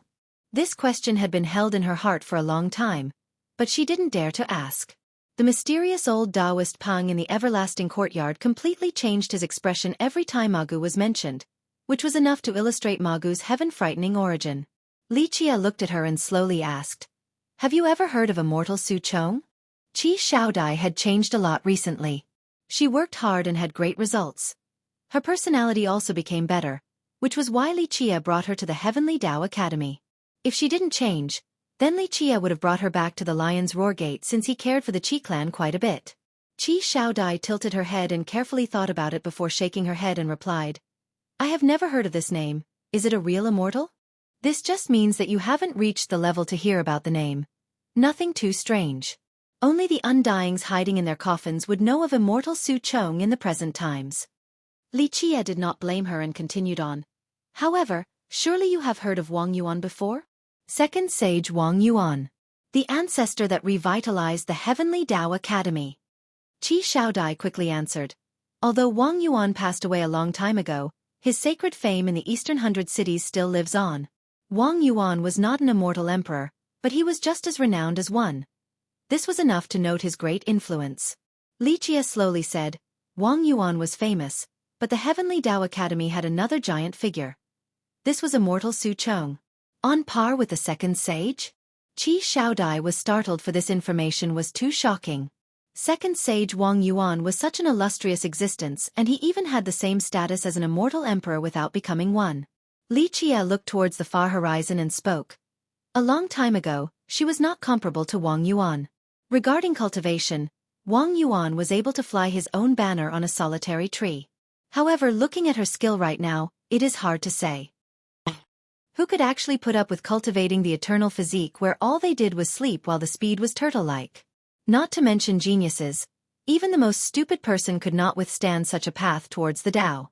To Li Qie, who had lived for countless years and owned the physique scripture, the eternal physique was his biggest failure. He taught many people the eternal physique, but it had ultimately always ended in failure. However, as one of the 12 immortal physiques, the eternal physique was not a useless thing. Legend has it that once it was cultivated to the apex, one could reach immortality. It was hard to tell whether this legend was true or not, but a grand completion eternal physique could live for an extremely long time, and they didn't need to bury oneself like the group of old undyings that must pay a huge price to leave their bloodstones. Eternal physique users could wake up at any time. Li Qie once thought that the eternal physique was not the hardest physique to cultivate in this world and that it was not the most difficult merit law in this world, but it was the technique that could not be completed. Eternal physique. Qi Xiaodai couldn't help but dream about it after hearing Li Qie because she remembered her own grandfather.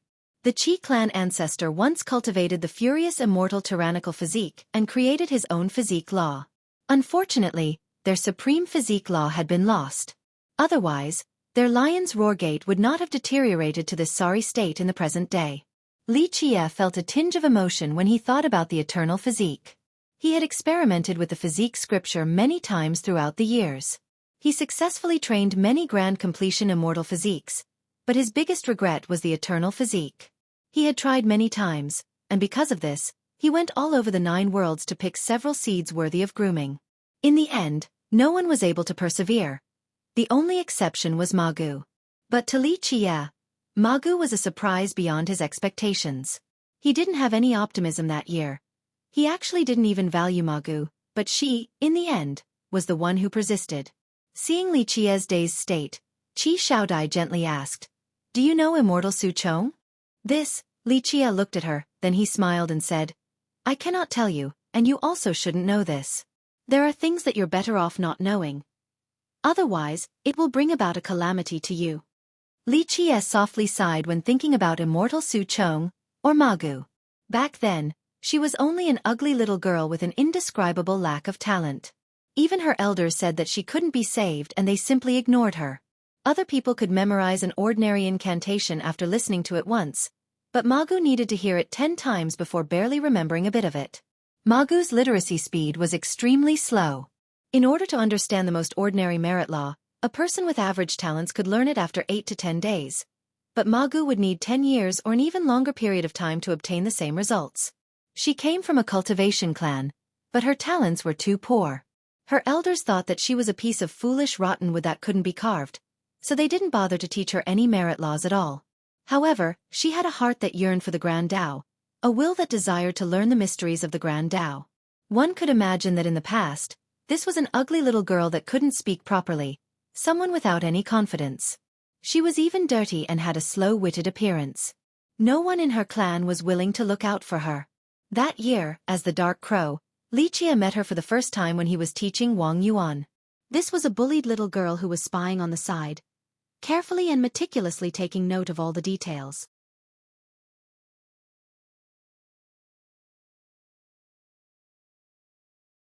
Chapter 294. Eternal Physique. When he saw her for the first time, with his experience after meeting countless people and training many immortal emperors, he shook his head at her talents. Although most of the time he considered a person's talents to be secondary, Magu's talents were beyond curing to the point where any sect's worst disciple would still be far better than Magu. One could even say that there was not much difference between Magu's intelligence and a mentally disabled person, except she was not mentally disabled. It was just that her learning ability was quite indescribably awful. The first time he saw her, Li Qie was moved by her eyes. A pair of eyes that craved for learning. This ugly and dirty little girl resembled a fool, yet her yearning eyes were capable of moving Li Qie, the Dark Crow and teacher of immortal emperors. At that time, he suddenly had an impulse to teach the Eternal Physique starting incantation to her. This was only the simplest and most basic incantation, but it took several days of repeating before she could memorize it. She was the stupidest person Li Qie had ever met, but he kept on teaching her for no other reason other than being touched by her eyes. After teaching her the basic incantations, he didn't impart anything else upon her because even if he tried, she wouldn't have been able to memorize it. Li Qie very quickly forgot about this matter. Many years later, Li Qie went back to the same place. Wang Yuan, who was once a kid, had become someone whose might trampled the 9 worlds and loomed above all beings. He transformed from a child into an invincible old expert. At that time, Li Qie met Magu again. The unfathomable thing was that Magu was still learning the same incantations that Li Qie had taught her before, but she was still only at the Palace Foundation realm. Palace Foundation was the lowest realm for all cultivators. Logically speaking, Magu shouldn't have been able to live for this long. After meeting her again, Li Qie knew that she had stepped into the door of the Eternal Physique. But even then, one shouldn't have been able to live so long with these qualifications, not to mention Magu, who had only just entered the path. Li Qie knew that Magu had always stayed at this place for countless years with only one thing on her mind: practicing the few incantations that he taught her. After countless springs and falls throughout the years, Magu repeated these incantations till perfection and reached the peak, allowing her to sense the supreme universal laws of the Eternal Physique. Even after numerous years of experimentation to train a grand completion Eternal Saint Physique to see if one could achieve eternal life after cultivating this technique to its maximum potential, Li Qie had always failed. After he saw Magu again and witnessed the incredible miracle, Li Qie found some hope in his heart again. Li Qie told Wang Yuan to take care of Magu as he taught her the supreme Eternal Physique law. One should know that Li Qie had always been extremely demanding and had a rigorous selection before giving anyone a supreme immortal physique law. No matter who it was, they were required to pledge the most stringent vow before being granted the physique laws. This was the reason why his physique laws had never been passed down to outsiders. The ones that were chosen were always reliable, or they wouldn't have been picked in the first place. Ma Gu was the only exception. Thus he imparted the eternal physique to her while Wang Yuan made her a disciple of the Heavenly Tao Academy. Since then on, the academy had one more location, the everlasting courtyard. From that point on, Li Qie always came back every generation and taught Ma Gu another section of the supreme physique law all the way until she learned the entire and complete law. Ma Gu cultivated very slowly, but she always persevered on with her sincere and unchanging heart that yearned for the Tao. Her cultivation gradually became stronger and her intelligence also rose. The eternal physique changed her body, bones and muscles, and her talents. Due to her miracle, Li Qie had done something without precedent. He allowed her to pass down the eternal physique law to one disciple per generation. This was the reason why the everlasting courtyard only had one disciple. Li Qie smilingly responded. Mei Su Yao belongs to the group of genius cultivators. She spoke correctly regarding the profundity of the Grand Tao, but it is not fitting for everyone.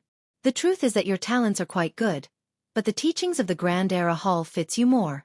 Any genius would be a bit arrogant. Thus you need some time to sharpen away this edge by using the simple Grand Tao teachings from the hall. Like Mei Su Yao, her Tao lectures are without flaws, but they also lack a certain sense of depth. Remember the solitary path of the Tao. Only with a firm foundation will you be able to achieve great benefits beyond your imagination. Qi Shaodai took note of each and every one of Li Qie's words and engraved them into her heart as if they were made of gold and jade. The Grand Era Hall was the hall that accepted the most students in the Heavenly Tao Academy. This was not taking into account the disciples of the academy because the inner hall only took in disciples and not students. The main halls that accepted students in the academy consisted of 5 great halls: Grand Era Hall, Idol Era Hall, Zenith Era Hall, Sacred Era Hall, and Emperor Era Hall. The Grand Era Hall had the lowest requirements. For the many disciples from small sects or even vagrant cultivators, as long as they worked hard, the chance of them joining the Grand Era Hall was quite large.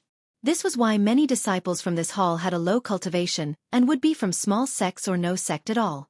Even though it boasted the lowest standard requirements, second sage Wang Yuan came from this place and he was the pride and epitomized the academy. The Idol Era Hall was the most complex with dragons mixing with the serpents. There was no need to announce one's identity and background in this hall.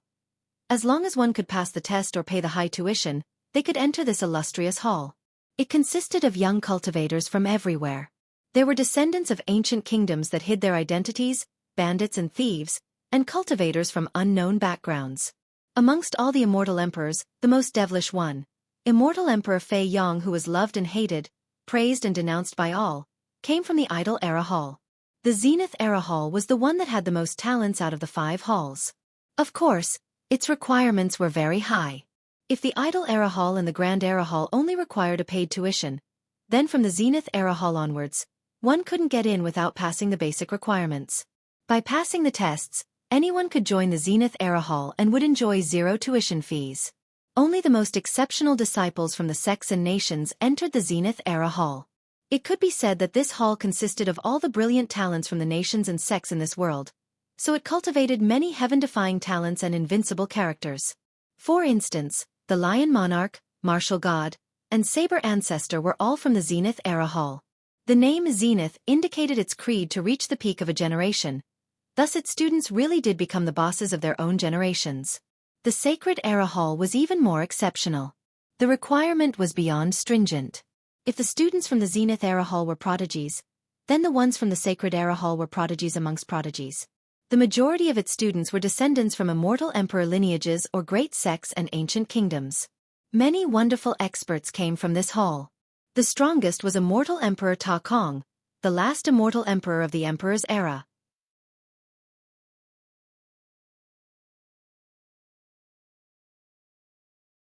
Chapter 295. As many beauties as there are clouds, the Emperor Era Hall was the most mysterious hall in the Heavenly Tao Academy. Those who could enter were few and far between, and sometimes the Emperor Era Hall did not accept anyone because no one was able to pass the examination. If students from the Sacred Era Hall were prodigies amongst prodigies, then the students from the Emperor Era Hall were one-of-kind geniuses. Only 1 or 2 people would be accepted into the Emperor-era hall at a given time. And there were many generations when this hall was empty without any students. Despite the lack of students, the hall did not relax its strict standards even if this meant that it could not recruit any new students. However, those who came out of the Emperor-era hall were indeed great. Even if they weren't immortal emperors, they were still high above the 9 heavens and resounded with great prestige during their generation. The most amazing person to come out of the Emperor-era hall had to be immortal Emperor Hao Hai, who established the 1000 Emperor Gate, one of the strongest heritages since the start of time. 1 gate, for emperors, and it was even 4 emperors in a row across 4 generations. This was an unprecedented miracle since the eons. During that era, the 1000 Emperor Gate was referred to as the #1 sect in all the 9 worlds. Because there was a big difference with their student recruiting policies, people called them the 3 top halls and 2 bottom halls. The 3 top halls were referring to the Emperor-era hall, Sacred-era hall, and Zenith-era hall, while the 2 bottom halls were the Grand-era hall and Idle-era hall. Qi Xiaodai joining the Grand-era hall was not a secret, and a wave rushed throughout the hall after its students found out. Li Qi's secret identity did not attract any attention, but Qi Xiaodai, on the other hand, was noticed by many students. Even though the Lion's Roar Gate called itself a minor sect and a minor country, this was all relative. If one were to compare it to the Brilliance Ancient Kingdom and the Furious Immortal Saint Country, then it was indeed true that the Lion's Roar Gate was not formidable. In fact, the Lion's Roar Gate's strength made it amongst the first-rate sects and was a bit stronger than second-rate sections. They had a few enlightened beings and ancient saints. Such forces were enough to wipe out any small sects, including the Cleansing Incense Ancient Sect. In the eyes of minor sects, the Lion's Roar Gate was a monster. To many disciples from these sects and vagrant cultivators, Qi Xiaodai, the princess of the Lion's Roar Gate, was a great character. Not to mention that Qi Xiaodai was really a talented person since she already became a royal noble. She was many times stronger than the majority of the young disciples from the Brilliance Ancient Kingdom and Saint Country. Calling her a genius was not enough to indicate her worth. Qi Xiaodai joining the Grand-era hall caused quite a stir, with many students gossiping about it. Princess Qi came to the Grand-era hall. A big-mouthed student said after hearing the news. The first reaction to such a statement was skepticism. One of them said, "Impossible. The Lion's Roar Gate is a grand sect and Princess Qi is its strongest genius. How could she possibly join the Grand-era hall? Not to mention, the gate is rich enough to pay the tuition for the Zenith-era hall." "It is the truth." Another student swore. "I saw it with my own eyes." Oldest brother Lu Yi personally led her to the Grand-era hall with another male student. How could this be? Many cultivators, especially those near the Lion's Roar country, felt that this was a strange matter. Qi Xiaodai was quite popular within the Eastern 100 cities. She came from the Lion's Roar Gate, and although it was not an ancient kingdom, she had already reached the royal noble realm. Not to mention that she was also quite beautiful. A charming belle and a genius. In fact, her fame was not necessarily lower than Sima Longyun, but he had the backing of the Saint Country, so many cultivators flattered him instead.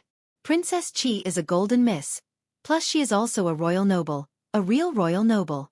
With her strength, she would absolutely not go to the Grand-era hall. She is absolutely capable of going to the Zenith-era hall. A student from the Lion's Roar country couldn't help but speak. That's right. Princess Qi is the #1 genius of the Lion's Roar younger generation. She is our royal canary, so how could she go to the Grand-era hall? Many Lion's Roar students, both males and females, were all proud because of Qi Xiaodai. A student encouraged another female student. "Big sister Lin, you know Princess Qi quite well, right? You can go ask and find out right away." Qi Xiaodai's arrival suddenly became the hottest topic at the Grand-era hall, especially to the male students that came from the Lion's Roar country or neighboring territories. Many young cultivators who had a crush on her were quite excited. One boy excitedly exclaimed as if he wanted to chase after her right away. "The Lion's Roar country's royal canary, our #1 beauty." The next day, Li Qie woke up very early. He took little Autumn on a stroll to check the heaven and earth vein of the academy in order to find out any clues regarding the Void Gate. Clank clack. Li Qie opened the door and wanted to breathe some fresh air. However, before he could do so, there were waves of cheers. "Welcome, Royal Highness Qi." These voices were very pleasant and delicately charming, but these bursts of cheers suddenly stopped. Many pretty pairs of eyes gazed at Li Qie. Inside his yard stood many pretty female students. All of them were around 20 or so years old, young and beautiful. Each of these beauties had their own style and charm. It was such a pleasing image. The welcoming ceremony suddenly stopped as everyone looked at Xueqi, creating an awkward atmosphere. Coming from the Lion's Roar country and its neighbors, these female students planned to have a welcome greeting for Qi Xiaodai in order to give her a pleasant surprise. Who would have thought that the person to come out was not Qi Xiaodai but this unknown fella, Xueqi? At this point, their eyes were all on this little demon. Xueqi calmly and nonchalantly looked at all the pretty girls and smilingly spoke with ease. This is a refreshing morning with a wonderfully cool weather, yet all these misses are enthusiastic like flames. I'm unable to bear such a warm reception. An older student with an intellectual look came out and elegantly said with a hint of anger. Little demon, what did you say? She then glared with her wide eyes at him. Little Autumn stared at all the pretty female students and quickly wormed forward. Wow, so many beauties, these shining white pretty legs make me really want to touch them. In just a second, many screaming sounds rang out one after another. Ah! A worm, so disgusting. The pretty students turned pale and jumped up and back to maintain a distance with Little Autumn. They were afraid of this giant worm crawling up their pretty legs. Little Autumn suffered quite a blow and said, "A's, a group of little ladies without any knowledge." It rocked back and forth and proudly declared, "This boss is a natural-born divine earthworm. Touching you is your greatest fortune." Having said that, it then crawled back next to Xueqi. Another angry female student coquettishly protested, "Damn earthworm, do you want a beating?" In a short period of time, pleasant voices like golden orioles filled the air. "Your Royal Highness Qi." At this time, Qi Xiaodai came out. She had been training inside but was attracted by the commotion. She was quite surprised to see so many female students. Some were familiar, and most of them came from the Lion's Roar gate. She couldn't help but to look at Xueqi, afraid that he would be displeased. In the end, Xueqi had always been inscrutable and kept everyone at a distance. Xueqi noticed this inquiring gaze from Qi Xiaodai, then he smilingly said, "If you are old friends, then you can talk amongst yourselves. If you have time, then listening to the lectures is also not a bad choice." Having said so, he left with Little Autumn. After he went far away, a female student asked Qi Xiaodai, "Royal Highness Qi, who is that little demon? A disciple from the Lion's Roar gate?" Qi Xiaodai suddenly turned silent and looked at the group of female disciples. She could only wryly smile. Looking at them reminded her of the first time she met Xueqi. She also had the same shallow sight and didn't recognize the immensity of the heaven and earth. Xueqi and Little Autumn went around the vast territory of the Heavenly Tao Academy. It appeared to be a casual stroll, but they were measuring the changes in the veins beneath the academy. The heaven and earth vein below the academy was an amazing grand vein. It could be described as the ancestral vein of the Eastern 100 cities. This vein had a great creation potential with boundless worldly energy. This was one of the reasons for the academy being able to stand tall for so long. The academy's progenitor used a great technique to build the academy on top of this heaven and earth grand vein. After many generations of the academy's great sages struggling, they were able to lock this vein, allowing the academy to always benefit on this land. However, Xueqi understood the academy better than any of its living members, including the reclusive ancestors. Ever since the desolate era until now, Xueqi had come to the academy countless times, especially under Wang Yuan's rule. He knew the academy like his own palm. The academy locked the heaven and earth vein, and Xueqi knew the technique along with the changes inside. There was a distant memory deep in Xueqi's mind. During the ancient Ming era, a dark era, he once led countless wise sages of the human race and borrowed the strength of this vein to repel waves and waves of offensive campaigns.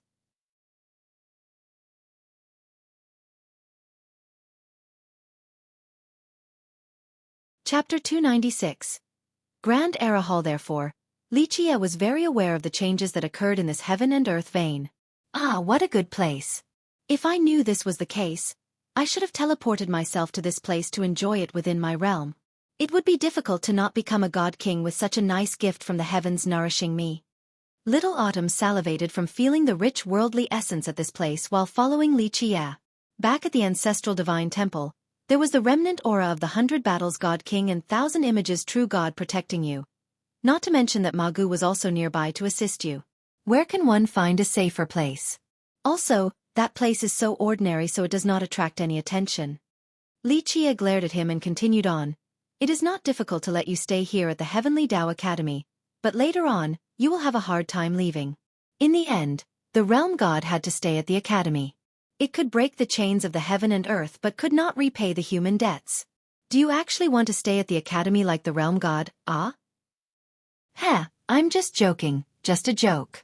Maybe I will actually go crazy by staying at the academy.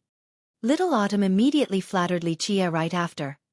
I am your follower and will go wherever you go. When you sweep through this world and dominate the Desolaces, how could I not be there? Lichia glared at Little Autumn again and slowly said, less flattering. Do your best and find the Void Gate for me. I want to see its true face and find out exactly where it leads to. The Void Gate, one of the 9 grand heavenly treasures. There were many myths regarding it, and some people didn't believe in its existence. However, Lichia remained convinced that it was real just like the other 8 treasures. The question was, what was the ultimate meaning of the Void Gate? This was the direction Lichia was researching towards. Rumor has it that the Void Gate connected to the future or the past, or maybe even a 10th world outside of the 9 worlds. No one knew whether this was the truth or not, and the existence of a 10th world was up for debate, just like the Void Gate. Little Autumn patted his chest and said, young noble can rest at ease when I am working. It will absolutely be no problem. Lichia gave him a distrustful look and said, is that so? That year, you screwed up the true god's matter. You were just a spectator, but you also got trapped with the true god himself. Little Autumn felt guilty and wronged. It was not all my fault. I really was careless that year regarding the master's matter, but he was completely cognizant at that time and knew what he was doing. I thought he didn't need me to remind him. One wrong move and all is lost. Lichia couldn't help but say, this is the most frightening thing about the Buddhist burial plateau, an imperceptible influence. Countless invincible existences thought everything was within their control, but in the end, they turned into believers and still actually thought that they were walking on another grand Tao. Little Autumn couldn't help but curse. Motherfucker, it is all because of that urinal pot. Although his words were fierce, he was very frightened because that thing was too scary. The truth is that it had nothing to do with that pot. One thought to become a devil, one thought to ascend to godhood. Everything is in their own hearts. The most regrettable matter is that D sure took the initiative beforehand. If not, then maybe I could have taken that thing out of there. Having said that, Lichia couldn't help but narrow his eyes. The world didn't know that the Buddhist burial plateau had an amazing item coveted by even immortal emperors. Unfortunately, no one was able to take it. Lichia had tried several times in the past to no avail.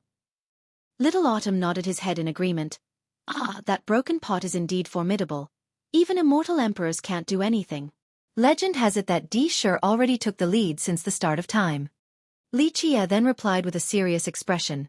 We'll leave the matter of the Buddhist burial plateau to the side. We first have to deal with the Void Gate. As long as we have the Void Gate, once the Buddhist gate is opened, I will have the space scripture. With both the Void Gate and the space scripture, dealing with that pot is only a matter of time. Then, I shall strike the immortal demon grotto again. Young noble can rest assured. I will do my best to help you obtain the Void Gate. Little Autumn excitedly proclaimed. The Void Gate and the space scripture were beyond heaven-defying. One wouldn't be afraid of immortal emperors with their help. Lichia had been measuring the pulse of the academy, and he finally found the entrance after 10 days. He then commanded, you can dive down. Don't be hasty. Use your spatial power to dive down and avoid the grand formation of the academy while sensing to see if there are any clues about the portal. Watch out for the realm god. Dive down while following my instructions and you will be able to avoid the realm god if you don't make any mistakes. At this moment, it is not stable, so it will not have time to worry about too many matters.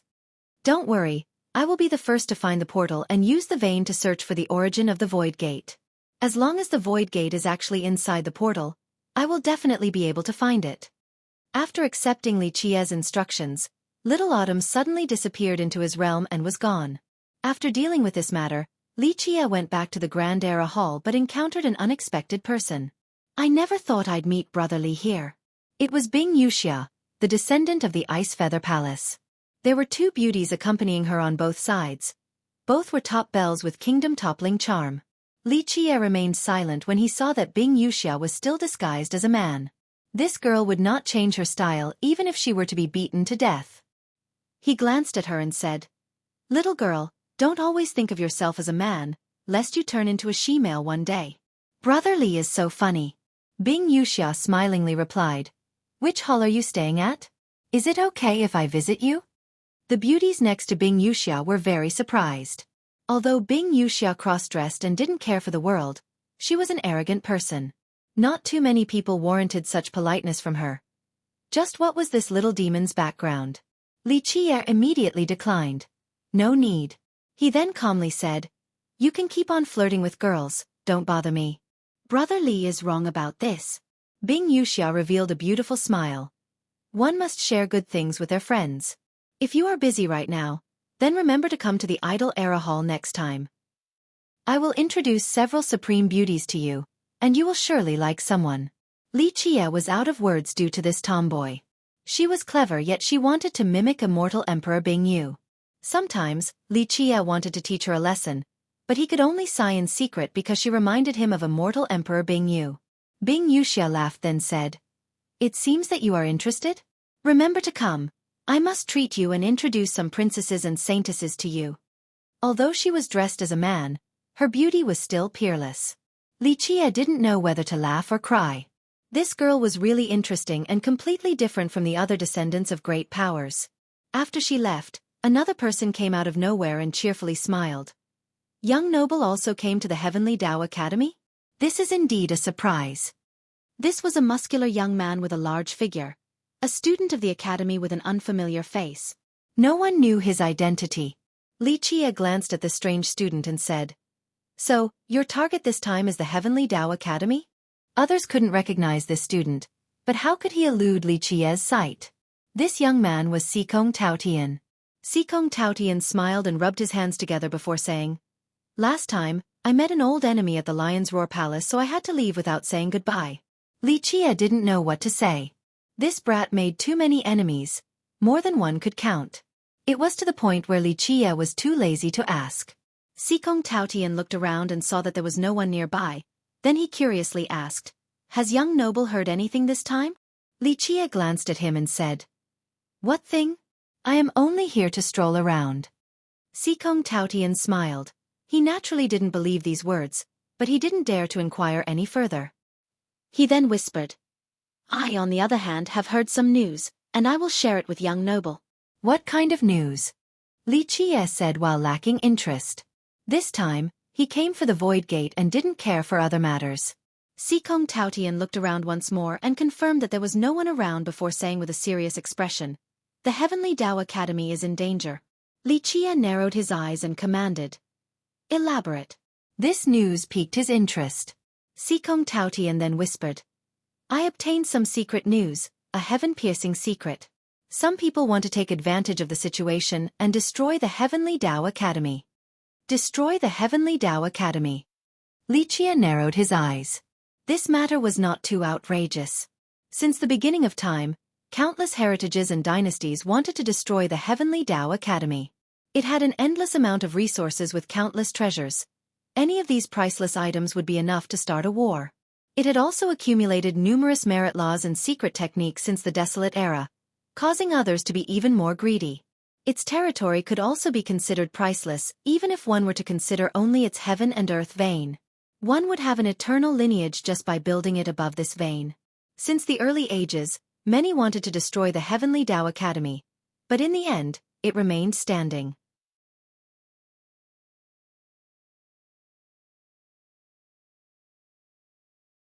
Chapter 297. Heaven-shaking ploy, I understand what you're thinking. Xikong Taotian saw through Li Qie and said in a low voice, If it was any other day, then these people would not dare to attack the academy even if they were 100 times more courageous, but the situation is different right now. Li Qie smiled and asked, Oh? How are things different? Do tell. Xikong Taotian cautiously spoke.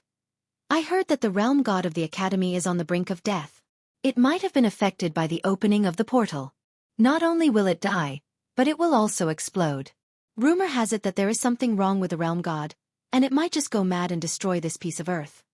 Li Qie smiled cheerfully and added, So this is why some people want to fish in troubled waters? Xikong Taotian replied, Yes. At that time, the academy will have a hard time stabilizing the chaos, and it will be the best opportunity to rob the houses that are on fire. Li Chia glanced at him and said, "Are you talking about yourself, or other people?" Xikong Taotian awkwardly smiled and answered, "How could I be so courageous? Plus, taking advantage of the situation is something only petty thieves do. I heard of a secret message, one that stated that someone wants to seize the entire academy." "Seize the entire academy? This is not an easy matter." Li Chia knew the strength of the academy. Even an ancient kingdom wouldn't necessarily have the same foundation as the academy. Xikong Taotian then whispered, "That's right.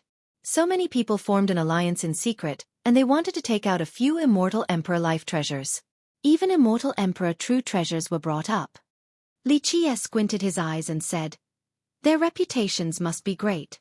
A few lineages can scrape up several immortal emperor life treasures, but there aren't many of them. Gathering true treasures would be even harder." An amazing character came out. I heard that it might be a legendary master convincing other great heritages. A few seclusive undyings might be tempted to come out.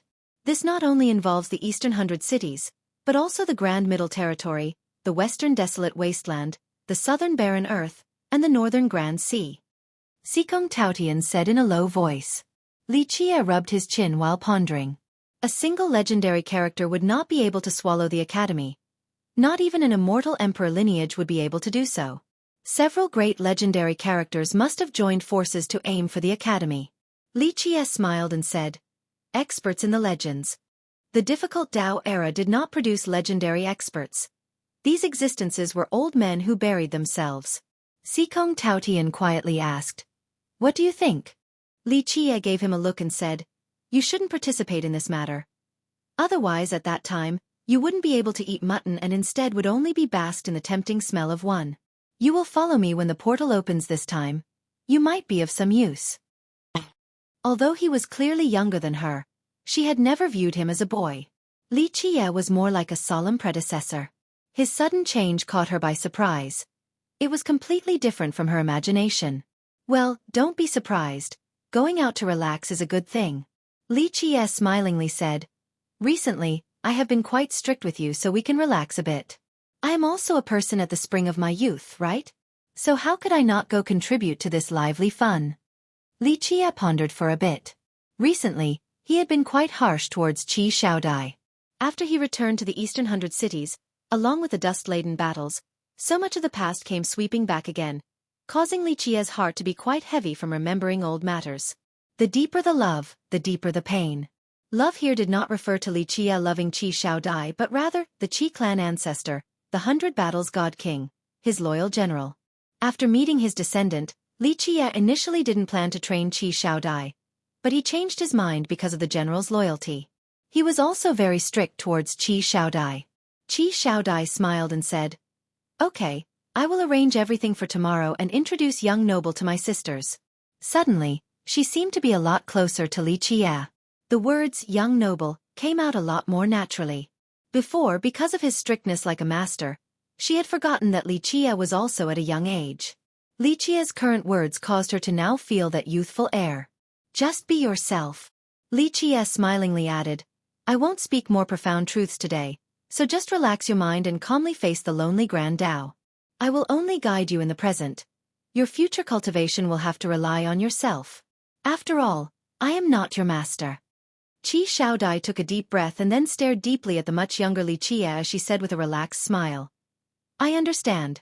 Li Chia smiled and nodded his head without saying anything else. On the next day, Qi Shaodai and her sisters met at a restaurant not far from the Grand Era Hall and reserved an entire floor. Although the Heavenly Tao Academy was called an academy, it was more like a country with a vast territory that contained countless cities. This particular city was very large and bustling. There were a few dozen beauties that planned this feast for Qi Shaodai. Most of them came from the Lion's Roar country or nearby nations. Their backgrounds were quite formidable. They were either princesses or descendants of sections. Their status and cultivation were similar to Qi Xiaodie's. Outside of a few that came from the Zenith Era Hall, all the others were from the Grand Era Hall. In just a short period of time, the party was quite enjoyable as the sweet sounds of the golden ladies resounded. Their playful pouting and conversations along with their good figures and graceful bearing culminated into a scene too much for the eyes to take in. With a group of girls getting together and chattering about various matters with laughter, Li Chia, who was quietly sitting in a corner, couldn't help but smile.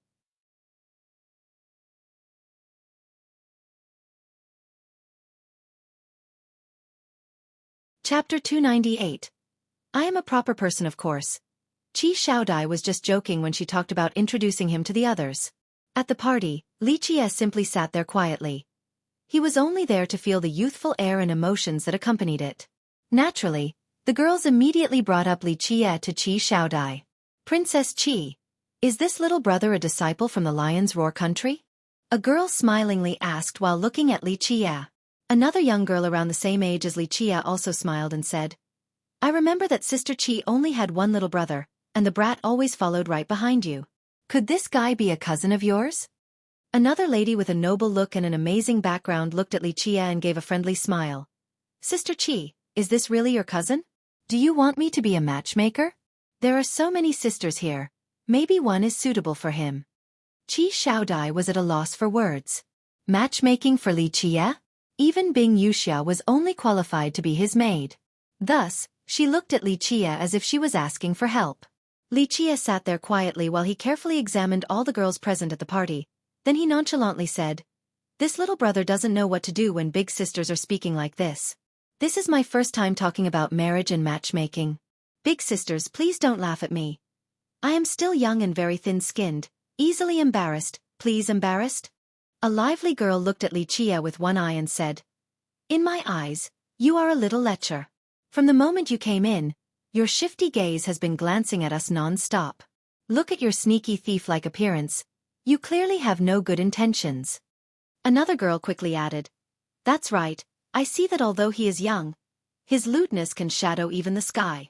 Li Chia was the only male at the party and he was younger than them, so a group of girls gathered together to boldly tease him. Facing the dozens of ladies, Li Chia did not panic. He calmly spoke. These words really do this little brother injustice. Li Chia smiled and said, If I was really so lewd, then if I liked someone, wouldn't I just directly carry her back home? Another girl smiled amusingly. Oh, this little demon sure can retort. Daring to kidnap a girl with just your three-legged cat ability? Watch out or she'll smack and punch your face swollen. This girl coolly said, If you are a student of the Zenith Era Hall, then don't mingle with these dogs and cats. It is shameful to the Zenith Era Hall's reputation. This girl's name was Huang Fu Feng, and she came from the Tiger's Howl School. She was also bestowed the title of princess in the Tiger's Howl country. With a natural king fate, her talents were not bad. Her ancestor was a great demonic golden bird, so she had the very rare Hotian golden bird physique. Huang Fu Feng was already a royal noble. She was not the most excellent genius of the younger generation, but she was still very excellent. You! The neighboring princess became enraged and suddenly stood up, then glared at Huang Fu Feng. The people who followed Huang Fu Feng were all from great powers. A guy coldly warned, Lady Zhu, do not make a mistake. Do you wish to oppose the Tiger's Howl School?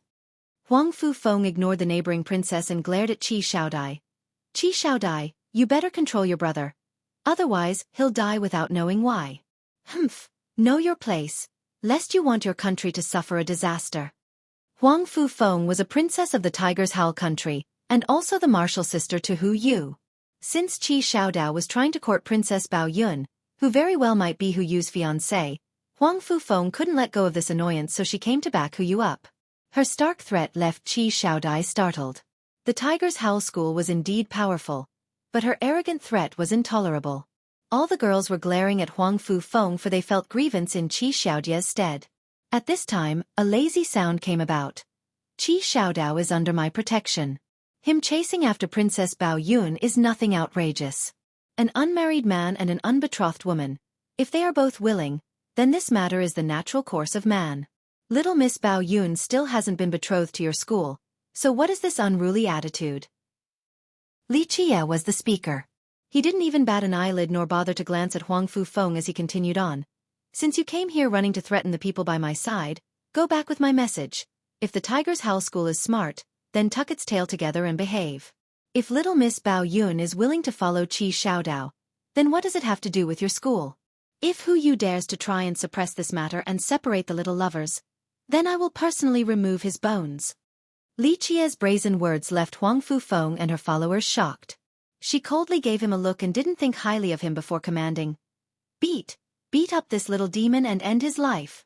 I will personally take care of Qi Shaodai. This thing not knowing life from death. The youngest man standing next to Huang Fufeng suddenly reached out towards Li Qia with his fingers that had an incomparable razor sharpness. Scram! Li Qia immediately stood up with a suppressive swing of his arm. Boom! Before this young man knew what happened, he was already struck flying away by Li Qia's one hand. Li Qia then became as fast as lightning and immediately soared towards Huang Fufeng. She became alarmed and shouted, "Do you want to die?" In the blink of an eye, Huang Fufeng slashed down with her feather saber. It was extremely sharp and even a king physique would not be able to withstand this cut. Pop! Li Qia didn't even lift his gaze towards the cut. His heavily swung his arm forward, and the feather saber immediately shattered while Huang Fufeng was also struck flying away as she spewed out blood.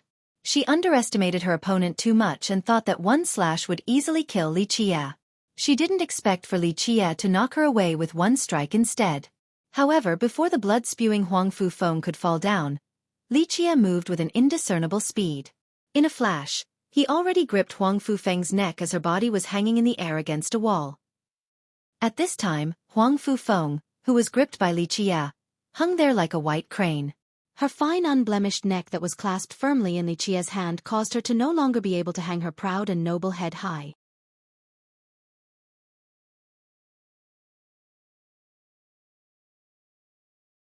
Chapter 299. Beautiful Bing Yuxia, you dare. The men and women who came with Huang Fufeng became frightened and shouted. However, they were afraid of breaking the vase while chasing the rat, so they didn't dare to approach Li Qia since he was grasping Huang Fufeng's neck. Li Qia wouldn't even look at them. He stared straight at Huang Fufeng and calmly said, "You're just a royal noble yet you still dare to act arrogant before me? My hands have been basked in more royal noble blood than the amount of water you have drank. I am a Tiger's Howl princess. If you dare to kill me, then the Tiger's Howl school will never let you off." Li Qia's nonchalant eyes terrified her. It was as if he would kill her as easily as crushing an ant. Such a trivial and insignificant matter. At this time, a crisp and melodious voice appeared. Since when was the Tiger's Howl School in charge of the Eastern 100 cities? A person stood at the stairway with a peerless and elegant appearance in male clothing. Lady Bing. The group that came with Huang Fufeng was startled and they all took a step back. The woman that appeared out of nowhere was Bing Yuxia. She idly stood there and closed her paper fan before stepping closer towards Huang Fufeng. The Tiger's Howl School can scare little children, but if you want to scare Brother Li, you must, at the very least, bring in the soaring immortal sect. Qi Xiaodia's group of sisters were in a daze as they stared at Bing Yuxia. She was the descendant of an immortal emperor lineage, a high above character in the eyes of the smaller sections. Li Qia freely answered her. The soaring immortal sect is also nothing special. Li Qia then listlessly threw Huang Fufeng down like a bag of trash and didn't bother to look at her. Scram. Today, my mood is good so I do not want to kill. If you dare to appear in front of me again, even though I do not like to kill women, I will personally slay you. Huang Fufeng was completely pale as she struggled to claw towards her group to escape. She was too frightened to stay even a second longer. The group of girls was extremely intimidated. Earlier, they were teasing Li Qia and felt that he was a harmless and young little demon. But suddenly, this harmless boy turned into a true powerful expert. A royal noble was like a little chicken in Li Qia's hands, and this reality caused them to lose their minds as they stared at him in a daze. He then looked at the girls and shook his head before saying with exasperation, "Our good time has been ruined by these indescribably vulgar people." The girls regained their wits. They looked at Li Qia then glanced at each other without saying anything. "Oh, you didn't want me to introduce you to anyone? So it is because Brother Li has this interest of wanting to build a harem by yourself?" Bing Yuxia looked at all the girls sitting down then smilingly said with the look of a playful young master, "Brother Li, as people say, although fine wines are great, one shouldn't drink excessively. You alone taking care of so many girls, can you actually handle it?" Bah! Li Qia suddenly slapped Bing Yuxia's voluptuous buttocks. His sudden attack startled her. She jumped and pulled away instantly to form some distance. "What are you doing?" Meanwhile, all the girls here were speechless. This was the descendant of the Ice Feather Palace. At this moment, She was one of the strongest young geniuses in the Eastern 100 cities, yet Li Qie dared to assault her savory behind. He dared to treat her frivolously. This was unbelievable. Li Qie leisurely glanced at her and unhurriedly said, "An improper girl acting like a boy all day long. Watch out or I will take off your clothes one day." "You dare!" Bing Yuxia arched her chest with both hands on her waist, resulting in an intimidating stance as she stared straight at Li Qie. Li Qie could only smile and shake his head before speaking to the girls. "Big sisters can keep playing, this little brother will take my leave." Then, he turned away and departed. He got out to the door and spoke without turning back. "Come, or do you want to stay?" Li Qie was speaking to Bing Yuxia, of course. Bing Yuxia smiled and gallantly spread her paper fan just like an elegant young master. She clasped her hands together to say goodbye to the ladies and cheerfully smirked. "Ladies, I will take my leave first." Having said that, she nimbly floated away.